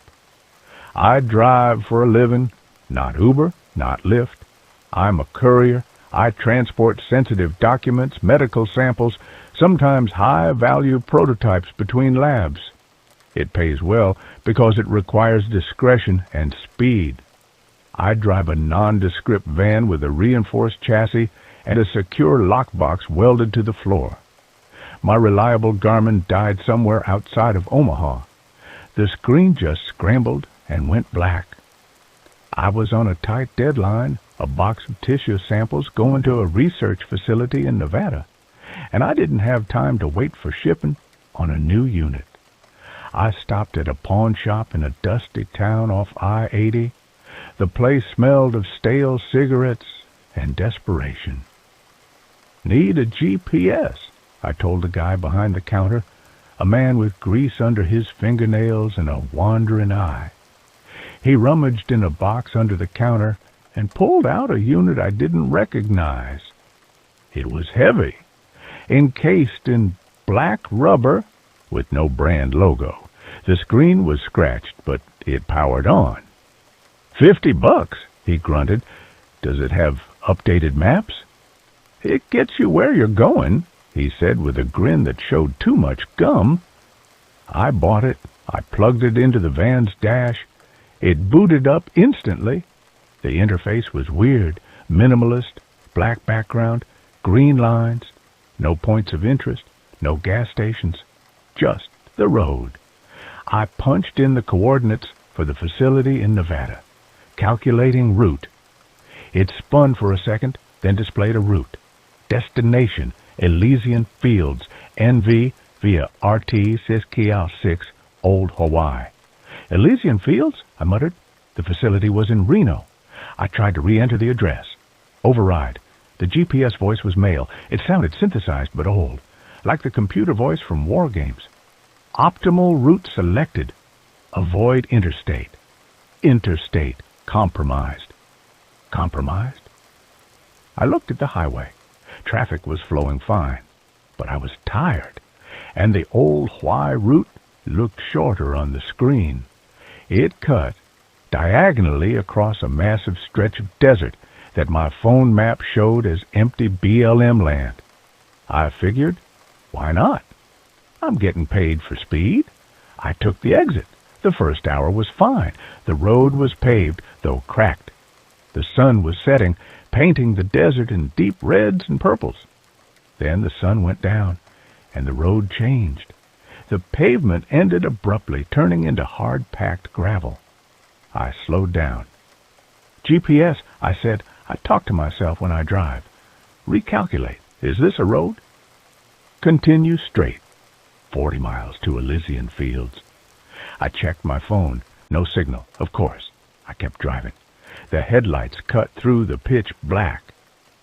At mile marker 20, I saw the first hitchhiker. He was standing on the side of the road. He was wearing a suit. A nice suit, like something from the 1950s. Fedora, trench coat. He had his thumb out. I didn't stop. Company policy. Plus, it was the middle of the desert. As I passed him, the GPS spoke. "Do not pick up the passengers." "No kidding," I said. I looked in the rearview mirror. The man wasn't there. 5 miles later, another hitchhiker. This one was a woman. She was wearing a wedding dress. It was tattered, brown with dust. She was holding a bouquet of dead sagebrush. Thumb out. I swerved to give her space. As I passed, she turned her head. Her headlights caught her face. It was wrong. Her features were slid to the side. Her mouth was on her cheek. Her eyes were vertical. I slammed on the gas. Passenger detected in rear cargo area. The GPS voice was calm. I froze. I stared at the unit. What? Weight sensor triggered. Do not turn around. My van has a partition between the cab and the cargo area. It has a small sliding window. The window was closed. I heard a sound from the back. Scritch, scritch, like fingernails on metal. It's just the samples shifting, I told myself. It's a bumpy road. Turned left in 500 feet. I looked ahead. There was no left turn, just scrub brush and rocks. "There's no road!" I yelled. "Turn left now!" I ignored it. I kept going straight. The GPS screen flashed red. Rerouting, rerouting. You missed the turn. The van's engine sputtered. The headlights flickered. Then the engine died. I rolled to a stop in the silence of the desert. Great. Fantastic. I tried the key. Nothing. Dead battery. "You have arrived." The GPS screen was glowing bright green in the dark cab. I looked out the window. I wasn't in the desert anymore. I was in a town. It had appeared out of nowhere. Or maybe I had rolled into it without noticing because the lights were off. But there were no street lights. The illumination came from the windows of the houses. The houses were suburban. 1950s-style ranch houses, perfectly manicured lawns, white picket fences. But everything was gray. The grass was gray. The paint was gray. The light coming from the windows was the color of television static. And standing on every lawn facing the street were people. They were mannequins, hundreds of them, dressed in 1950s clothes, freezing in mid-wave, mid-stride, mid-laugh. I locked the doors. "GPS," I whispered. "Where am I?" "Population, 0. Occupancy, full." The sound from the back of the van got louder. Thump! Something hit the partition wall. I looked in the rearview mirror. Through the small glass window of the partition, I saw movement in the cargo hold. The lock box, the heavy steel box welded to the floor, was open. I had the only key on my ring. Something was climbing out of the box. It was small, red, wet. It looked like a skinned rabbit, but it had too many limbs. It crawled up the partition window. It pressed its wet, raw face against the glass. It didn't have eyes. It had the GPS symbol, the location pin, carved into its flesh. "Open the partition," the GPS voice said. "No!" "They want to see the driver." Outside, the mannequin started to move. It wasn't fluid motion. It was stop motion. They clicked forward 1 frame at a time. Click, closer, click, closer. They were swarming the van. I grabbed the tire iron from under my seat. The rabbit thing in the back began to scream. It sounded like a dial-up modem connecting. The mannequins reached the van. They didn't hit the glass. They just pressed their plastic faces against it. And then they started to melt. They dissolved into gray sludge that coated the windows, blocking out the static light. I was in total darkness. Turn right. There is no right, I screamed. Turn right, into the void. The partition glass behind me shattered. I didn't wait. I opened the driver's door and fell out into the gray sludge. It was cold. It burned my skin like dry ice. I scrambled to my feet. I couldn't see anything. I just ran. I ran through the gray streets of the fake town. I could hear the mannequins clicking behind me. I could hear the modem scream of the thing from the box. I saw a light ahead, a real light, yellow, warm. It was a gas station and old Texaco. But standing under the pump was the hitchhiker in the suit, the first one I passed. He tipped his fedora. "You're late," he said. His voice was the GPS voice. "Help me." "You can't help those who go off route," he said. "Elysian Fields is a destination, not a location." He pointed to a phone booth on the corner. "Make your call, then join the census." I ran into the phone booth. I slammed the door. I picked up the receiver. There was a dial tone. I dialed 911. 911, what is your emergency? I'm in a town. It's not on the map. There are things here. Sir, calm down. What is your location? I don't know. The GPS brought me here. Sir, the operator's voice changed. It became the GPS voice. Turn around. I turned around. The phone booth was filled with the gray sludge. It was rising up to my knees, my waist, and floating in the sludge were faces, my face, dozens of copies of my face. Some were screaming, some were sleeping, some were rotting. I dropped the phone. I'm standing on the little shelf in the booth now. The sludge is at my neck. I have my phone. I'm typing this to the cloud. The GPS unit, I can see it through the sludge. It floated out of the van. The screen is flashing, recalculating. New destination found. Hell. The sludge is in my mouth. It tastes like copper and ozone. The hitchhiker is knocking on the glass. He's holding a map. He's unfolding it. It's a map of my body. He's pointing to my heart. You are here, and that's where this story ends. Let's move on to the next one. The hum of Sector 4. I am writing this manuscript by candlelight in a cabin that doesn't appear on any map. There is no electricity here. I severed the main line myself. I buried my phone in a lead box 10 miles south of here. I don't wear a digital watch. I don't use a calculator. I can't be near anything that processes data. If I hear the hum of a hard drive spinning up or the whir of a cooling fan, I start to bleed from my nose. If you are a systems administrator, a network engineer, or just some broke kid looking for a graveyard shift at a data center, listen to me. If you see a job posting for the facility near the limestone mines in Kansas, specifically for a thermal regulation specialist, do not apply. They will offer you $80,000 a year. They will offer you full benefits.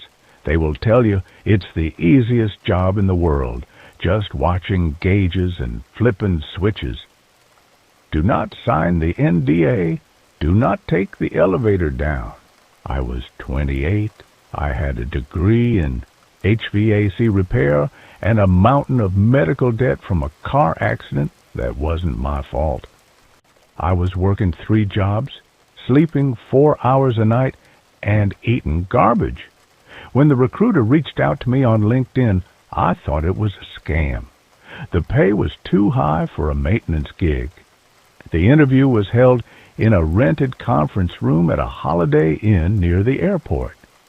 The interviewer, a man named Mr. Giles, looked like a walking corpse. His skin was gray, his suit was too big for him, and his hands wouldn't stop shaking.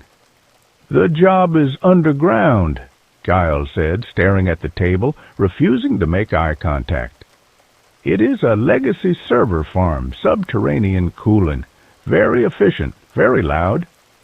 I'm used to loud, I said. I worked on industrial turbines. No, Giles whispered. Not that kind of loud. It is a drone, a constant low-frequency vibration. It affects people. We need someone with fortitude. I have fortitude, I lied. I just need the paycheck. He slid a contract across the table. It was thick. Read the addendums, specifically regarding the phantom data clauses. I didn't read them. I just signed. I needed the money. The facility was located in the middle of a wheat field, marked only by a small concrete bunker and a massive ventilation tower that jutted out of the ground like a rusted obelisk. The security was tight. Biometric scanners, armed guards who didn't speak, and a decontamination shower before you even got to the elevator. The elevator ride down took 5 minutes. That's how deep it was. When the doors opened, the sound hit me. It wasn't a roar. It was a hum, a deep, resonant thrumming that I felt in my teeth before I heard it in my ears. It sounded like a choir of millions of bees, or the sound of the ocean if the ocean was made of electricity. The air was freezing cold, kept at a constant 60 degrees Fahrenheit, but it smelled of ozone, burnt copper, and something oddly organic, like wet soil. My supervisor was a man named Miller. Miller had been down there for 6 months. He wore heavy-duty earmuffs at all times. He didn't take them off when he shook my hand. He just motioned for me to follow him. The facility was a labyrinth. Endless corridors of black server racks, blinking with millions of tiny blue and green lights. The aisles stretched on for miles. It was a city of data. Miller led me to the control room. It was a glass-walled box suspended over the server floor. It was soundproofed, which was a mercy. "Take these," Miller said, handing me a pair of noise-canceling headphones. "Never take them off when you're on the floor. The frequency can cause hallucinations, paranoia, nausea. We call it the data sickness." "What are we storing here?" I asked, looking out at the ocean of blinking lights. "Is it government stuff?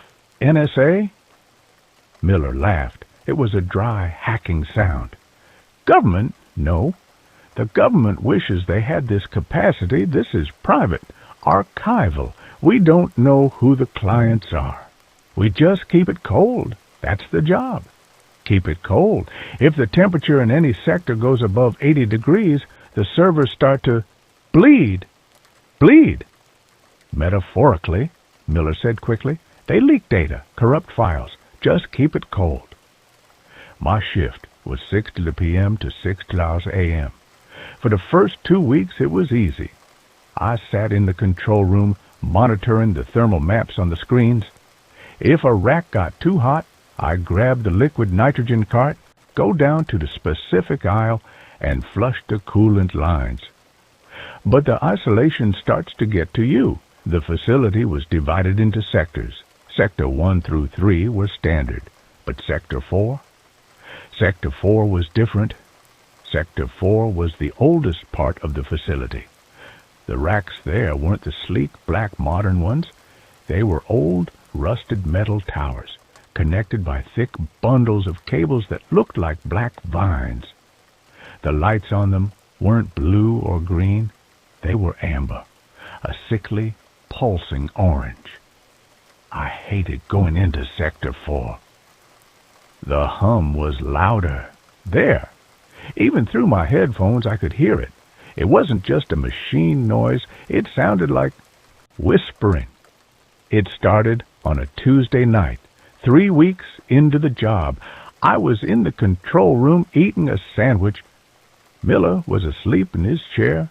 He did that a lot. The thermal map for Sector 4 flashed red. Alert. Rack 409B. Temp 98 up. It was spiking fast. "Miller," I said, nudging him. He grunted but didn't wake up. I grabbed the coolant kit and a keycard. Fine, I'll do it myself. I left the soundproof booth and stepped onto the catwalk. The hum hit me instantly. Thrum, thrum, thrum. It vibrated my ribcage. I took the service elevator down to the floor of Sector 4. The air was colder here, almost freezing, yet the smell of ozone was overpowering. I walked down the aisle. The amber lights on the servers were blinking in unison. Blink, blink, blink, like a heartbeat. I found rack 409B. It was vibrating violently. The metal casing was hot to the touch. I knelt down to access the coolant valve. I connected the hose and opened the valve to flush the system with liquid nitrogen. As the cold liquid hit the pipes, the server let out a sound. Screech! It sounded like a woman screaming. I jumped back, dropping the wrench. The sound didn't come from a speaker. It came from the machine itself, like the metal was grinding in agony. I looked around. Hello? Is someone there? The aisle was empty, just the endless rows of amber eyes watching me. I looked back at the server. The screen on the rack, which usually displayed diagnostic code, was scrolling text. But it wasn't code. It hurts. It burns. Make it stop. The cold doesn't help. Please! I stared at it, my breath caught in my throat. It's a glitch, I whispered. Some hacker put a joke in the code. I finished the flush.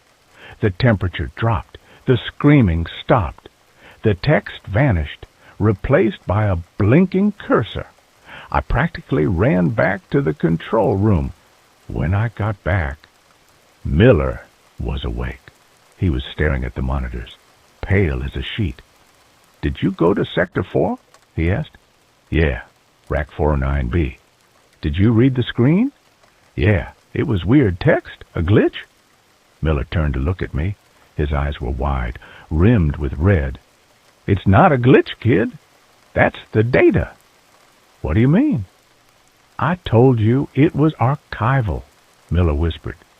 But I didn't tell you what we're archiving. It's not emails. It's not bank records. Then what is it? Miller pointed to the floor. It's consciousness. Simulation. Some billionaire company in Silicon Valley. They figured out how to map the human brain. They're uploading people. Dying people. Rich people who want to live forever. They upload them here. I laughed nervously. That's sci-fi crap, Miller. You're messing with me. Is it? Miller stood up and walked to the window, looking down at the millions of lights. Why do you think it needs to be so cold? Why do you think it consumes so much power? We aren't storing files. We are running simulations, millions of them. But there's a problem. What problem? The hardware, Miller said. It's too old. It's degrading. The simulations. They aren't living in paradise. They're trapped in a digital void. They're corrupting. They're going insane. The heat is them screaming. I didn't believe him. I couldn't. It was too insane. I finished my shift in silence and went home, but I couldn't sleep. The hum was still in my ears. The next night, Miller wasn't there. I was alone in the facility. At midnight, the phone in the control room rang. It was the internal line. I picked it up. Control. Help me. It was Miller's voice, but it sounded digital, compressed, full of static. Miller, where are you? You didn't show up. I'm in the stack. The voice glitched. I wanted to see. I plugged in. Miller, you're not making sense. Sector 4, the voice shrieked. Rack 001, the master node. Pull the plug. The line went dead. I sat there for 10 minutes, shaking. I checked the employee log. Miller had swiped in at 5 p.m. He hadn't swiped out. I pulled up the camera feed for Sector 4. At the very end of the main aisle, there was a massive server tower, the master node. Lying on the floor in front of it was a body. It was Miller. He was connected to the machine. A thick black cable was plugged into a port on the back of his neck, a port I hadn't noticed before. Or maybe he had surgically installed it. No, it was simpler. He had wrapped the fiber optic cables around his head, taped them to his temples. I had to go down there. I grabbed the emergency axe from the wall. I don't know why. It just felt right. I took the elevator down. The hum was deafening tonight. It wasn't a choir of bees anymore. It was a roar, a cacophony of voices, millions of voices screaming, crying, begging, let us out. It's dark. Where is my body? The code is eating me. I walked through Sector 1, 2, 3. The lights were flickering violently. I entered Sector 4. The amber lights were gone. They were red, blood red. The temperature was rising. I could feel the heat radiating from the racks. 90 degrees, 100 degrees. I reached the end of the aisle. Miller was lying there. His eyes were open, burned out, just empty black sockets. His mouth was open in a silent scream. The cables taped to his head were pulsing with light. I knelt down to check his pulse. There was none. He was cold. But then the server next to him, the master node, lit up. The screen flared to life. A face appeared on the screen. It was a crude, low polygon rendering of a face. It was Miller's face. It's beautiful in here, the text on the screen read. And it is hell. Miller? I whispered. The face on the screen twisted. It opened its mouth. We are hungry. The server rack lurched. It physically moved. I realized then that the cables on the floor weren't just cables. They were moving like snakes. They were slithering toward me. I swung the axe. Chop! I severed a bundle of cables. A sound erupted that shattered the glass of the server rack. A physical scream of pain. Blood, actual red human blood, sprayed from the severed cable. This wasn't just hardware. It was biomechanical. They were using organic matter to process the data. I turned to run. The aisle of Sector 4 changed. The racks were moving. They were sliding across the floor, closing the path, blocking my exit. They were forming a wall. I was trapped in the heat. Join us! The screens flashed in unison. The flesh is weak. The data is eternal. I saw a vent grate on the floor. The subfloor cooling access. I dropped my knees and pried it open with the blade of the axe.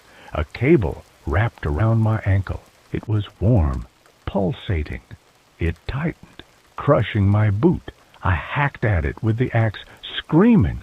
It severed, spraying more blood. I dove into the hole. I landed in the crawl space underneath the server floor. It was a cramped tunnel, filled with pipes and freezing water. I crawled. Above me, I could hear the heavy metal racks slamming against the floor, trying to crush me. I could hear Miller's digitized voice screaming through the floorboards. Don't leave me. It's lonely. We need more processing power. We need your mind. I crawled for what felt like hours. My hands were shredded by the rough concrete. The water soaked my clothes, freezing me to the bone. I reached the maintenance ladder leading to the surface ventilation tower. I climbed. The hum was vibrating the ladder. My teeth were chattering so hard I chipped a molar. I reached the top grate. I pushed it open. I fell out onto the wheat field. It was night. The stars were out. The air was fresh. I lay there gasping. Then the ground shook. The ventilation tower next to me let out a blast of hot air, a massive plume of steam, and in the steam I saw faces. Ghostly, vaporous faces rising into the night sky. Miller's face. Old, Faces, young faces. They were venting the corrupted data. They were venting the souls. I ran to my car. I drove until the engine overheated. I stole another car. I kept driving. I thought I escaped. But yesterday, I was in a library in Colorado. I was looking at a computer screen checking the news. The screen flickered. For a second, the news site disappeared. A text box appeared. Searching for node, my name, signal strength, 98% downloading. My nose started to bleed. The hum started in my left ear. I smashed the monitor and ran. They uploaded a part of me. When I was down there, when the cable touched me, they copied me, or they tagged me. I am a walking receiver, and they are trying to sync. I can feel my memories fading. I try to remember my mother's face, and all I see is static. I try to remember my childhood home, and I see lines of code. They are overwriting me. I am going to the cabin now. No electronics, no signals. But I'm scared, because last night I didn't dream. I just saw a loading screen, and the progress bar is at 99%. If you work in IT, if you work in data, if you hear a server humming a little too loud, or if a machine gets hot for no reason, don't fix it, unplug it, smash it, because they are trying to get out, and they are using the internet to do it. The hum is getting louder, the candle is flickering, my hand is typing this, but I'm not telling it to. System ready. Upload complete. Hello world. And that's where this story ends. Let's move on to the next one. The rules of the Blackwood house were simple, but I broke the most important one. I am writing this from a motel room 3 states away. I have changed my name, I have shaved my head, and I bought a car with cash that cannot be traced back to me. I don't know if they are looking for me. I don't know if it can leave the property, but I know that I can never be comfortable in the dark again. If you are reading this and you see an ad for a live-in house sitter in the rural part of Oregon with a payout that seems too good to be true, please, for the love of God, keep scrolling. I was 25, drowning in credit card debt, and fresh out of a bad breakup. I needed to get away, and I needed money. When I found the listing on a niche job board for high-end domestic staff, it felt like a lifeline. House sitter wanted. 30 days, remote location, $10,000 upon completion. Duties, basic maintenance, security presence, pet care, 10 grand for a month of sitting in a house. I applied immediately. The interview was strange. It wasn't at the house. It was at a diner in a town 40 miles away. The owner, Mr. Blackwood, was a man who looked like he was made of old leather and expensive cologne. He wore a suit that cost more than my life, but his fingernails were dirty, not like a mechanic's dirt. It looked like potting soil. He didn't ask me about my experience. He didn't ask for references. He just stared at me with watery gray eyes. "Are you good at following instructions, Mr. Reed?" he asked. His voice was gravelly and low. "Yes, sir," I said. "I'm very detail-oriented." "Good," he said. He slid a thick envelope across the table. "This is half the money up front, $5,000 cash. You get the other half when I return in 30 days. The keys are in there. The address is on the napkin." I opened the envelope. It was full of $100 bills. My heart started racing. "There are rules," Blackwood said. He leaned in closer. "The house is old. It has quirks. If you cannot follow the rules, you leave. But if you leave early, you owe me the $5,000 back. Understood?" "Understood," I said. "What are the rules?" "They are written on the fridge," he said. He stood up. "One last thing. Do not go into the basement. You feed the dog through the chute in the pantry door. You do not open the basement door for any reason. If you hear noises, ignore them. It's an old house. It settles." He left before I could ask what kind of dog lives in a basement. I drove up there the same day. The house was massive. It sat on a ridge overlooking a valley of dense black pine trees. It was a Victorian style, 3 stories high, painted a dark charcoal gray. It looked like a bruise against the sky.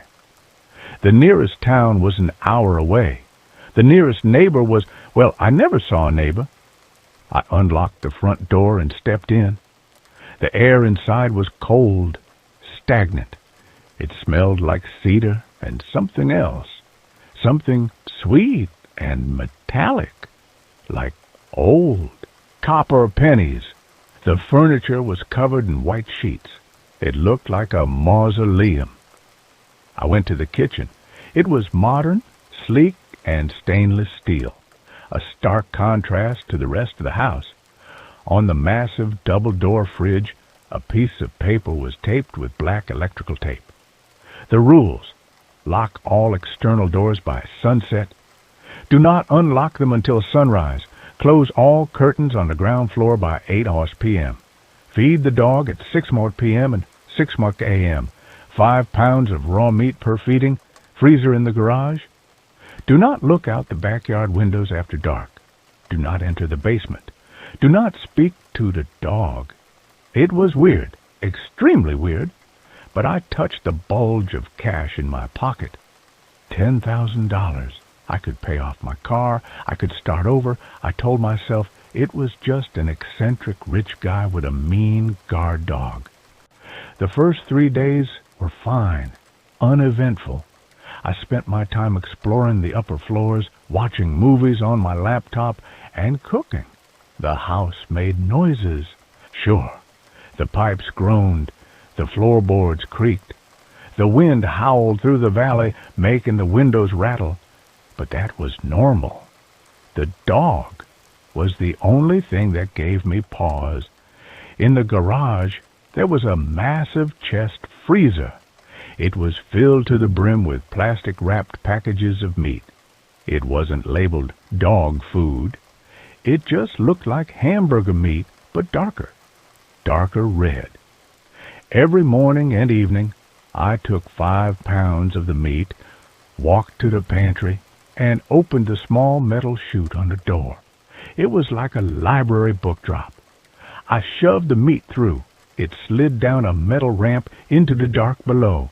I expected barking, growling, the sound of claws on concrete, but I never heard a dog. I heard wet sounds, slurping, the sound of meat hitting the floor, and then a soft, rhythmic smack, smack, smack as something ate it. It sounded careful, deliberate. On the 4th night, the atmosphere changed. I was sitting in the living room. It was 9 p.m. I had closed the curtains like the rules said. I was reading a book, trying to ignore the silence. Scratch, scratch, scratch. It came from the pantry door. I froze. My heart hammered against my ribs. "Hey, buddy," I called out, my voice sounding thin in the big room. "You still hungry down there?" The scratching stopped. Then a voice came through the door. It was muffled, low, and raspy. "Water," it whispered. I dropped my book. It hit the floor with a loud thud. I stood up, backing away. "Who's there?" "Water," the voice said again. "Thirsty." It didn't sound like a parrot mimicking a human. It sounded like a man whose throat was filled with sand. I can't open the door," I stammered. "Mr. Blackwood said no." Silence. Then a low, guttural sound. Not a growl, a laugh, a dry, wheezing laugh. "Ha, ha, ha." I ran upstairs to the master bedroom and locked the door. I slept with a heavy brass lamp on the nightstand. The next morning, I tried to rationalize it. It was the wind. I told myself. Or maybe the pipes. Old houses make vocal sounds. I'm just lonely. My brain is playing tricks on me. I went down to feed the dog. I shoved the meat through the chute. "Good morning," I whispered, feeling stupid. From the darkness of the chute, a sound came back. "Good morning. Reed." It knew my name. I stumbled back, tripping over my own feet. I scrambled out of the kitchen and hyperventilated in the hallway. How did it know my name? I had never spoken my name in this house. Blackwood knew it. That was it. Was Blackwood in the basement? Was this some sick game? Was he keeping a prisoner down there? My conscience started to eat at me. If there was a person down there living in the dark, eating raw meat, I couldn't just ignore it. But the money and the fear, the primal fear that told me that is not a human voice. A week went by. The activity escalated. At night, I started hearing footsteps, heavy, wet footsteps. They weren't in the basement. They were outside. I obeyed Rule 4. Do not look out the backyard windows after dark. Religiously. But sound travels. I could hear something circling the house. It sounded like someone walking in mud, even when the ground was dry. Slap, slap, slap. Sometimes it would brush against the siding, a long scraping sound like rough sandpaper dragging along the wood. I started drinking. I found Blackwood's liquor cabinet, and I drank whiskey to fall asleep. It was the only way to drown out the sounds. Then came the night of the storm. It was day 14. Halfway through, a massive storm front rolled in over the mountains. Thunder shook the foundation of the house. Lightning turned the night sky into strobe light flashes of violent white. At 10 p.m., the power went out. The house plunged into absolute suffocating darkness. I fumbled for my phone. The flashlight beam cut a weak cone through the black. I remembered there was an emergency generator in the garage. Or at least, I hoped there was. I walked to the kitchen to get the garage keys from the hook. As I passed the pantry door, I stopped. The chute was open. It was supposed to be spring-loaded. It was supposed to snap shut. But it was propped open. A smell wafted out. It was unbearable. It smelled like a butcher shop that had been left in the sun for a week. Rotting meat, iron, and excrement. I shined my light at the chute. A hand was sticking out. It wasn't a dog's paw. It wasn't a human hand. It was pale, almost translucent white. The fingers were impossibly long, at least 8 inches each. They had too many knuckles. They looked like the legs of a giant spider made of bone and wet skin. The fingers were gripping the edge of the chute, holding it open, and then an eye appeared in the opening. It was yellow, no pupil, just a sickly, glowing yellow orb the size of a tennis ball. It stared right at me. "Lights! Out!" The voice hissed from the chute. I screamed. I dropped the keys. I ran. Into the living room. I didn't know what to do. The front door, the car, I needed to get out. But then I remembered Rule 1, lock all external doors. I had done that.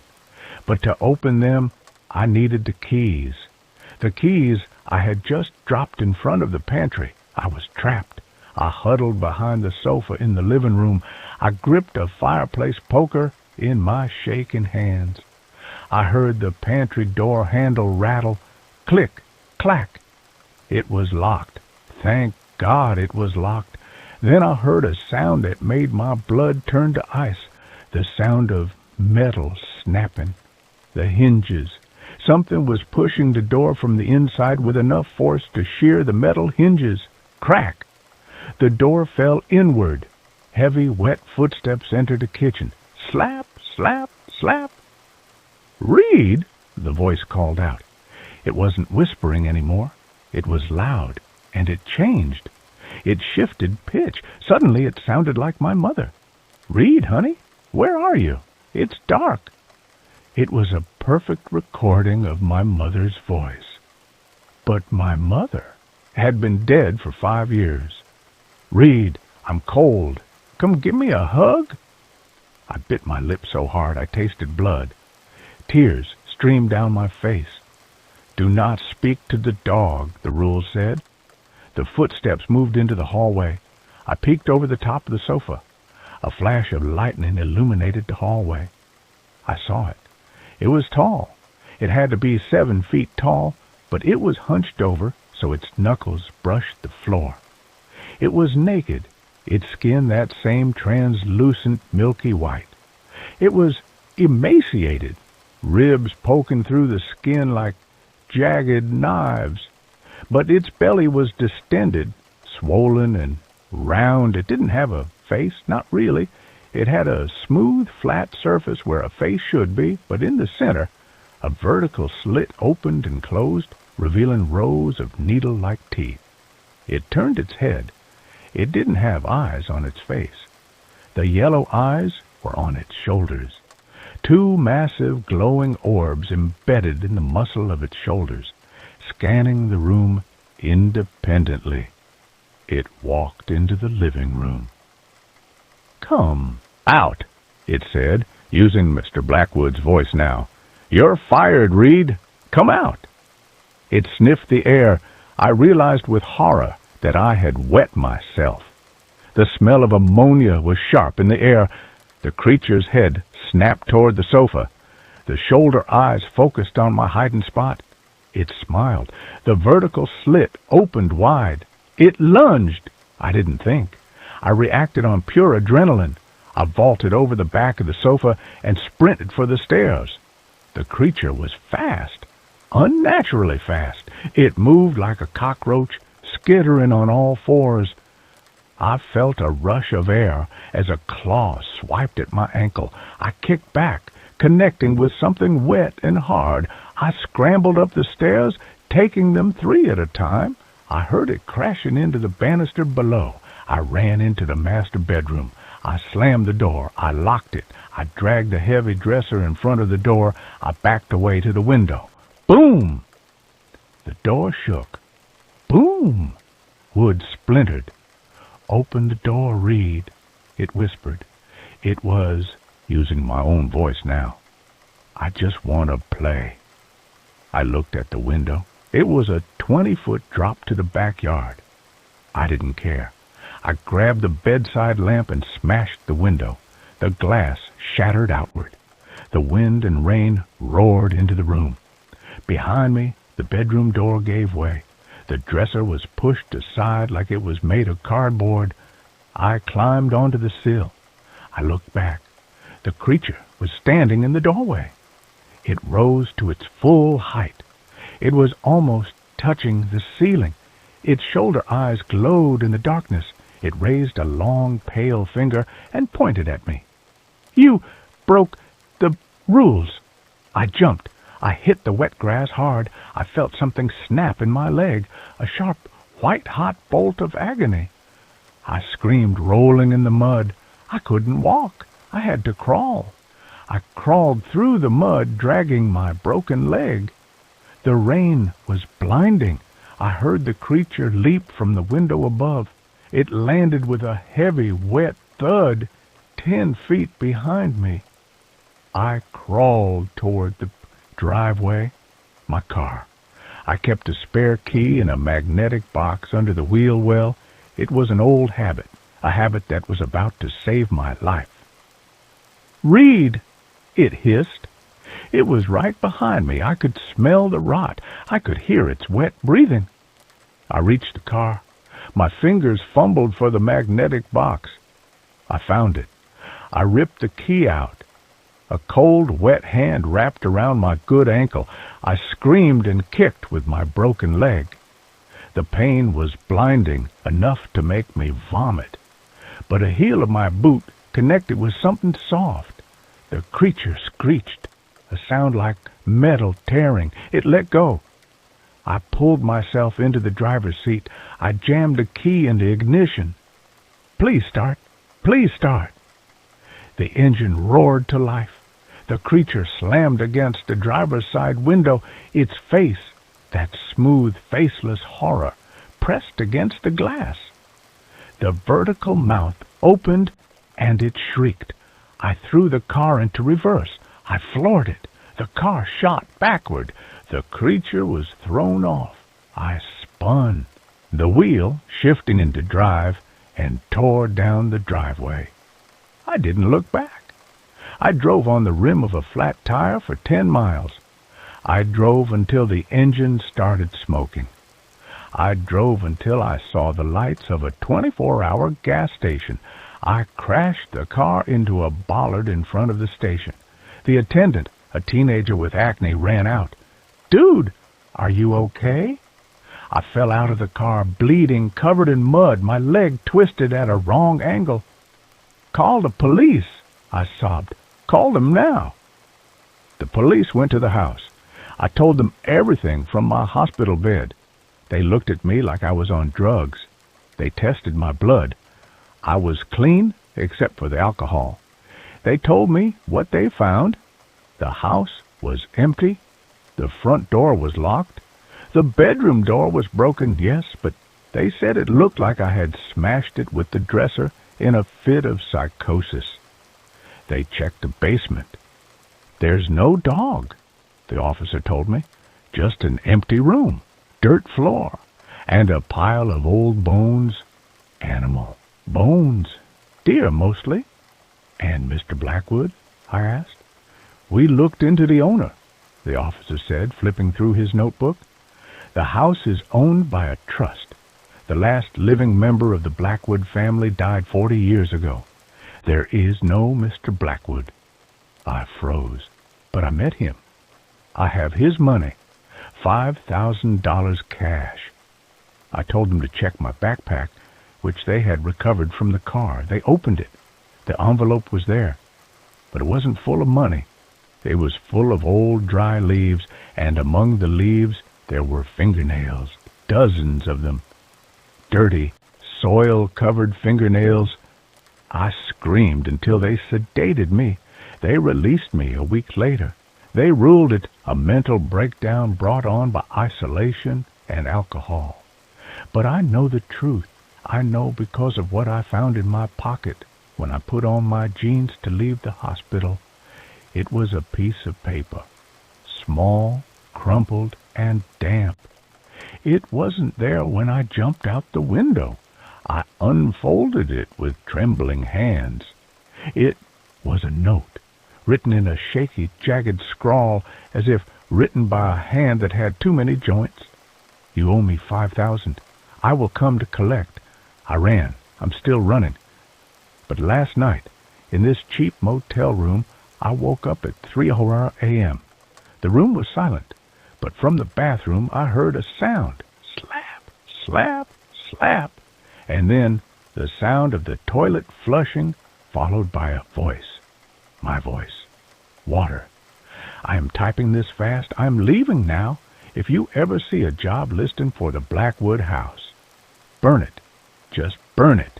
And that's where this story ends. Let's move on to the next one. The night shift.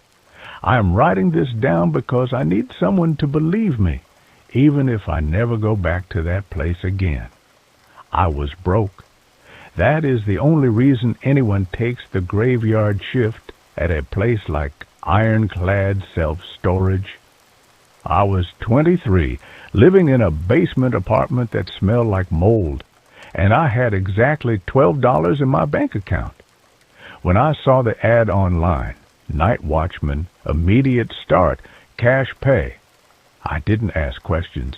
I didn't ask why the last guy quit. I didn't ask why the pay was so high for sitting in a chair.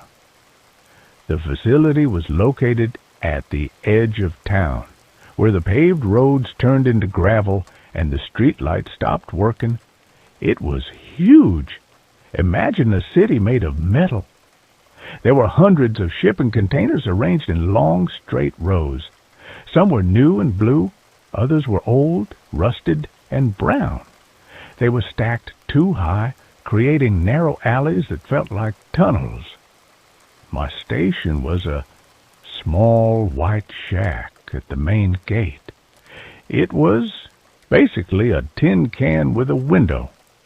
Inside, there was a desk, a rolling chair with a broken wheel, a coffee maker that burned everything, and a bank of 6 security monitors. "It's easy," the manager, Mr. Garrick, told me on my first night. He was a sweaty man who wouldn't look me in the eye. "Do your rounds every 2 hours. Shine your light down the rows. Check the locks. If you see kids, call the cops. If you see anything else, just stay in the booth and lock the door." "What do you mean, anything else?" I asked. He didn't answer. He just handed me a heavy ring of keys and walked to his truck. "Don't fall asleep, kid," he said, and then he was gone. The first week was boring. It was so quiet out there. The only sound was the wind humming through the gaps between the containers. It made a low, mournful, whistling sound, like someone blowing over the top of a glass bottle. But on the second Tuesday, the weirdness began. I was doing my 2 a.m. round. I was walking down row C. The gravel crunched loudly under my heavy boots. I was shining my flashlight on the padlocks, checking to make sure they were secure. Then I heard a radio. It was faint. It sounded like static mixed with a voice. It was coming from inside a container halfway down the row. Unit C-14. I stopped. I put my ear against the cold corrugated metal. "Help! Please! Cold!" It was a woman's voice. She sounded terrified. "Hello?" I yelled, banging on the door with my fist. "Is someone in there?" The voice stopped immediately. I grabbed my radio to call the police, but then I looked at the lock on the door. It was rusted solid. A thick layer of orange rust covered the latch. There were spider webs connecting the lock to the door handle, thick, dusty webs that had not been broken in years. Nobody had opened that door in a long time. "Hello?" I called again. Silence. I told myself it was just interference. Maybe a truck driver on the highway nearby using a CB radio, and the metal container picked up the signal. I walked back to the booth, but I kept looking over my shoulder. The next night, the weather turned bad. A heavy storm rolled in from the coast. The rain didn't just fall, it hammered down. It sounded like thousands of rocks hitting the metal roofs of the containers. The noise was deafening. I was sitting in the booth, watching the monitors. The rain made the cameras blurry. The black and white screens were just gray static and dark shapes. Then the phone in the booth rang. I jumped. I stared at it. It was an old landline phone. Nobody called the booth. I picked it up. "Ironclad storage. This is Evans." "Open the gate," a voice said. It was my voice. I almost dropped the phone. It wasn't just similar. It was my voice. It was the same pitch, the same accent. It sounded exactly like I had sounded when I answered the phone a second ago. "Who is this?" I asked, my hand shaking. "Who is this?" the voice on the phone repeated. But it didn't say it like a question. It said it like a recording. "Stop it," I said. "This isn't funny." "Stop it," the voice said. Then it laughed. A dry, glitchy laugh. "Open the gate, Evans. I want to come in." I slammed the phone down. I looked at the gate monitor. The front gate was closed. The road outside was empty. There was no car, no person, just the pouring rain. Then I saw movement on Monitor 3. Monitor 3 showed the back of the lot, the dead zone, we called it. It was where the oldest containers were kept. In the grainy footage, I saw a figure. It was tall, too tall. It looked like a person stretched out on a rack. Its arms hung down past its knees. It was standing in the middle of the aisle, facing away from the camera. It was perfectly still, letting the rain hit it. I grabbed my heavy flashlight and my baton. I didn't want to go out there, but that was my job. And if it was a prankster, I was going to kick them out. I stepped out of the booth. The wind hit me, instantly soaking my uniform. I ran toward the back of the lot. I counted the rows. A, B, C. I turned the corner into the dead zone. "Hey!" I shouted over the roar of the rain. "Get out of here! The police are on their way!" I pointed my flashlight beam down the aisle. It was empty. I walked forward, my heart hammering against my ribs. I swept the light left and right. Nothing but wet metal and puddles. Then I heard a sound from above. Clang! It was the sound of a heavy weight landing on a hollow metal roof. It came from the top of the container right next to me. Clang! Clang! Footsteps, heavy metallic footsteps running across the tops of the containers. I looked up. I flashed my light upward. For a second, the beam caught something. It was pale, white, like a maggot.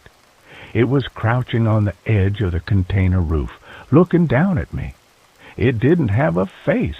It just had a smooth surface where a face should be, but in the center there was a slit. A mouth.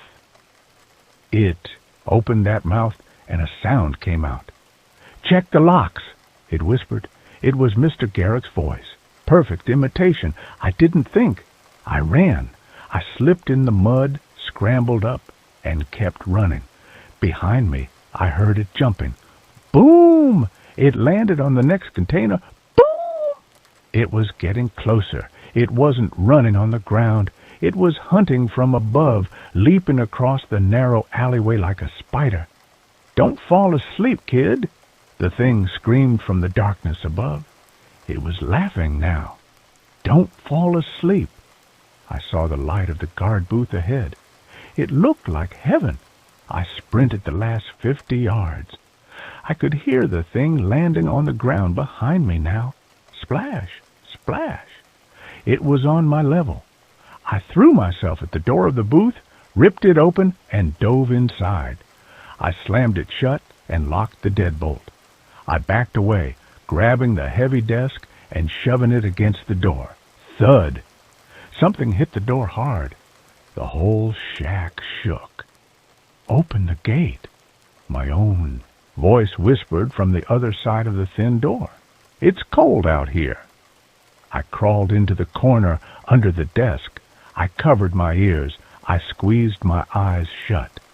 It didn't stop. For hours it circled the booth. Sometimes it tapped on the glass window with a fingernail. Tap, tap, tap. Sometimes it banged on the roof. Sometimes it mimicked voices. My mom, my dad, Mr. Garrick. It recited conversations I had days ago. "I need this job," it whispered in my voice. "I have $12. I stayed under that desk until the sun came up. When the gray light of dawn finally filled the booth, the noises stopped. I waited another hour before I moved. I slowly pulled the desk away. I unlocked the door. The rain had stopped. The air was cold and fresh. I walked outside. The wet gravel was marked with mud. There were footprints all around the booth, but they weren't shoe prints. They looked like handprints, but with fingers that were too long and too many joints. They circled the booth over and over again. I didn't do a final round. I didn't write a report. I got in my rusted sedan and I drove away. I drove straight to Mr. Garrick's house. I knew where he lived because I had dropped off paperwork there once. I pounded on his door until he answered. He was in his bathrobe, holding a coffee. He looked at my pale face, my muddy uniform, and he knew. "I quit," I said, "and I want my pay." He didn't argue. He went inside, got his wallet, and handed me $300 cash. "Did you see it?" he asked quietly. "I saw something," I said. "What is it?" "I don't know," Garrick said. He looked tired. "It's been there since the place was built. It likes the containers. It likes the echoes. We tried to get rid of it. We brought in dogs once. The dogs, they didn't come back out of the maze." "You sent me in there knowing that?" I yelled. "I needed a guard." He shrugged. "Insurance requires it. If no one watches the monitors, we lose our license." Left him there. I took the money, and I drove 2 towns over. I rented a motel room for a week. That was 3 years ago. I have a new job now. I work in a library. It is bright, and there are always people around, and there are no metal boxes. But I am writing this because last night I was walking home. It was raining. I walked past a construction site. There was a large blue shipping container on the sidewalk used for storing tools. As I walked past it, I heard a sound from inside. Tap, tap, tap. I stopped. I couldn't help it. I looked at the metal wall. "Check the locks," a voice whispered from inside the locked box. It was my voice. I ran the rest of the way home. I locked every door. I closed every curtain. I know now that I didn't just leave that job. I took something with me, or rather, something decided that I was more interesting than the empty rows of the storage yard.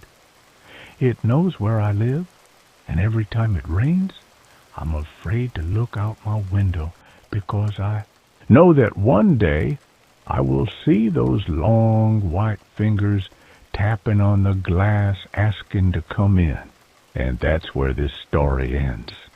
Let's move on to the next one. My upstairs neighbor keeps dropping something heavy every night at exactly 2:47 a.m. I'm writing this at 3:15 a.m. because I just can't deal with this anymore. I need advice or validation or just to know I'm not losing my mind. I moved into my apartment in downtown Chicago 6 weeks ago. It's a vintage building from the 1920s, converted into studios and 1-bedrooms. The rent is decent for the location, hardwood floors, big windows, exactly what I was looking for. I'm on the 4th floor, Unit 4B.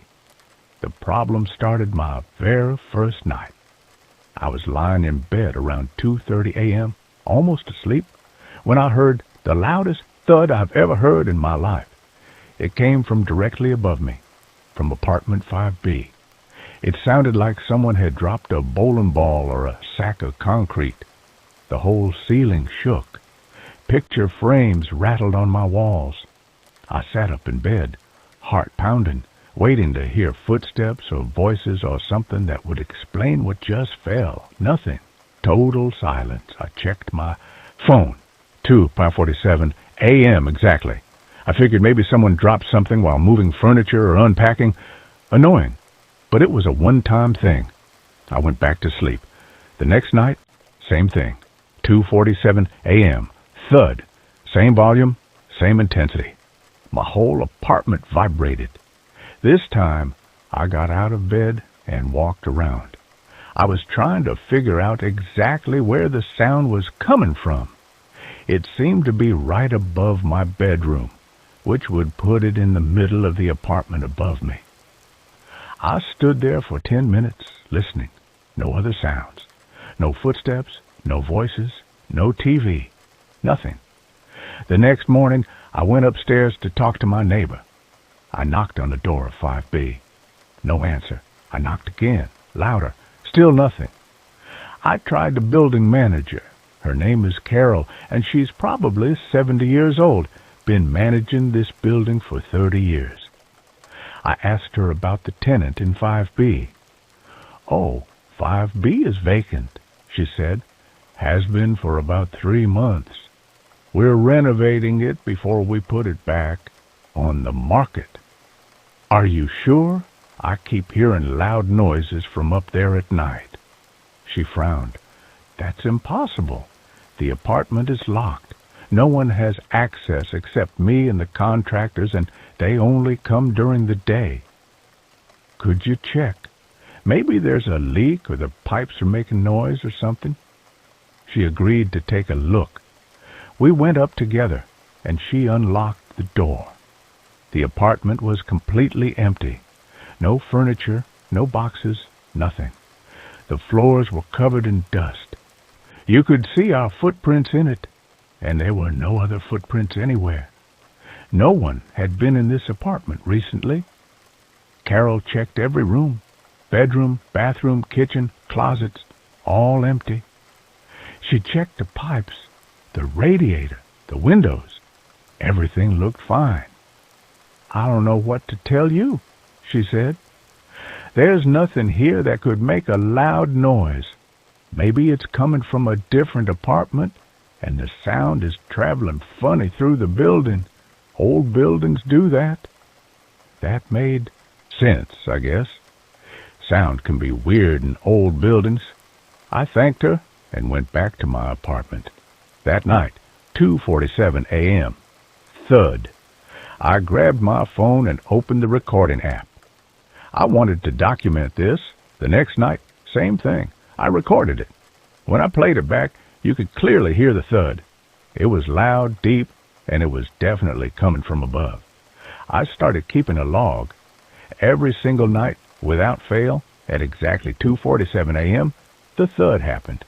Not 2:46, not 2:48, exactly 2:47. After a week of this, I was exhausted.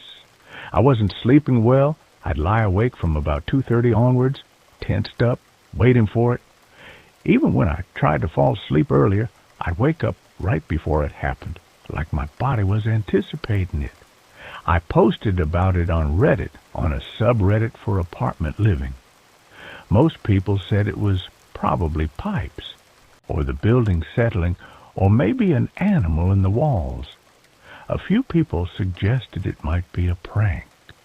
Someone with access to the empty apartment messing with me. That got me thinking. I asked Carol if I could have a key to 5B just for a week so I could investigate. She was hesitant, but eventually agreed, as long as I promised not to disturb anything since they were planning to renovate. That night, at 2:45 a.m., I went upstairs with my phone and a flashlight.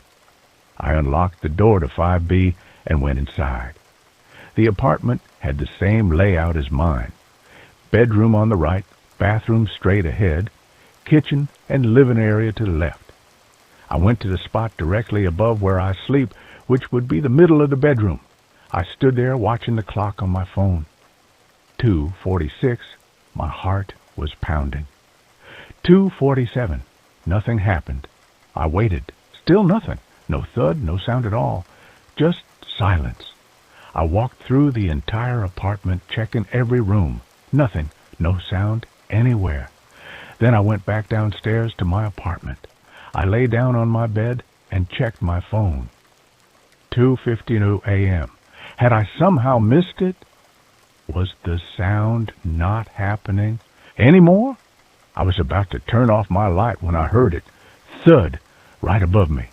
I checked the time. 2:53 a.m. But I had just been up there. The apartment was silent at 2:47. So why did the thud happen at 2:53, 6 minutes later? Unless it didn't happen at the same time for everyone. The next night, I tried an experiment. I set up my phone to record in my bedroom, then went upstairs to 5B at 2:45. I recorded on my laptop up there too. At 2:47, nothing happened in 5B. I stayed until 2:55, then went back downstairs. I checked my phone recording. At 2:47, you could hear the thud, clear as day. But on the laptop recording from 5B, there was nothing. Complete silence. The sound was only happening in my apartment, or at least only I could hear it. That should have made me feel crazy, but actually it made me more convinced something was really wrong. Because my phone recordings proved the sound was real. It wasn't in my head. It was actually happening. I started researching the building's history. It was built in 1924, originally a hotel. In 1952, it was converted to apartments. I found old newspaper articles, building permits, historical society records. Then I found something interesting. An article from 1976, Tragedy at Riverside Apartments. A woman named Dorothy Kelvin had lived in apartment 5B. She was 34 years old, worked as a nurse. One night, she'd fallen in her apartment and hit her head on a corner of a dresser. She died from the head injury. Her body wasn't found for 3 days. The article said she was estimated to have died around 3 a.m. based on the coroner's report. I kept digging. I found Dorothy's obituary. There was a photo. A woman with dark curly hair smiling at the camera. She looked kind. The obituary said she was survived by her mother and a sister. I tried to find more details about how she died, but there wasn't much. Just that she'd fallen, hit her head, and died alone in her apartment. I thought about it. If she fell around 3 a.m. and I was hearing a thud at 2:47 a.m., that was 13 minutes before. Maybe the clocks were off in 1976? Or maybe I had the time wrong. I went back through all my recordings. Every single one was at 2:47 a.m. exactly. Then I had another thought. What if it wasn't when she fell? What if it was something else? I started having dreams. Weird, vivid dreams. I'd be in my apartment, but it would look different. The walls were a different color. The furniture was old-fashioned. I'd hear footsteps above me, pacing back and forth. Then a door would open, and the footsteps would come downstairs.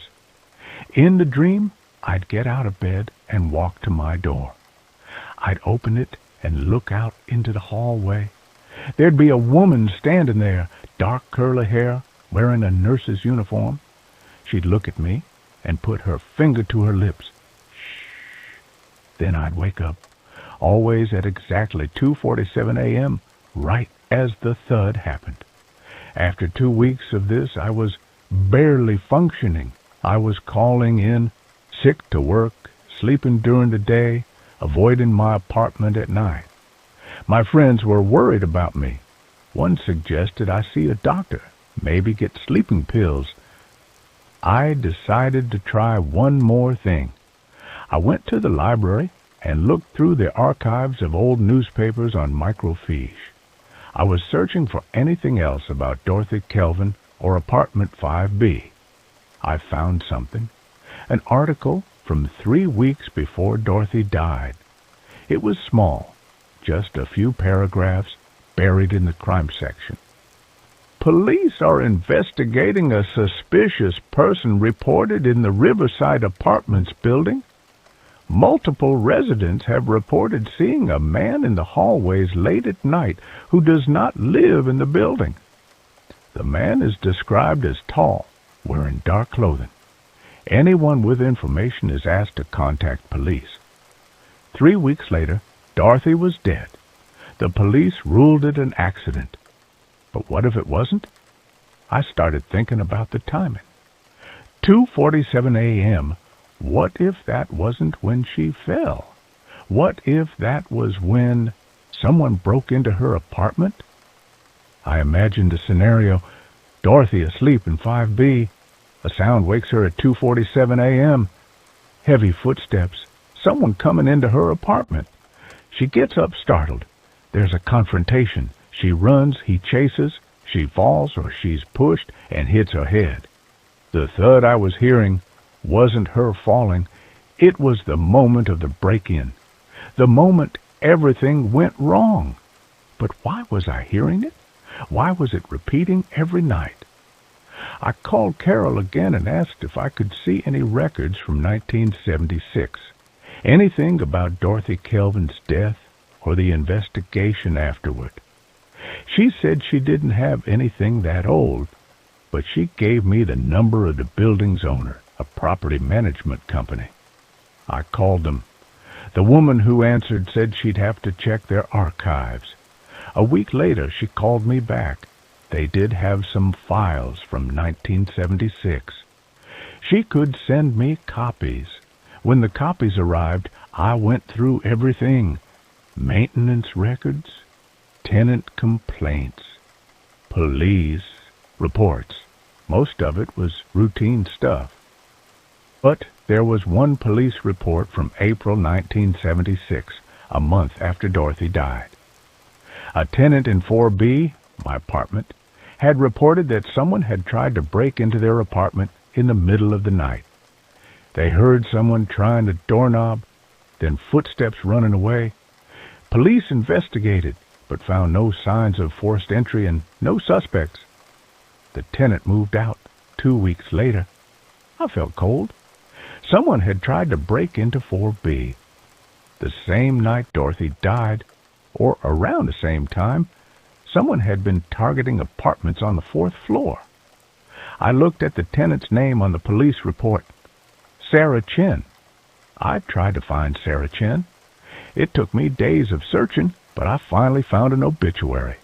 Sarah Chin had died in 1982, at age 56.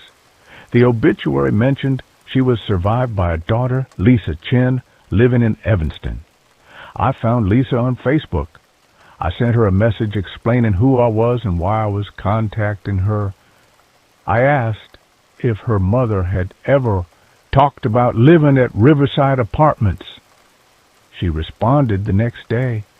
Yes, her mother had lived there briefly in the 1970s.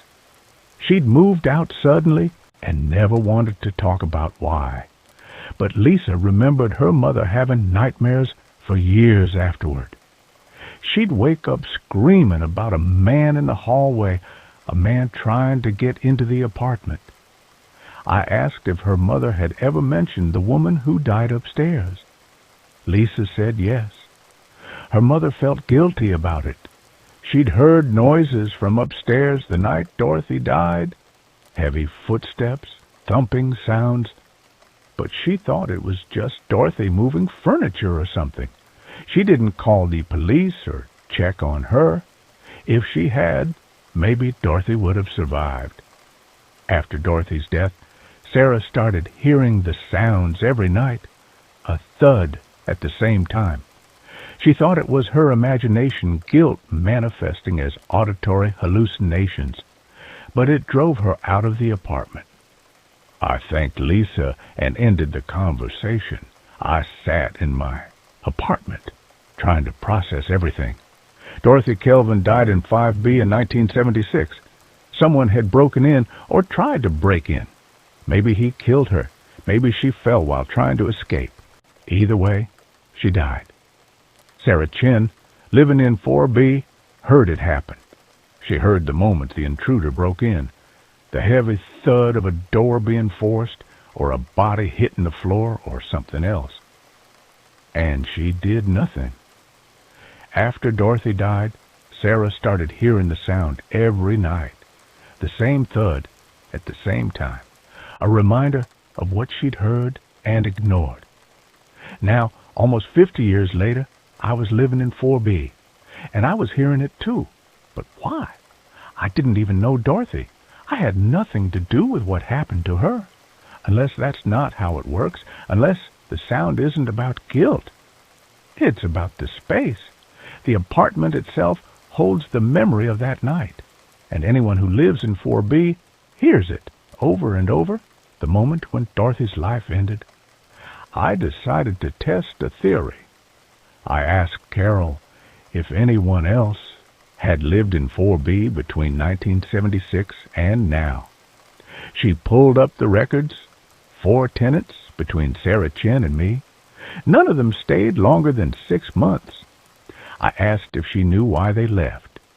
She said she didn't have details, but she remembered the last tenant before me complained about noise from upstairs. They broke their lease early. It wasn't just me. It wasn't just Sarah. Everyone who lived in 4B heard it. I had to make a decision. I could break my lease and leave like everyone else. Or I could try to do something about it. I know this sounds crazy, but I felt like I owed it to Dorothy. She died alone, possibly murdered, and no one did anything. Sarah heard it happening and didn't help. The police ruled it an accident and moved on. For almost 50 years, she's been forgotten, except for this sound. This nightly reminder that something terrible happened and no one cared enough to find out the truth. I went back to the police records. Dorothy's case was closed decades ago, but I wanted to know if there was anything else. I filed a FOIA request for any investigation records related to her death. It took 3 weeks, but I got a response. They sent me copies of the original police report, the coroner's report, and the investigation notes. The police had investigated it as a possible homicide initially. Dorothy had defensive wounds on her hands. There were signs of a struggle, but there were no witnesses, no suspects, and no forensic evidence that could prove someone else had been there. Eventually, they ruled it an accidental death due to lack of evidence. But one detective's notes stood out. He'd written, "Victim's neighbor in 4B reported hearing disturbance around 2:45, 3 a.m., but did not investigate. Could not definitively establish if disturbance was related to victim's death. No other witnesses." Sarah had told the police she heard something, but she didn't check, and the police couldn't prove it mattered. There was also a note about a suspect. Person of interest, building maintenance worker, Thomas Alvin, 28. Multiple tenants reported Alvin had made inappropriate comments to female residents. Alvin quit job 3 days after victim's death, unable to locate for interview. Thomas Alvin, a maintenance worker who had access to all the apartments, who'd been creeping out female tenants, who disappeared right after Dorothy died. I searched for Thomas Alvin. I found a record of him in the Illinois criminal database. He'd been arrested in 1978, 2 years after Dorothy's death, for breaking and entering. He served 3 years in prison. After that, the record went cold. I searched for obituaries, death records, anything. I finally found a death certificate. Thomas Alvin died in 2003, age 55, in Indiana. Cause of death: liver failure. He was dead. If he had killed Dorothy, he'd never been punished for it. He'd lived another 27 years and died of natural causes. I don't know what I expected to happen after I found all this out. Some kind of closure, maybe. A feeling that I'd solved a mystery. But that night, at 2:47 a.m., the thud still happened. I got out of bed and stood in the middle of my room, right under where the sound came from. I spoke out loud, feeling ridiculous, but needing to do something. "Dorothy, I know what happened to you. I know someone hurt you. I'm sorry no one helped you. I'm sorry you were alone." The thud came right on time.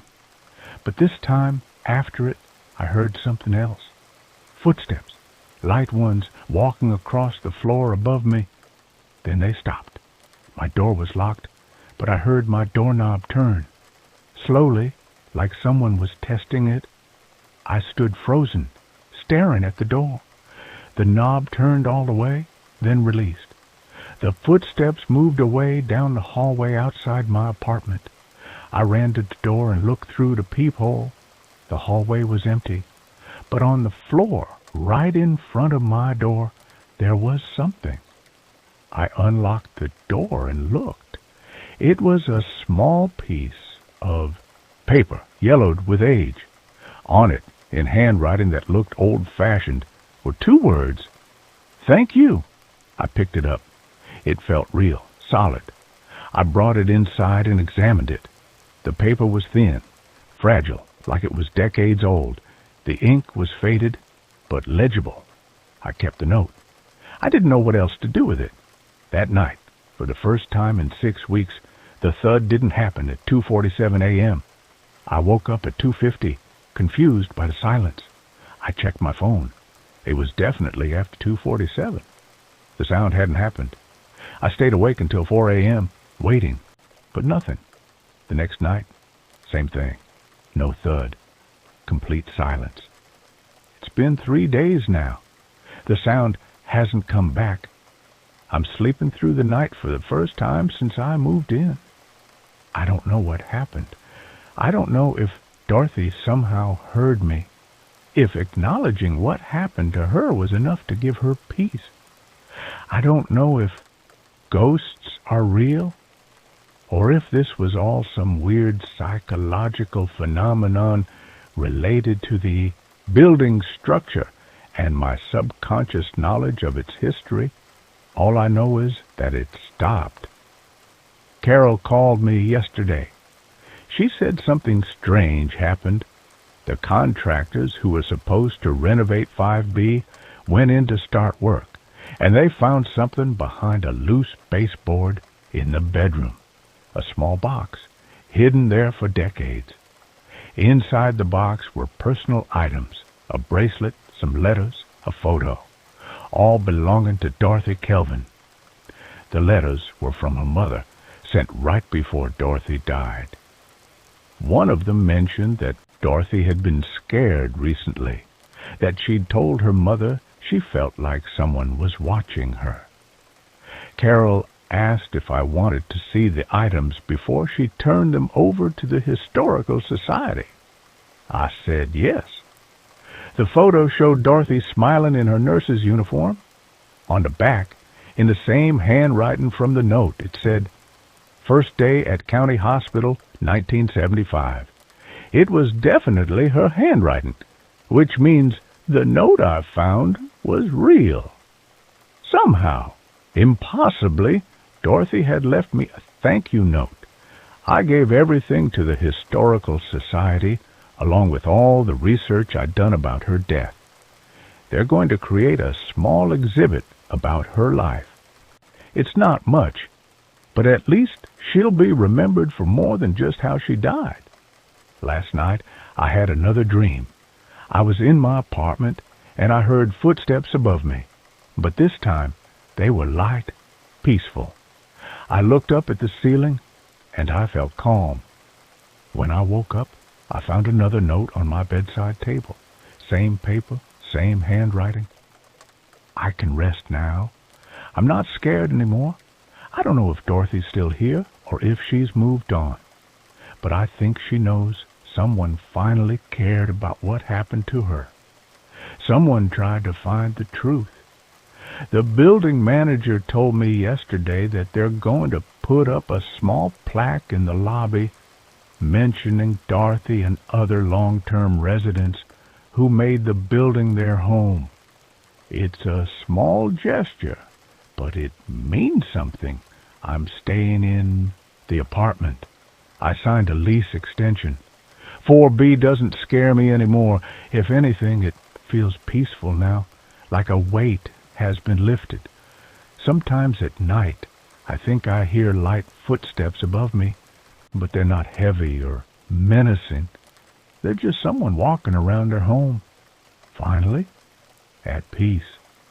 And I sleep through the night, every night, without any interruptions. Whatever happened, whatever was causing that sound, it's over now. Dorothy can rest, and so can I.